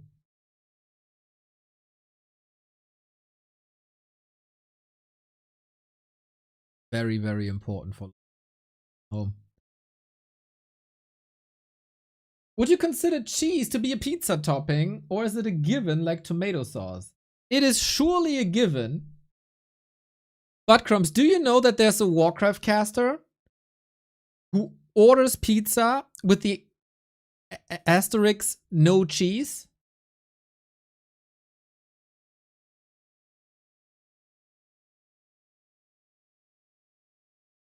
Bro. How?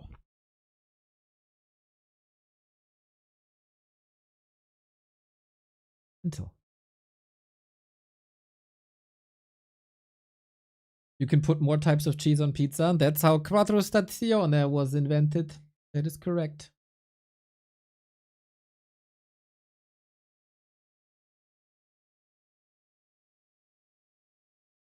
Yeah, there's a special place in hell for these people. Sauce Hollandaise, best pizza topic. I'm with you.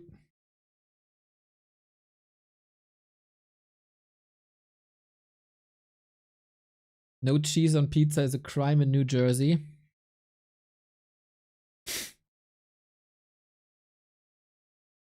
I don't know if I can trust Americans on pizza anymore since I heard about this deep dish thing. That's odd. That's really odd.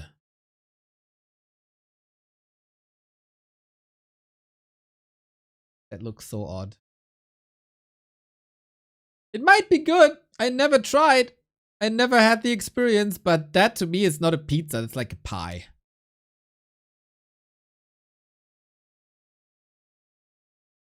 Don't tell me you're a flat pizza guy. Of course. As flat and thin as possible. You know, the regular Italian way.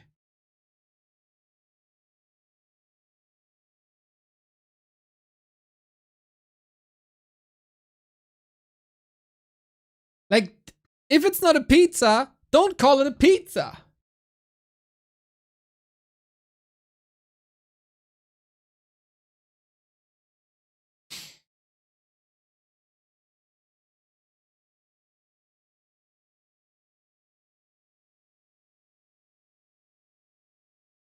I can't imagine it's good though.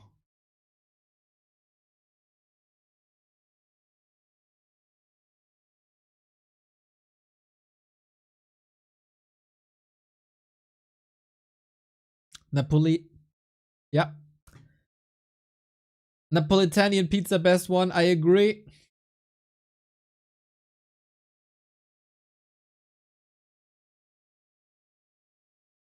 If well done. If well done. Because a regular Italian pizza is always great. It does, like, you can't make it bad. It's impossible. A bad Napolitanian pizza can be bad if it's like too soggy. You can ruin that easy. Would you agree, LeSure?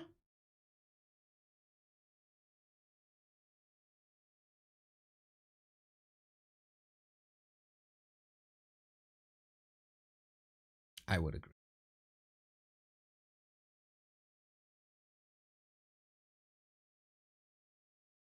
I was in Naples a few weeks ago for the first time from the US. Hands down, best pizza I ever had. This. There you go. They really know their shit, dude. Very glad it's catching on. We go live with the next game in 2 minutes 45 seconds.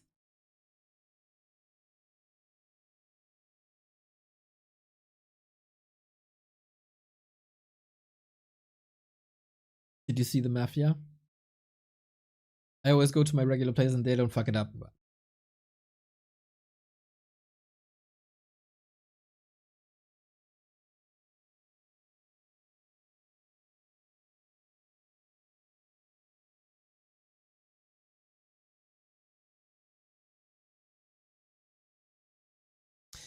You know what sucks?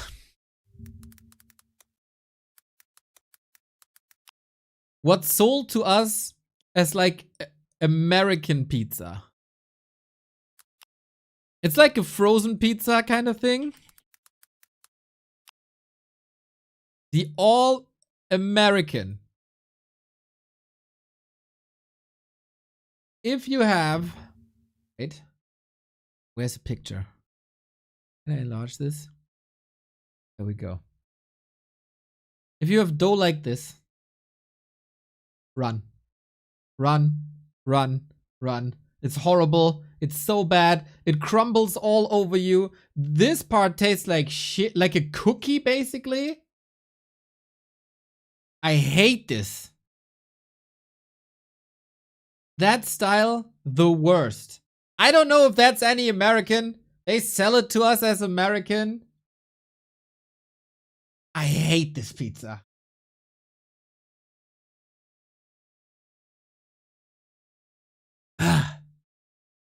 Never. Never, ever, ever, ever, ever go for that.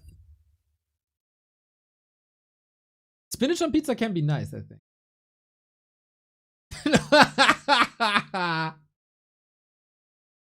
Admiral Ziggy, that made me laugh.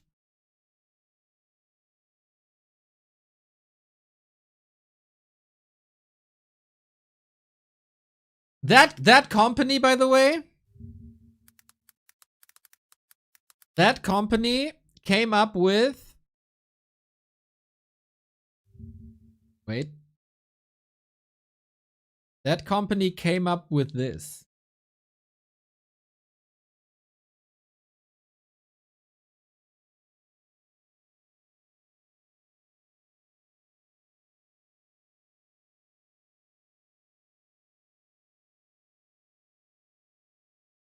That's what I would probably... should be forbidden.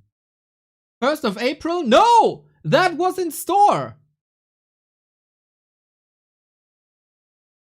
That was a real thing!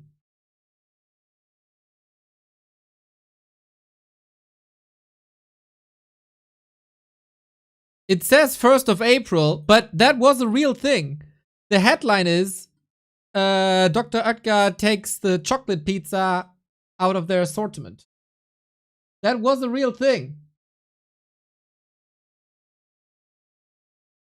So, Dr. Oetker American pizza, horrible. They came up with the chocolate pizza, horrible.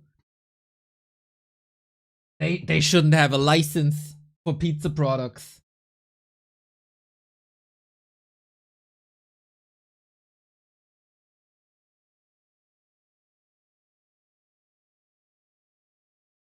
Ain't that a dessert? It could be a dessert.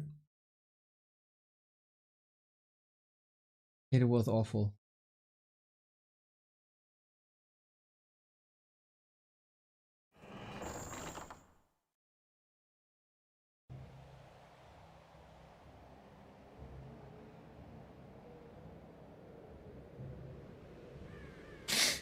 We need a German pizza purity law.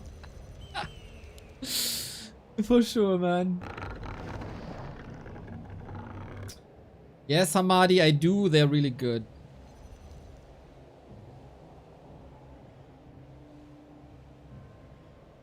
Are they working? Is it? Don't know.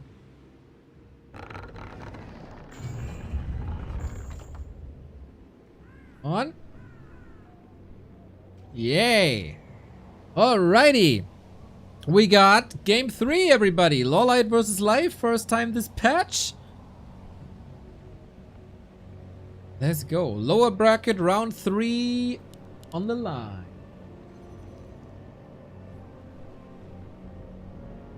Yo, Hamadi, that would be the dream. That would be the dream. I could advertise for them for hours on end.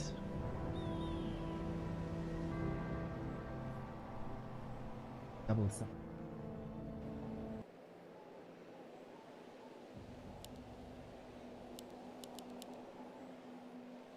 That would be great. A Warcraft 3 pizza championship.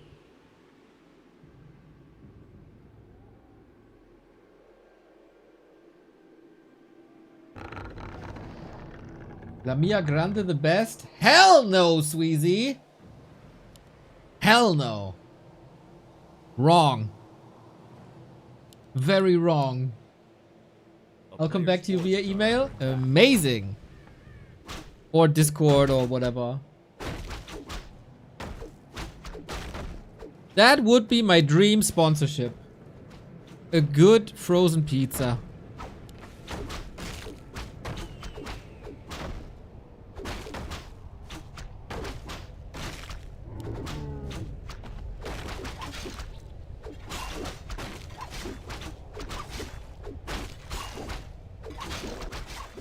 So, we start with Demon Hunters once again. Here on this map, we got a lot of choke points. So, I'm once again a bit hopeful that we might not see bears.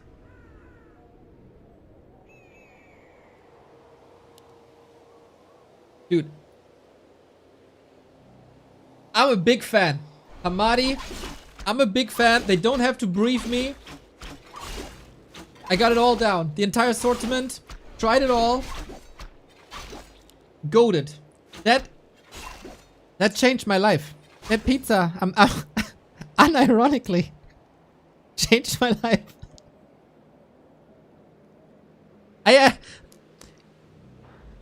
We talked about this on stream before.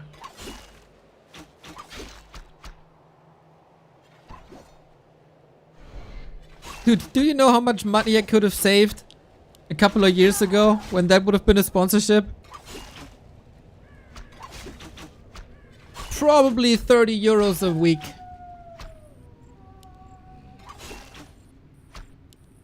I'm sadly not lying, man. A player's forces are under attack.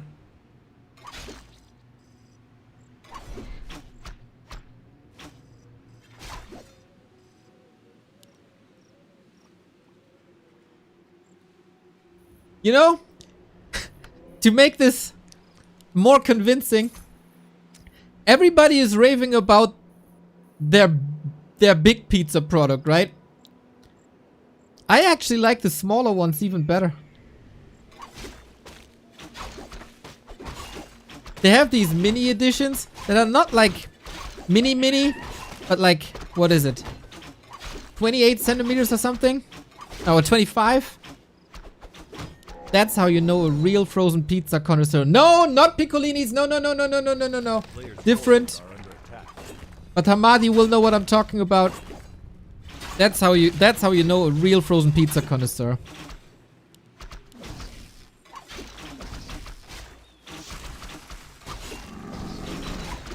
Here's the sub. Thank you. I try my best. Salute. Let's go. That's what we're doing every day, isn't it? We got lures again. But LawLiet is quite a bit ahead. Inventory is sick for both of them.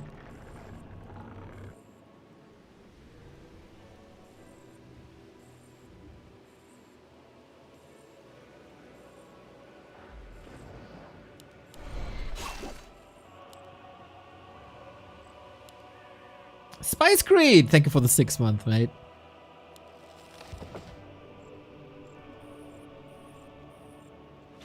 A player's forces are under attack.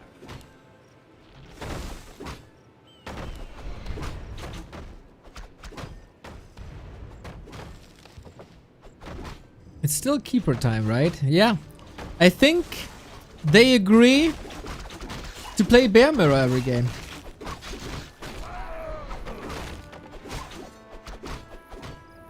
So they both must be thinking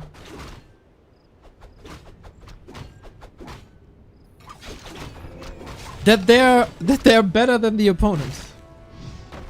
And I mean the score is 1-1. Makes sense. Player's forces are under attack. I'd say Life is more of a Bear Mirror player that is just fighting. LawLiet is more of a base trade Bear Mirror player.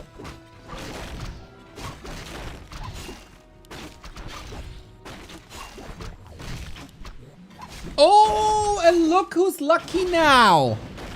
Look who's lucky now. LawLiet with the Vamp Aura very, very early on. That is, of course, an amazing incentive to go Bears. A player's forces are under Dude, these item drops are crazy.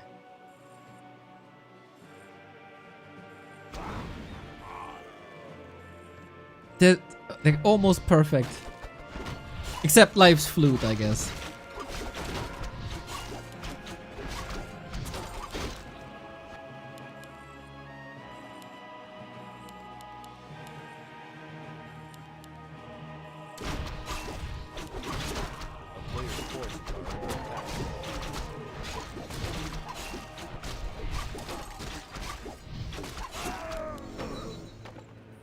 And the Scroll of the Beast now. Okay, tide is turning a little bit on the item luck for Life. Poor Life. Vamp Aura is Jinx. Actually, that could be true. Maybe you get complacent when you find the Vamp Aura. That might be a psychological hurdle. Nice snipe by Life. Holy!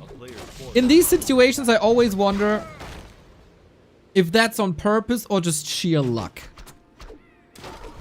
Because that is so big. No reju, no roar. Oh man, that is gnarly. Also with his back against the base, so the units can't really take the Moonwell off. Or use the Moonwell rather. But now we have a little bit of entangle advantage for LawLiet.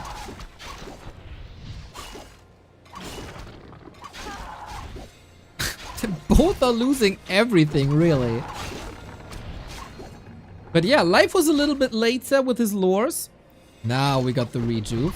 One more Dispel, right? But definitely more than one rejuve. There it is. That's the body block of the Wisp, or whatever they call a body. Reju on both sides now. Take the Dryad away. Demon Hunter hurt. Has an Invo Potion still. Damn. Life's Micro looked great for a second there. Re-engaging. Mana burn. Gotta get out of that fight. Close, close, close. And another reju. Perfect arrival of that bear.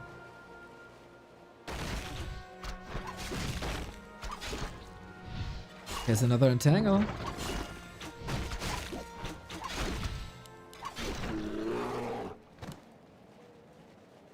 Dust settles, and maybe Life was a little over aggressive. A player's forces are under attack.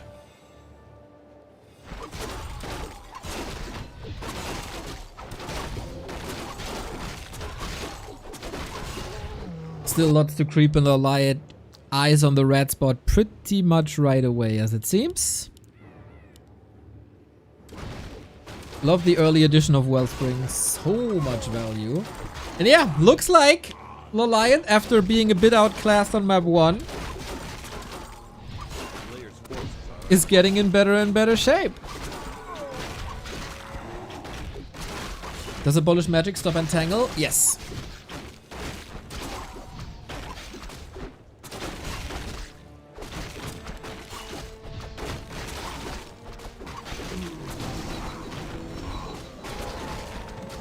Medallion of Courage, lovely for the Keeper. It's not an aura though.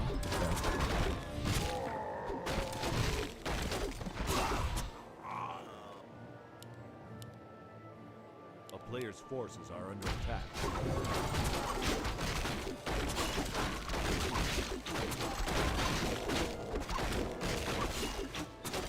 Ooh, Zeppelin time? Life with the Scout. Super important. Ooh, that could have backfired hard if not for the Scout. Now, LawLiet has no town portal, and he was punished for that before. This time, he's not going into a base trade. But the Demon Hunter home alone. Still trying to stall. This will keep him supply blocked for a while. Maybe Life can use the situation. Life very aggressive this game. I like that. So, odd fight for sure. Bear out of the fight. Dryad dead. Keeper hurt. This is not the situation you want as LawLiet. And it is the cursed Vamp Aura, everybody. It's just true.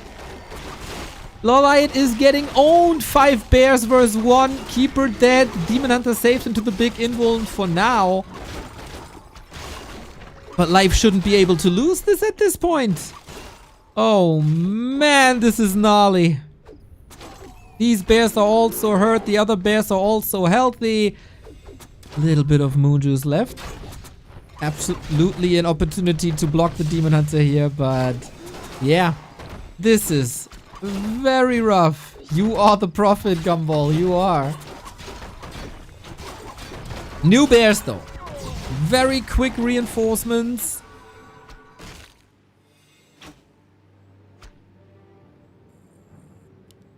That keeper kill. So bad. It looked good for Lola. Oh, another bear. Damn.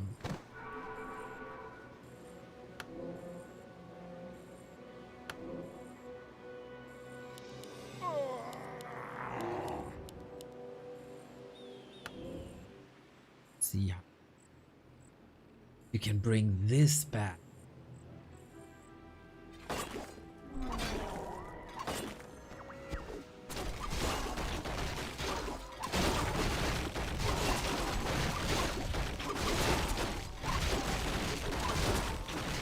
Well, we're definitely trying, but every concave, every engagement is just better for Life.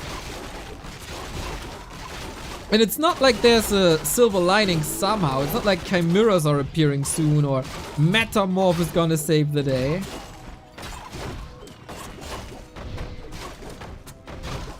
And if the Keeper doesn't come back, then there's no Thorn Zora. Yeah. It's clobbering time. Keeper will never see the light of day in LawLiet. Loses absolutely everything. What a disastrous engagement that was. When he was in a winning position, he didn't expect LawLiet Life to push that fast again. And was completely caught off guard. Rough. In the meantime, chat is slandering tuna on pizza. I can tell you, tuna on pizza is freaking great, bro. With onions? Awesome. And then you have a dip, maybe? Awesome. Don't you slander tuna on pizza. It's really good. Is that not common? I think number 1, salami. Like from what most people eat. I think tuna is probably rank 2 in all of Germany. Wait. Most popular pizza toppings, Germany.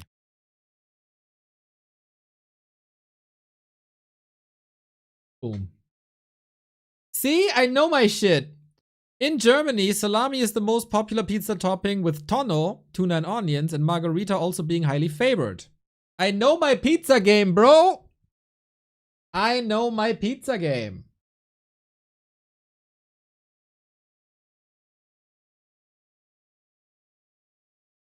That is a very German thing. I did not know that's not normal.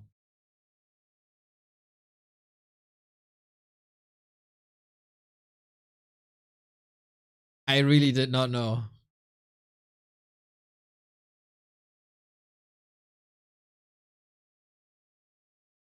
Hey smiley face. Yo, Woody, what's up, dude? Not across the sea, huh? It's extremely German.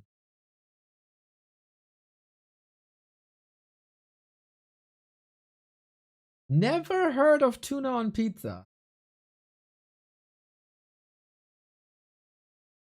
It's really good.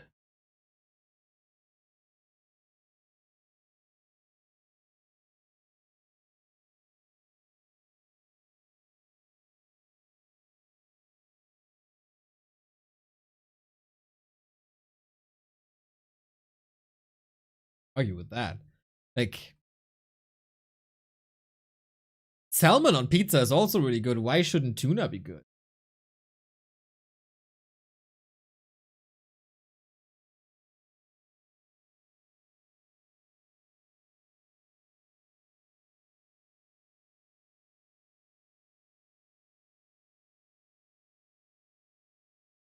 You guys are a little extreme.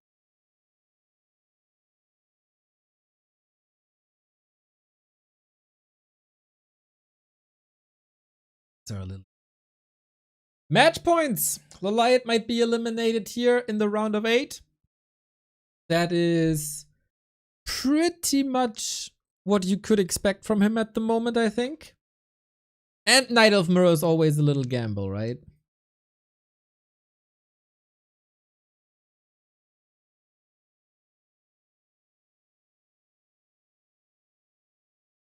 But yeah, that was basically he got caught off guard twice and life just ripped him apart.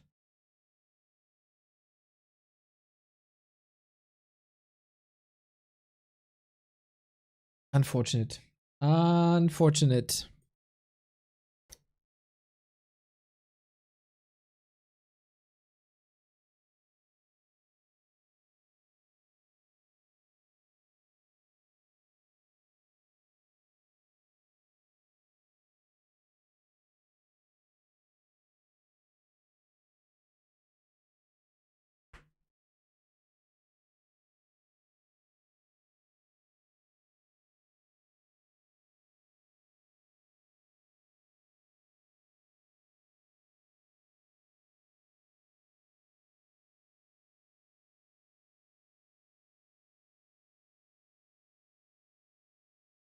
I want to open a pizza place in Italy called Real Pizza. Nice.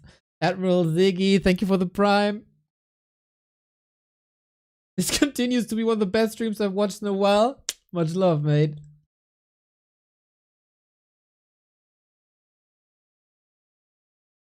Pizza discussion is crazy. That's so funny, man. The Americans think they have the best pizza. The Italians think they have the best pizza. There's a big war going on. And in the middle, the Germans, tuna, bro. Let's go. Chocolate pizza. Hell yeah. We got pasta pizza as well. That's a bit odd. We love our hollandaise. We are definitely the weirdos when it comes to pizza. And you know what? I embrace it. It's fine. It's good.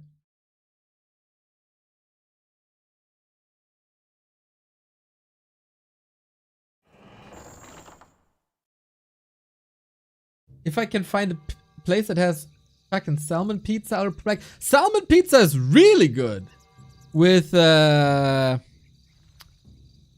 salmon, spinach, creme fraiche. Yep, very good. Oh, we're on Shattered Exile. Let's go. Let's go. Let's go. Let's go. Let's go.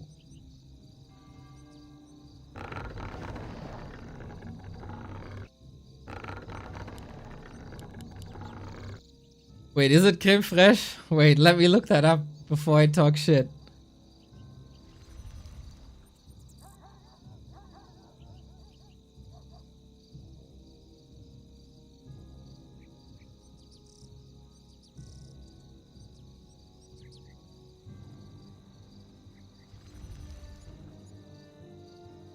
Well, it's more like cream cheese-ish.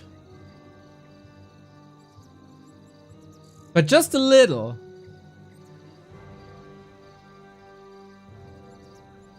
But it's very similar, is it? Or, what's it? Schmand? What's schmand in English? Sour cream. That also works. Whatever it is. It works. It works. We got a game.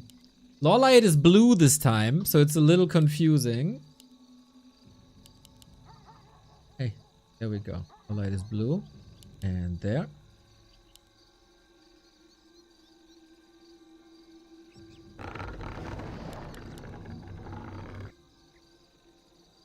I want to ever make that pizza the Ninja Turtles used to eat. We had that and we had Ninja Turtles pizza in Germany recently.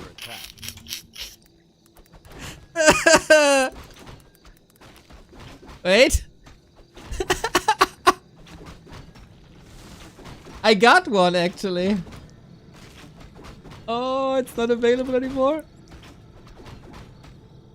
Wait, we had that in store. Of course we Germans have turtle pizza, bro. Of course. A player's forces are under attack.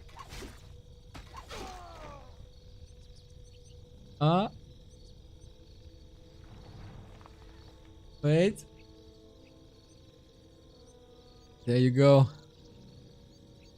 That was a good one. That was a good one. God. You must think we are the last people on Earth. Players' forces are under attack.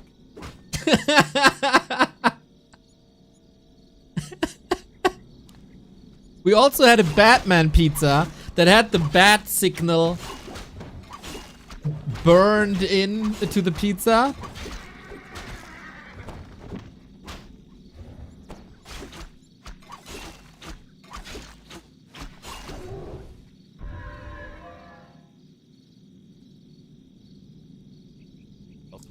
It's made from bats, exactly.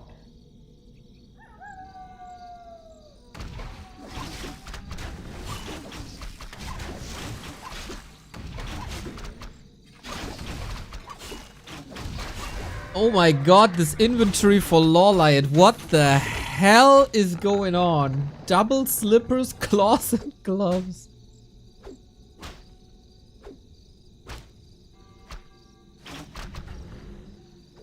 A player's forces are under attack. A town is under siege. Yeah, so you can tell I know my pizza game. I really do.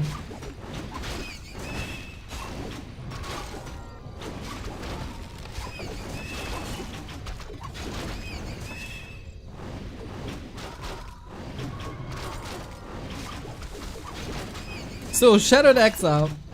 Very cool addition to the map pool. It's huge. You can expand. You can blow the expansions up with sappers as there's 2 labs right next to it. It's amazing.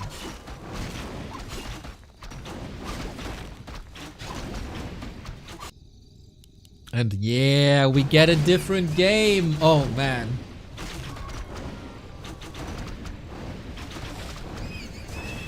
Oi!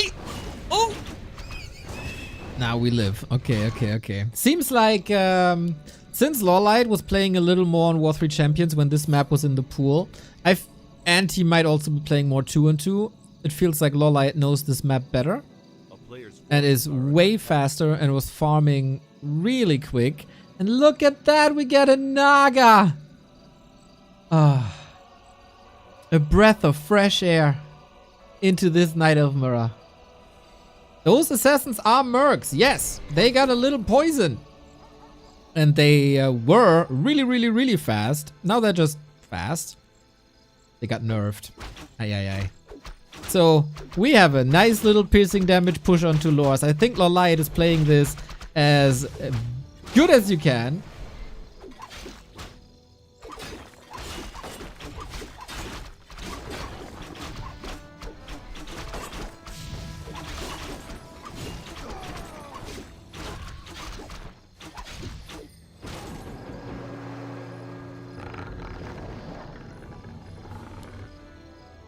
And his expo is up soon too.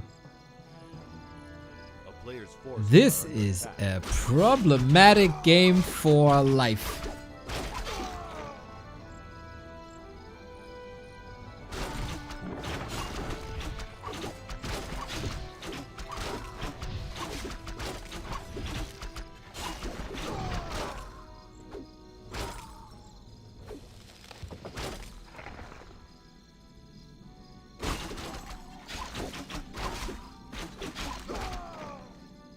Players' forces are under attack.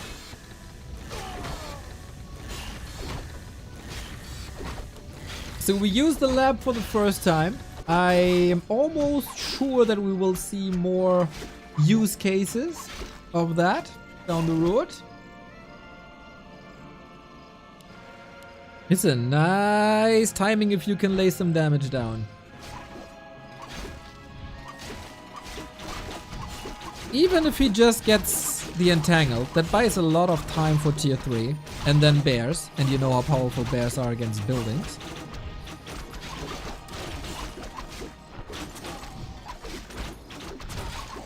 Demon Hunter exchanges greater healing. Dude, this is the 3rd time he gets a greater healing. Town is under siege.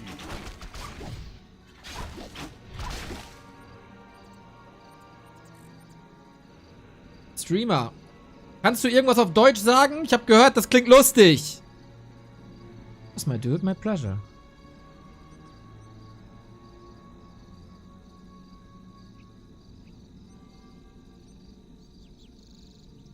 A player's forces are under attack.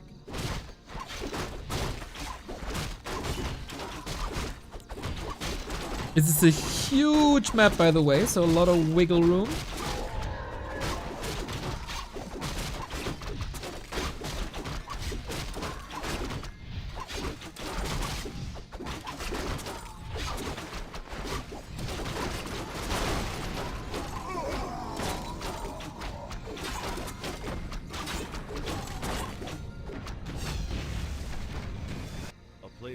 I really like that we're moving away from bears. So we're gonna have a lot of dryads. As I said, this map is big and it also has some fighting spots that are gigantic with no hindrance or objects in the middle.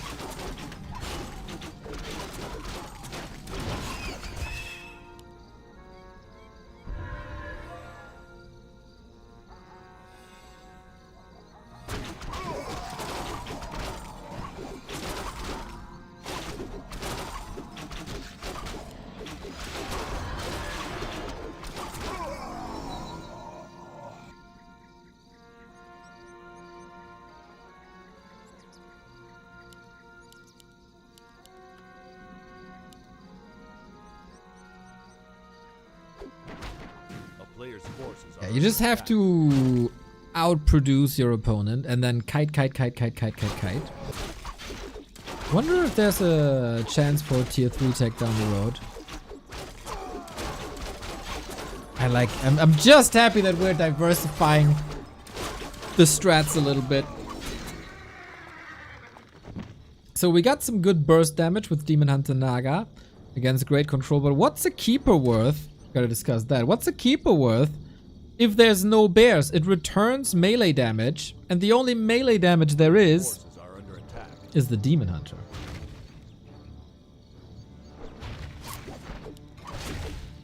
So yeah, we'll see. We got an AP here, we got an Ancient of War here, we got Wisp Repair, and LawLiet is also relatively close to the fighting spot. Naga is squishy. Don't want to lose her. Her damage is way too good. No orb, but that Demon Hunter alone, man. The Thorns Aura actually hurt this Demon Hunter so much because there's slippers and claws, etc. Not too much kiting going on. Just the necessary one to keep the damage up. No more mana for Entangle. Life! Oh, triggers the Ankh. I hope LawLiet checked the inventory, because that Demon Hunter will be back in a second. No redo, of course. Invo Potion committed. Demon Hunter somewhat trapped. Man, this is a crazy exchange between the two. Who does it better? Nerves of Steel, who got the better staffs? High Wire Act. And Life sees, I can't break this. I can't break this. I lose too much. And I would have lost my Demon Hunter there against the arrow. And with that, and the expansion, and different play, we go 2-2. And that is full distance, baby!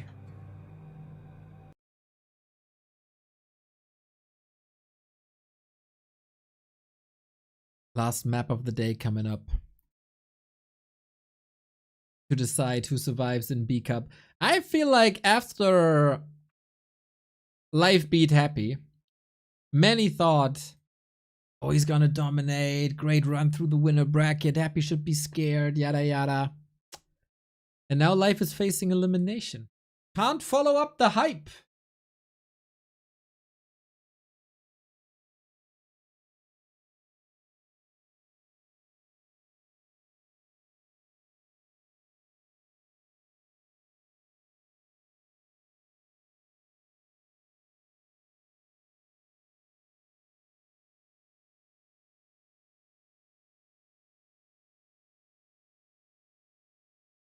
Can someone explain why the Naga is so good? I haven't played in 15 years. For sure. Naga is very fast on the battlefield. You get it from the tavern and not from the altar, so it's always quicker than what your opponent has.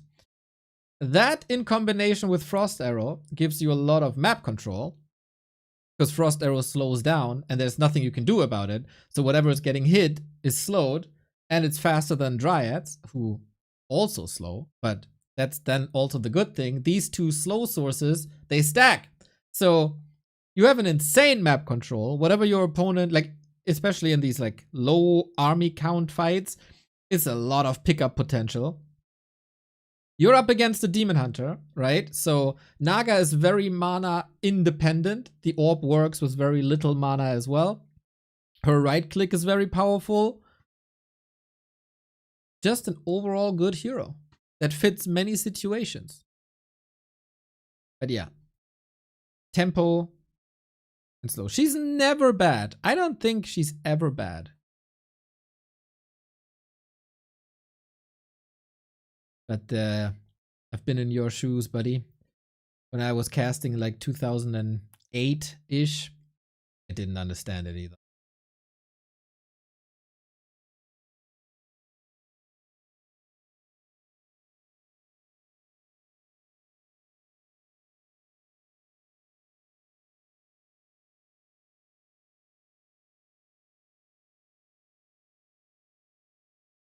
But the more games you watch, the more.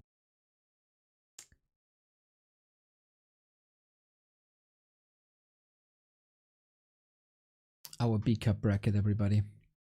Happy and 120 dominate the upper part. Lynn and Moon down the lower bracket. The winner of this upcoming next map is facing Moon in yet another Night of Mirror tomorrow.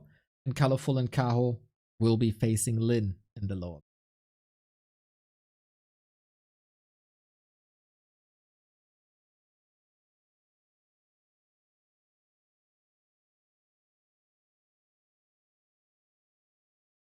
We get an undead mirror in the finals.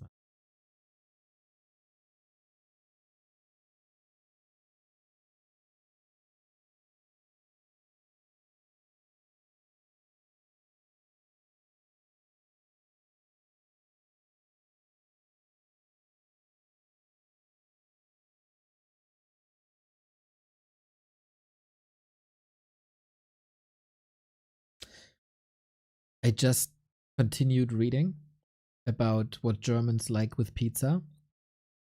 And I quote, and I'm shocked. More than 50% of the Germans enjoy ketchup or sauce hollandaise as a dip for their pizza or a substitute for the tomato sauce. So sauce hollandaise as a substitute for tomato sauce, freaking damn goated. Or as a topping, whatever it is. But dipping pizza in ketchup? Who the heck does this? I don't know a single person who's ever done this. That is a crime. You should be in, if you do that, you should be in jail. You should be in pizza jail. And you're even brave enough to come out and admit that, Delta Kill?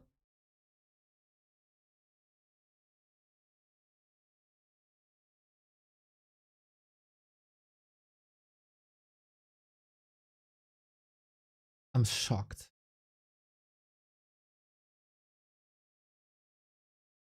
Kids who drink Spezi dip pizza in ketchup. Spezi is freaking awesome. What's German jail called? Gefängnis. Or Knast.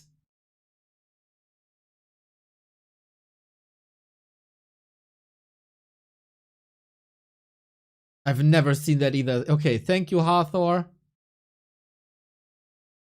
Remulate, really?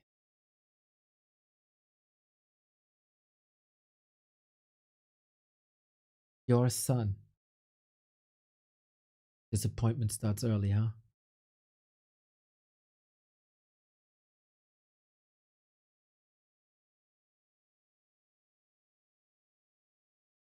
Eric Fish, thank you for the 5 month. I did use ketchup with frozen pizza, but never with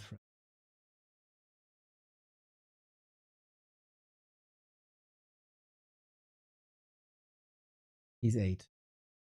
8 years old, eat everything with ketchup, huh? There's something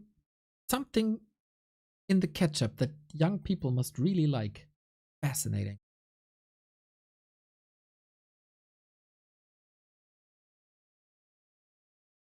Also, fish sticks. I would never eat my fish sticks with ketchup anymore. Sugar, sugar, sugar.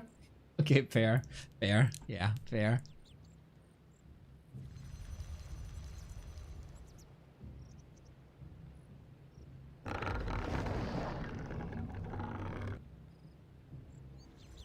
Ketchup is crazy. Every other dip, I think I'm fine with. Ketchup is crazy. You have tomato sauce there already. Why do you need more tomato? With that tomato... Nuts. Some people are nuts. Ranch, I totally fuck with ranch.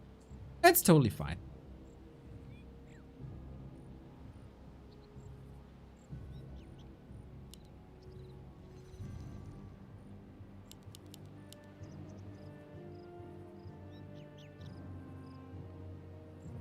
What the hell are fish sticks? I'm Chilean. Oh, fish sticks is... You know, you catch a fish. You take out the good parts for like a fillet or whatever. And whatever is left over, the trash of a fish basically, you throw it all together. Basically, you throw the fish garbage together.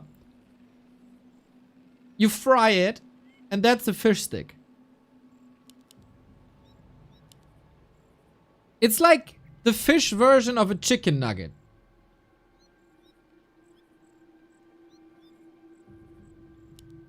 Kind of.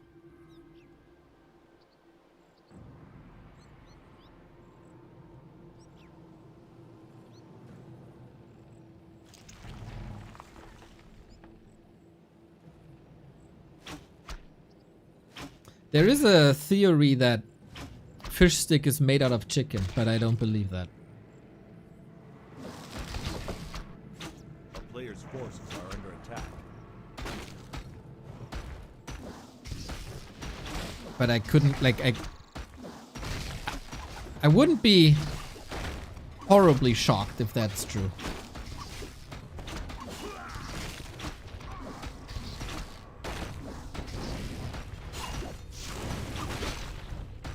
We are on Terra's stand, by the way. The old version, ridiculous. KK not up to date.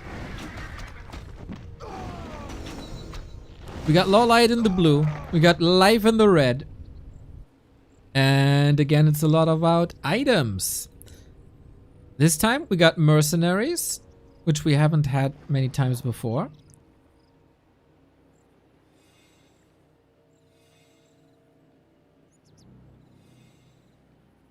And to be honest, both items kind of crap.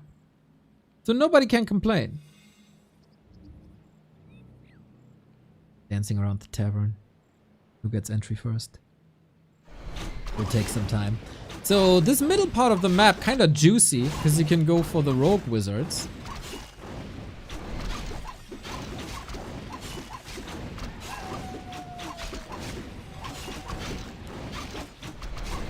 Ooh, close.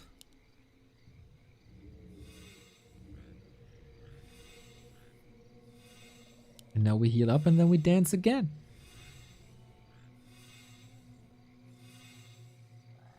Neo, is the item drop RNG a balance issue? I don't think so. It always evens out. A player's forces are I under would attack. like to see more items, different items, a broader variety of items. But it's also hard to do. I think item balance was an issue when claws were +6 and circlets dropped early, etc, etc, but it's a lot better.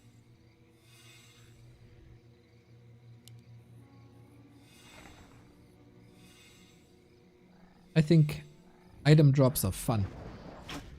Very fun. Man, the feeling when you have a stack glitch.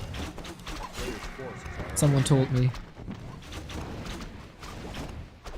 So we fought for these two spots. Now both get one. Ring versus Claw, so that kind of evens out again. Even though the Demon Hunter's Claw is of course a bit more universal. Because for the ring to take effect, you gotta be attacked. For the Claw to have an effect, you have to attack, and you attack all the time.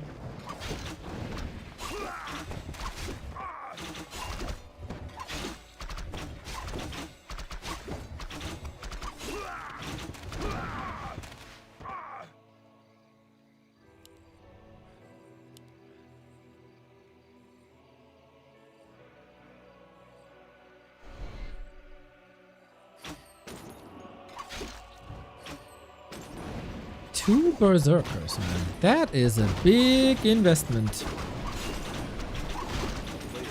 On the other side, lots of archers. That is 6 range units already.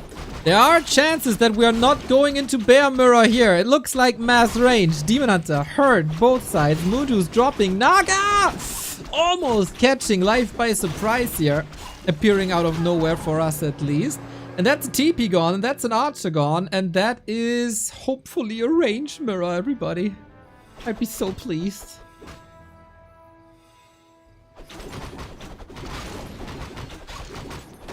Players' forces are under attack.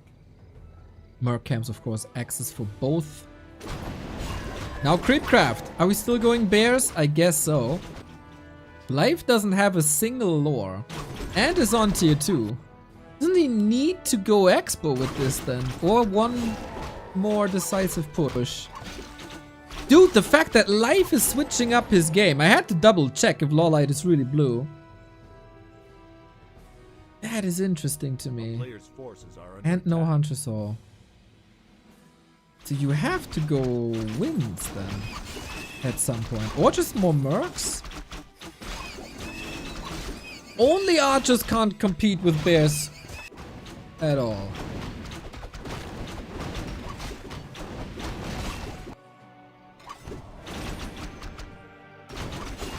Vamp aura. Ah! Doesn't really help much here just yet. Wisp's coming. He's doing his tier 2 push with the Ancient of Wars, huh? He gotta distract for a while, but if he gets that time, there we go. He is Ancient rushing in the final map of the series that could cost him the tournament.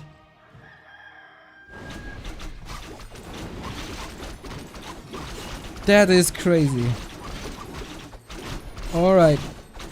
We fight. Little does LawLiet know that there's a dooming threat, glooming threat in his main base. He does have a town portal. He can get home. It is daytime. I'm not sure how much he still has at home. All of a sudden, there's 3 Ancients of War. This is freaking crazy now. If he gets rejuve, there's a high chance he built them so LawLiet could see immediately. Muddy comes in. Mercs are coming in. Ancients starting to come up. That is the ballsiest move you could possibly do as a Night Elf in Game 5. An Ancient of War rush. Dude, if he wins like that, all props to him that he deserves it. LawLiet needs help. Redo, potions, anything. Tree number 1 is up in a second. I can't believe what I'm seeing. All of a sudden, Night of Mirror is awesome again. Just like that. The save on the Muddy for a long time. 2 Ancients of War. Unreal. This was the most scary moment for LawLiet, most likely. Bear Master is finished. He's trapped in his own base, though. I think heal potions are out of stock, but I'm not sure. And life doesn't scale from here on out. Not really, at least. It's still daytime. If LawLiet can't survive till nighttime, it's looking grand. And life just gives up. Life just gives up as he sees the Master Bears and the Orb and the Tier 3. A little anticlimactic. He didn't falter. The Ancients actually didn't do anything. And LawLiet advances. Okay. Okay. It was probably a hold. It was probably a hold. Has to be disc? I don't think so. On KK, you can then reconnect. No, it's 3-2. He gave up. Tier 3 Bears, Reju, Strong Demon. Man, I would have loved to see that play rewarded. But I also love to see my buddy LawLiet in the round of 6. At some point in time, it didn't really look that way. As if he could do it. But he did. So, well done. This could have... Bears and bears. Oh my. That's right. Hey, Tonezone, thank you for the sub. Yeah, well done. Really cool. Could have gone either way, really. I think it's just like whoever is in better shape that day wins that thing. But yeah, I would have loved to see that play out to the fullest. Bit unfortunate. But hey, it is what it is.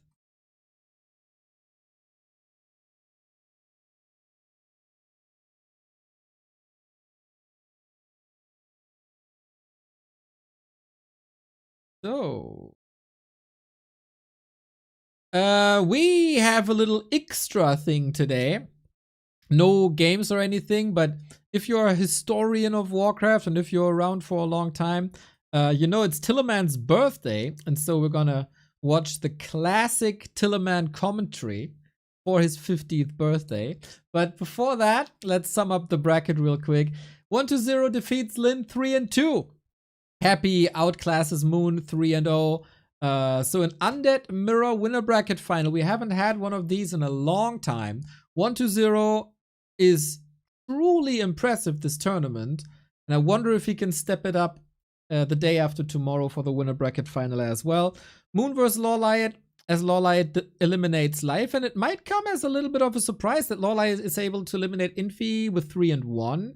Gets the win over Life. Is in the round of 6 now. Making quite an impact here. Tomorrow, the lower bracket quarterfinal for a top 4 finish. The Korean Derby here. And we also get Colorful versus Cow and a Chinese Derby here. And then Lynn is still in the race as well. That is B Cup, everybody. Later this week, Friday, Saturday, Sunday, War 3 Champions Finals. We've drawn the bracket yesterday. And we get Starbuck versus Sonic on Friday as the opening match. We get Pato versus Death Note right after. Then the lower bracket match for survival. Jens versus TS Yok is up. And the final match of the day is going to be Cash and Craft. Friday, Saturday, Sunday, 5 p.m. Central European time. Casting this with Carson and the Ape Man. And maybe Mr. Remo Demo, but I'm not sure about that, to be honest. And the biggest one, Dolphin Super League, is coming Saturday and Sunday is the start. $28,000. 119 matches across 2 months. This will determine who the best player in the world is right now. Top 15 players are in. Every single great player is in. And that will be our content for 2 months straight. Also, shout out to Rogue Energy, who keep us energized here throughout the entire broadcast. I'm having a blast with my cherry flavor today. If you want to grab your formula as well, either the energy, the hydration, or the chill formula, check out Rogue Energy and grab your 20% discount with B2W as the coupon code. And of course, providing us with all the home pages with an inbuilt ad block, an inbuilt VPN, and a power throttle. So when I'm in game, The entire RAM and CPU and network is not used for the browser. We got OperaGX, sponsor of the month. We still need a couple of users here to boost that up. Every single user rewards the channel a little bit. So if you could use our coupon code with exclamation mark Opera, not coupon code, link with exclamation mark Opera, that would be dope. And of course, thank you for all the subs that are coming in. Appreciate that. If you have a Prime sub lying around, we gladly take it. And of course, you could reward yourself with a sub for an ad-free experience and emotes and sub badges. So, an absolute legend of Warcraft turns 50 years today. Ian Alexander John Girdwood. Good old Tillerman. One of the early legends of Warcraft 3. One of the greatest casters we ever had. The first Warcraft 3 tournament winner we ever had. The beta tournament winner was him. Alongside his buddy Black Beef Angus. He also won the one-on-one tournament. Oh no, he got second in the 2-on-2. He got first in the one-on-one against Soul. Was there a reward even? I don't know. Maybe not. But yeah, Tillerman, legend. We know him, or even though you haven't seen him play, maybe you have seen or heard his commentary. He was also one of the first casters, streamers, audio commentators. Tillerman, Warcraft 3. And especially one commentary of his is absolutely legendary. And we'll see if it still holds up in the year 2025. 22 years after this was created. And there's no better day to do that than today, I think. So, happy birthday, Tillerman. Okay, the game is now loading. This is Human versus Undead. And Tillerman is from Glasgow, by the way. He's from Glasgow. You hear it. Balance Part 1. Now I'm just going to pause at the beginning of the replay, as usual when I do my commentaries. Pause it to allow you to sync up. Now I'm going to pause it at exactly 15 seconds elapsed time. So what we did back in the day, everybody, when we didn't have Twitch or YouTube or whatever, we had the replay files and we had a cheap microphone, and there was software already to record audio. We also had bad internet, everybody. So it took forever to download video files. But it was alright to download audio files. So we recorded the commentary, and then we had to sync so the viewer knows when to start the game. And this is what Tillerman is explaining right now. You have it good in 2025. we are now paused at 15 seconds elapsed time. Fog of War off. And I'm going to unpause it in 3, 2, 1, now. So the game has started. We are at normal speed, a 1x speed. Undead versus human, imbalance. Imbalance. On Tranquil Pass. So, for that first statement, we can of course say that it's very true. If you talk to the human players, they say it's imbalanced. If you talk to the undead players, they say it's imbalanced. Tillerman said it 22 years ago, it's imbalanced. Must be true. I am bottom right, the undead player, and he is top left, human player. This player is Denvidia bigger. He's a Russian player, I think. He's about level 20. Average human player. Pretty good record, not too bad. Something like 150, 60, something like that. Nothing spectacular. Notice when levels meant something. That's the first thing he said. He's level 20. Levels meant a lot, man. The race to level 50 back then was crazy. It's pretty standard, average, decent top-ish human player. I'm undead player. Played undead for about 5 or 6 months. Say I'm pretty high standard undead player. And hopefully this game is going to demonstrate to some of you that this matchup is indeed totally imbalanced.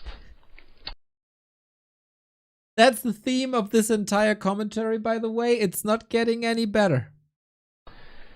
So I'm going to talk through this replay as we go. I'm just going to look at my build, just to make sure I'm not doing any mistakes that have contributed to this beating. Isn't that funny? Alta Ziggurat, then Alta Crypt double Ziggurat. So standard No order, shops. altar, We didn't have shops. There was no shop. crypt, going ghouls, going 5 or 6 ghouls, and I'm going to creep, light north. Crazy base layout back then. This early rock days, right? There's no wall off. The wall off is with farms and altar. Normal, standard stuff. I'm going to upgrade the Halls of the Dead. I'm going to try and get a couple of statues in my army. They've been added by Blizzard. They're good units. They heal 6 units for 10 hit points every 2 seconds. Have them in your Wait, if statues were added, then it was Frozen Throne. Then there were shops. Then he just doesn't build a shop. army later on in the game. You can turn them into destroyer, use them as a one negation. All makes sense. Good versus human. Then I upgrade to Citadel. I'll have about 12 ghouls, maybe 14 ghouls, something like that. Get Frenzy. I'll spend all my money for 3 statues, 14 ghouls, couple of heroes, maybe a couple of items here and there, but spending my money well, nothing going to waste, trying to get there as fast as I can. So, ghouls should be good versus human, because fiends certainly aren't.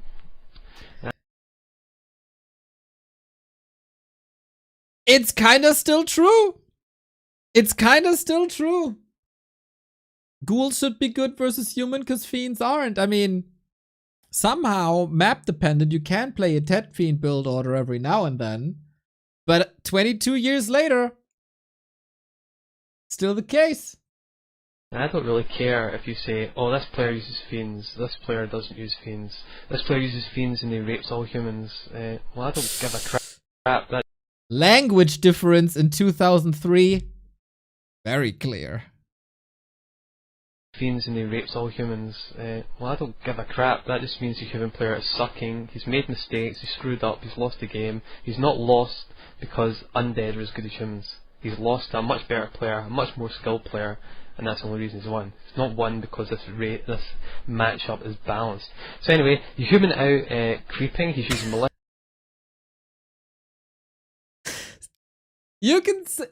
I mean, you have the same arguments today.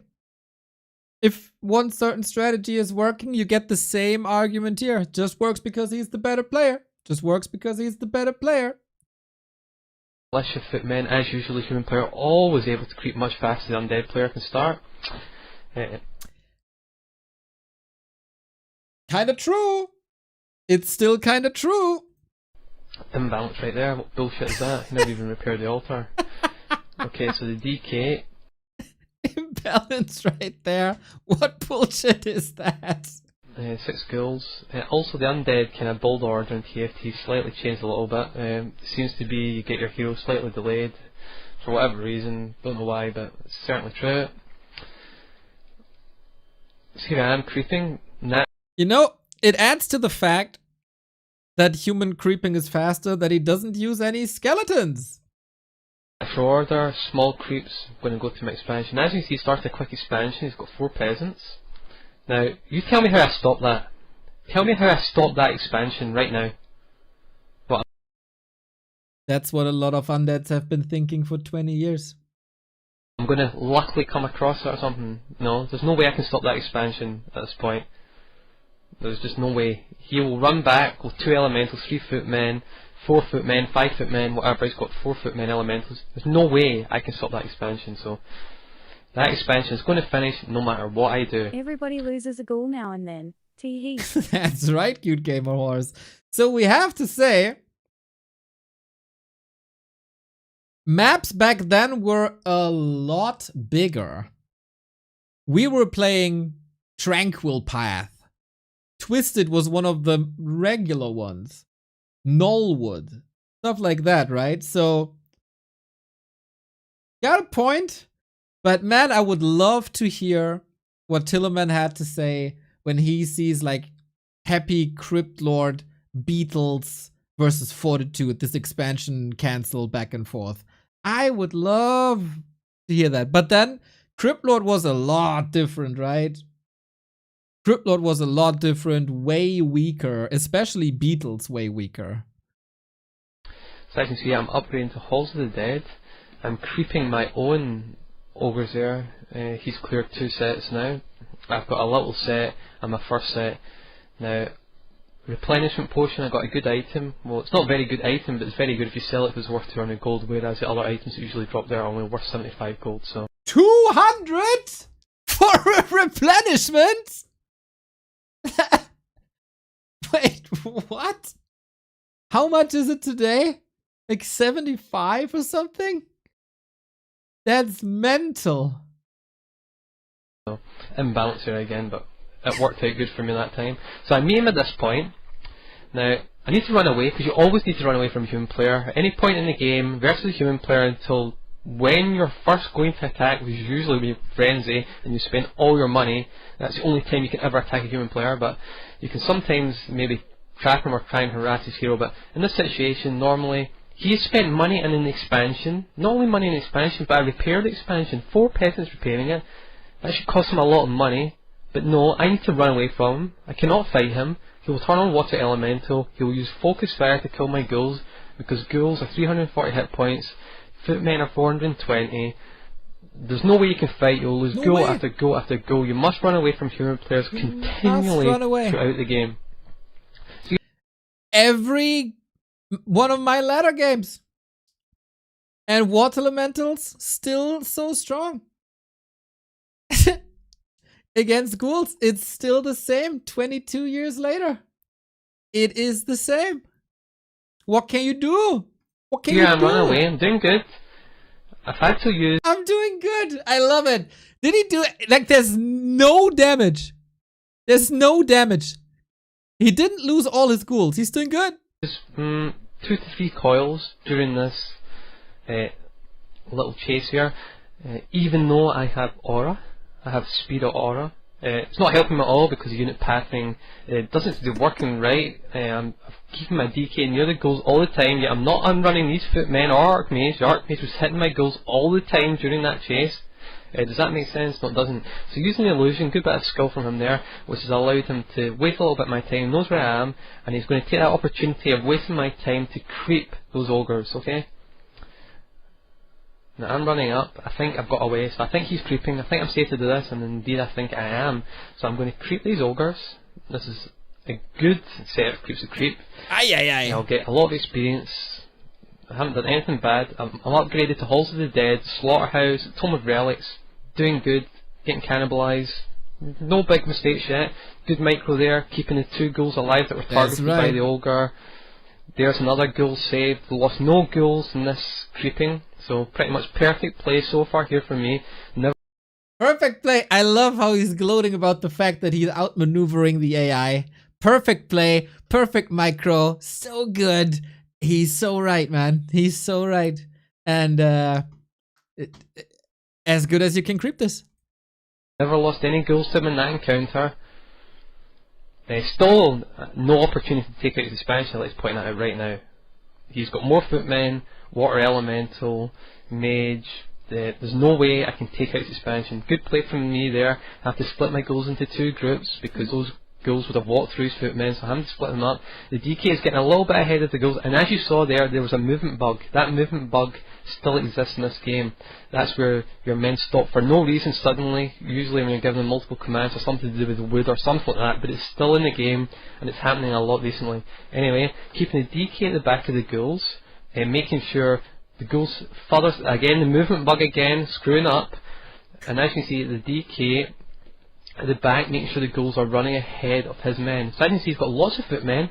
There's no way I can attack him, okay? So what I need to do is I need to get a superior army, and that's the whole point of teching. Teching when he's getting resources, you should be able to get some sort of advantage when you next fight, because you should have superior units, like frenzy, statues, etc. By the way, how awesome is it that we have Zoom now? Isn't it amazing that we have Zoom in the game now? Imagine watching Warcraft day in, day out on this Zoom.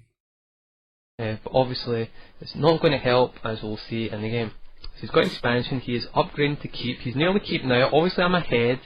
Not that far ahead, just a little bit ahead. And here I am, trying to screw around, force him to run away a little. It's a hit and lot runs of here and footmen, there, mind games, that sort of thing. I'm not really going to fight him, I'm just trying to pause him because there's no way I can win this fight. That's You know, right. I can see he's got, I don't know how many footmen are there, 12? 12 footmen, footmen rape ghouls. Language! Even numbers, they rape ghouls, trust me. Language! And obviously he'll have water elements in his army. So he's chasing me back to my base, there's nothing I can do. Don't bother saying I can take its expansion or anything like that, there's nothing I could have done to There's nothing he could have done. its expansion in this game. There is nothing you could do. Run around, creep a little bit. Didn't even get level 3. Because there's always this glooming threat of this damn Archmage and the 12 footies. They're too strong. Game. I don't care what you say, there was nothing I could have done. So here he is. I'm upgrading that Spirit Tower to scare him. He's gonna. If I read this minimap correctly, there's not a single tower there, right? I don't think so. It doesn't seem like it's fortified. He could have probably just attacked at some point and do quite some damage. Attack it. I'm going to come out. Now, I want him to run away. That's the whole point. I want him to run away. The Spirit Tower, I'm not going to let it upgrade. I'm not going to waste money on Spirit Towers, you know, like a newbie. That Spirit Tower is going to get cancelled. It's just there as a frightener. Hopefully make him run away. If he doesn't run away. So I just cancelled at the last minute there. Okay, nice. Because I've got a statue in my army and I think maybe I can win this battle. Because statues should be good. Okay. Footmen and ghouls. Ghouls and a statue. 2 heroes versus just footmen. And indeed, this battle works out good for me. It's working out good. Great. I seem to be winning this battle. Indeed, I definitely am winning this battle. I'm feeling comfortable. Think I'm doing pretty good. I played 43 food. 1, 2, 3, 4, 5, 6, 7, 10 ghouls. 1, 2, 3, 4, 5, 6, 7, 8, 9, 10, 11, 12, 12 footmen and water elementals. He doesn't have a Nova anymore either. pretty perfect up to here.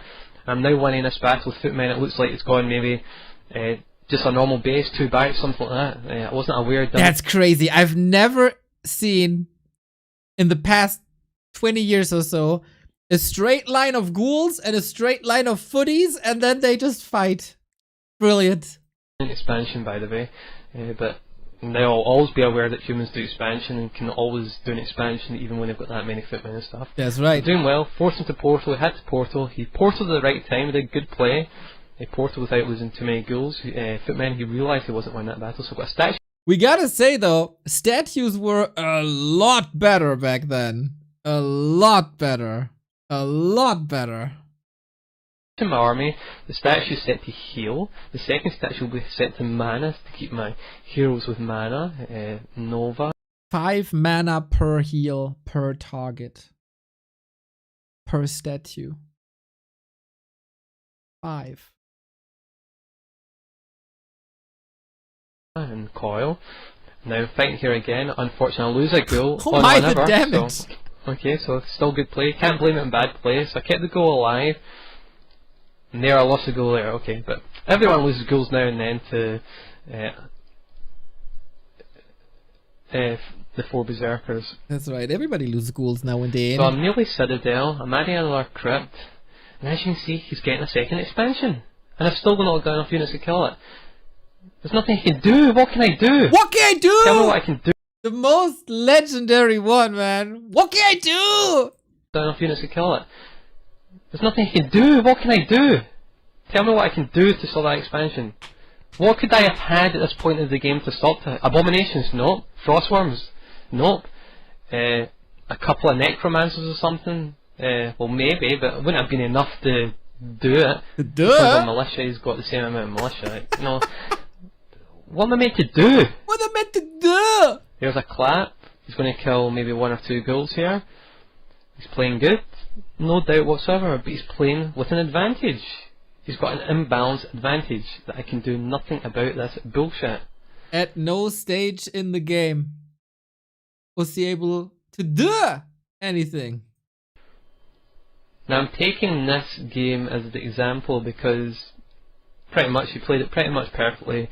He did it all right. I never made any major mistakes. Now as you can see again, I'm upgrading to 2 Spirit Towers because I'm trying to force him, you know, if he attacks, I want to be able to defend him. So if he attacks at this point, I'll let him finish. If he doesn't attack, I'll cancel him. So I'm going to cancel him. I'm waiting for Frenzy. As you can see, Frenzy's nearly upgraded. So I'm waiting for Frenzy, and I'm going to try and fight his army. Because I don't think he's got an expansion. Because to me, it shouldn't make sense that you could have all that shit in 2 expansions. That's me just getting Frenzy. And the thing about this game is the fact that upgrades have been delayed as well. And Undead cannot creep for gold to offset the expansion, which he used to be able to do. That's crazy how irrelevant timings were. How late this is, man. No Orb, no Destros, no Frenzy just yet. Mental. And they get Frenzy much slower, so it's very hard for them to counter with a quick Frenzy attack because the upgrades take much longer. So when humans learn to do this strategy like this versus Undead, they're just not going to lose. Maybe in some maps, close maps, you get a bit of luck here and there, but not in this map when you're far away. You're just not going to win. Unless, and another thing, this guy's not the best human player in the world. You know, it's not the best human, there's lots of better human players, okay?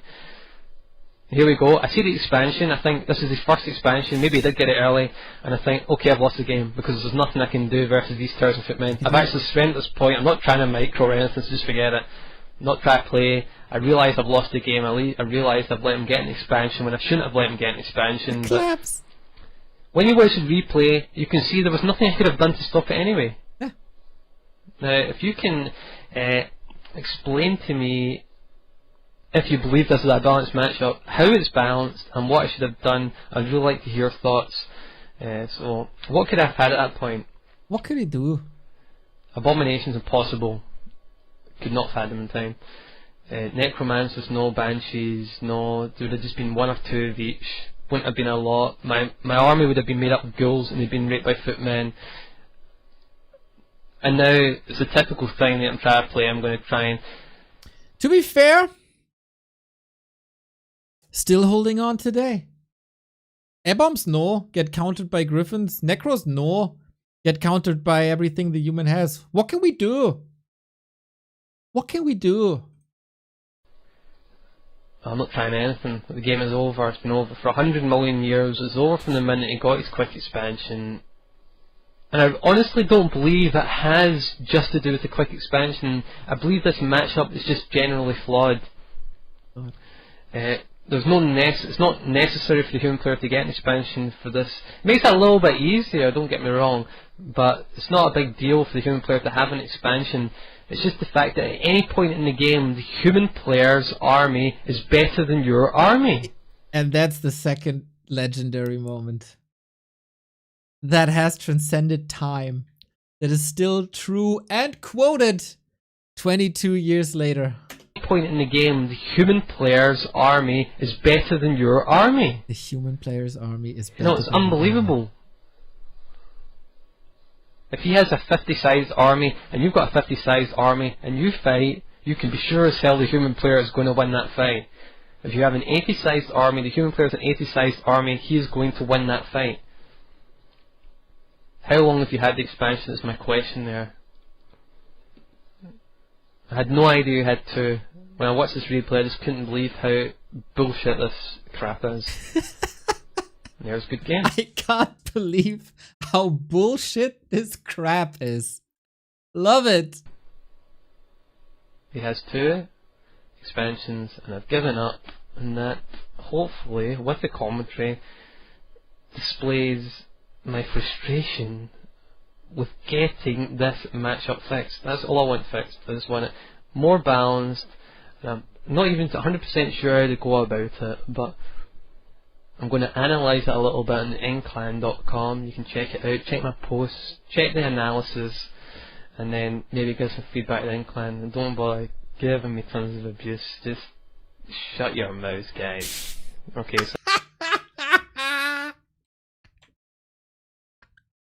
check the analysis, and then maybe give some feedback to the clan, and don't bother giving me tons of abuse. Just shut your mouths, guys. Okay, so that's a good game. See you later. Bye. Shut The your... damage that is done is absolutely incredible from that wand of lightning. Boy oh boy, What are you that was pulling? huge. Huge. No way, dude. I wanna kill you. I'm a gay noob. Thank you. Good game. That was the origin, everybody. Whenever you hear the human army is better than your army, that was Tillerman in 2003. What can I do? Tillerman, 2003. All from one replay cast. And all legendary to this day. Downware preserve that for us to still watch it in 2025. When Tillerman turned 50 years old, I would love for him to comment on that. It's really cool. Really cool. Everything he says is still the same to this day. What can you do? You go Fiends, you got Knights. You go A-Bombs, you got Griffins. You go Destroyers, you got Gyros. What can you do? I think we improved a little bit from 2003 on, eh? Yeah, so hope you enjoyed this little blast from the past. Happy birthday, Tillerman, you freaking legend. If somebody sends it to you, whatever, we still quote you to this day. Never change. We are back tomorrow with the B Cup, where we have the lower bracket run, and then Thursday and Friday we got the B Cup finals. Friday, Saturday, Sunday, War 3 Champions finals, as well as the start of the Dolphin Super League, the hypest tournament that we get. $28,000 round robin, 15 players, 2 months. Gonna be freaking amazing. Take care, everybody. I'm gonna rate you over to another content creator. I think this rate goes to Leon then. Haven't seen him on in a while. So enjoy Leon WC3, a good human player. Ask him, what can I do? What am I meant to do? The human army is better than your army. Do it. Do it.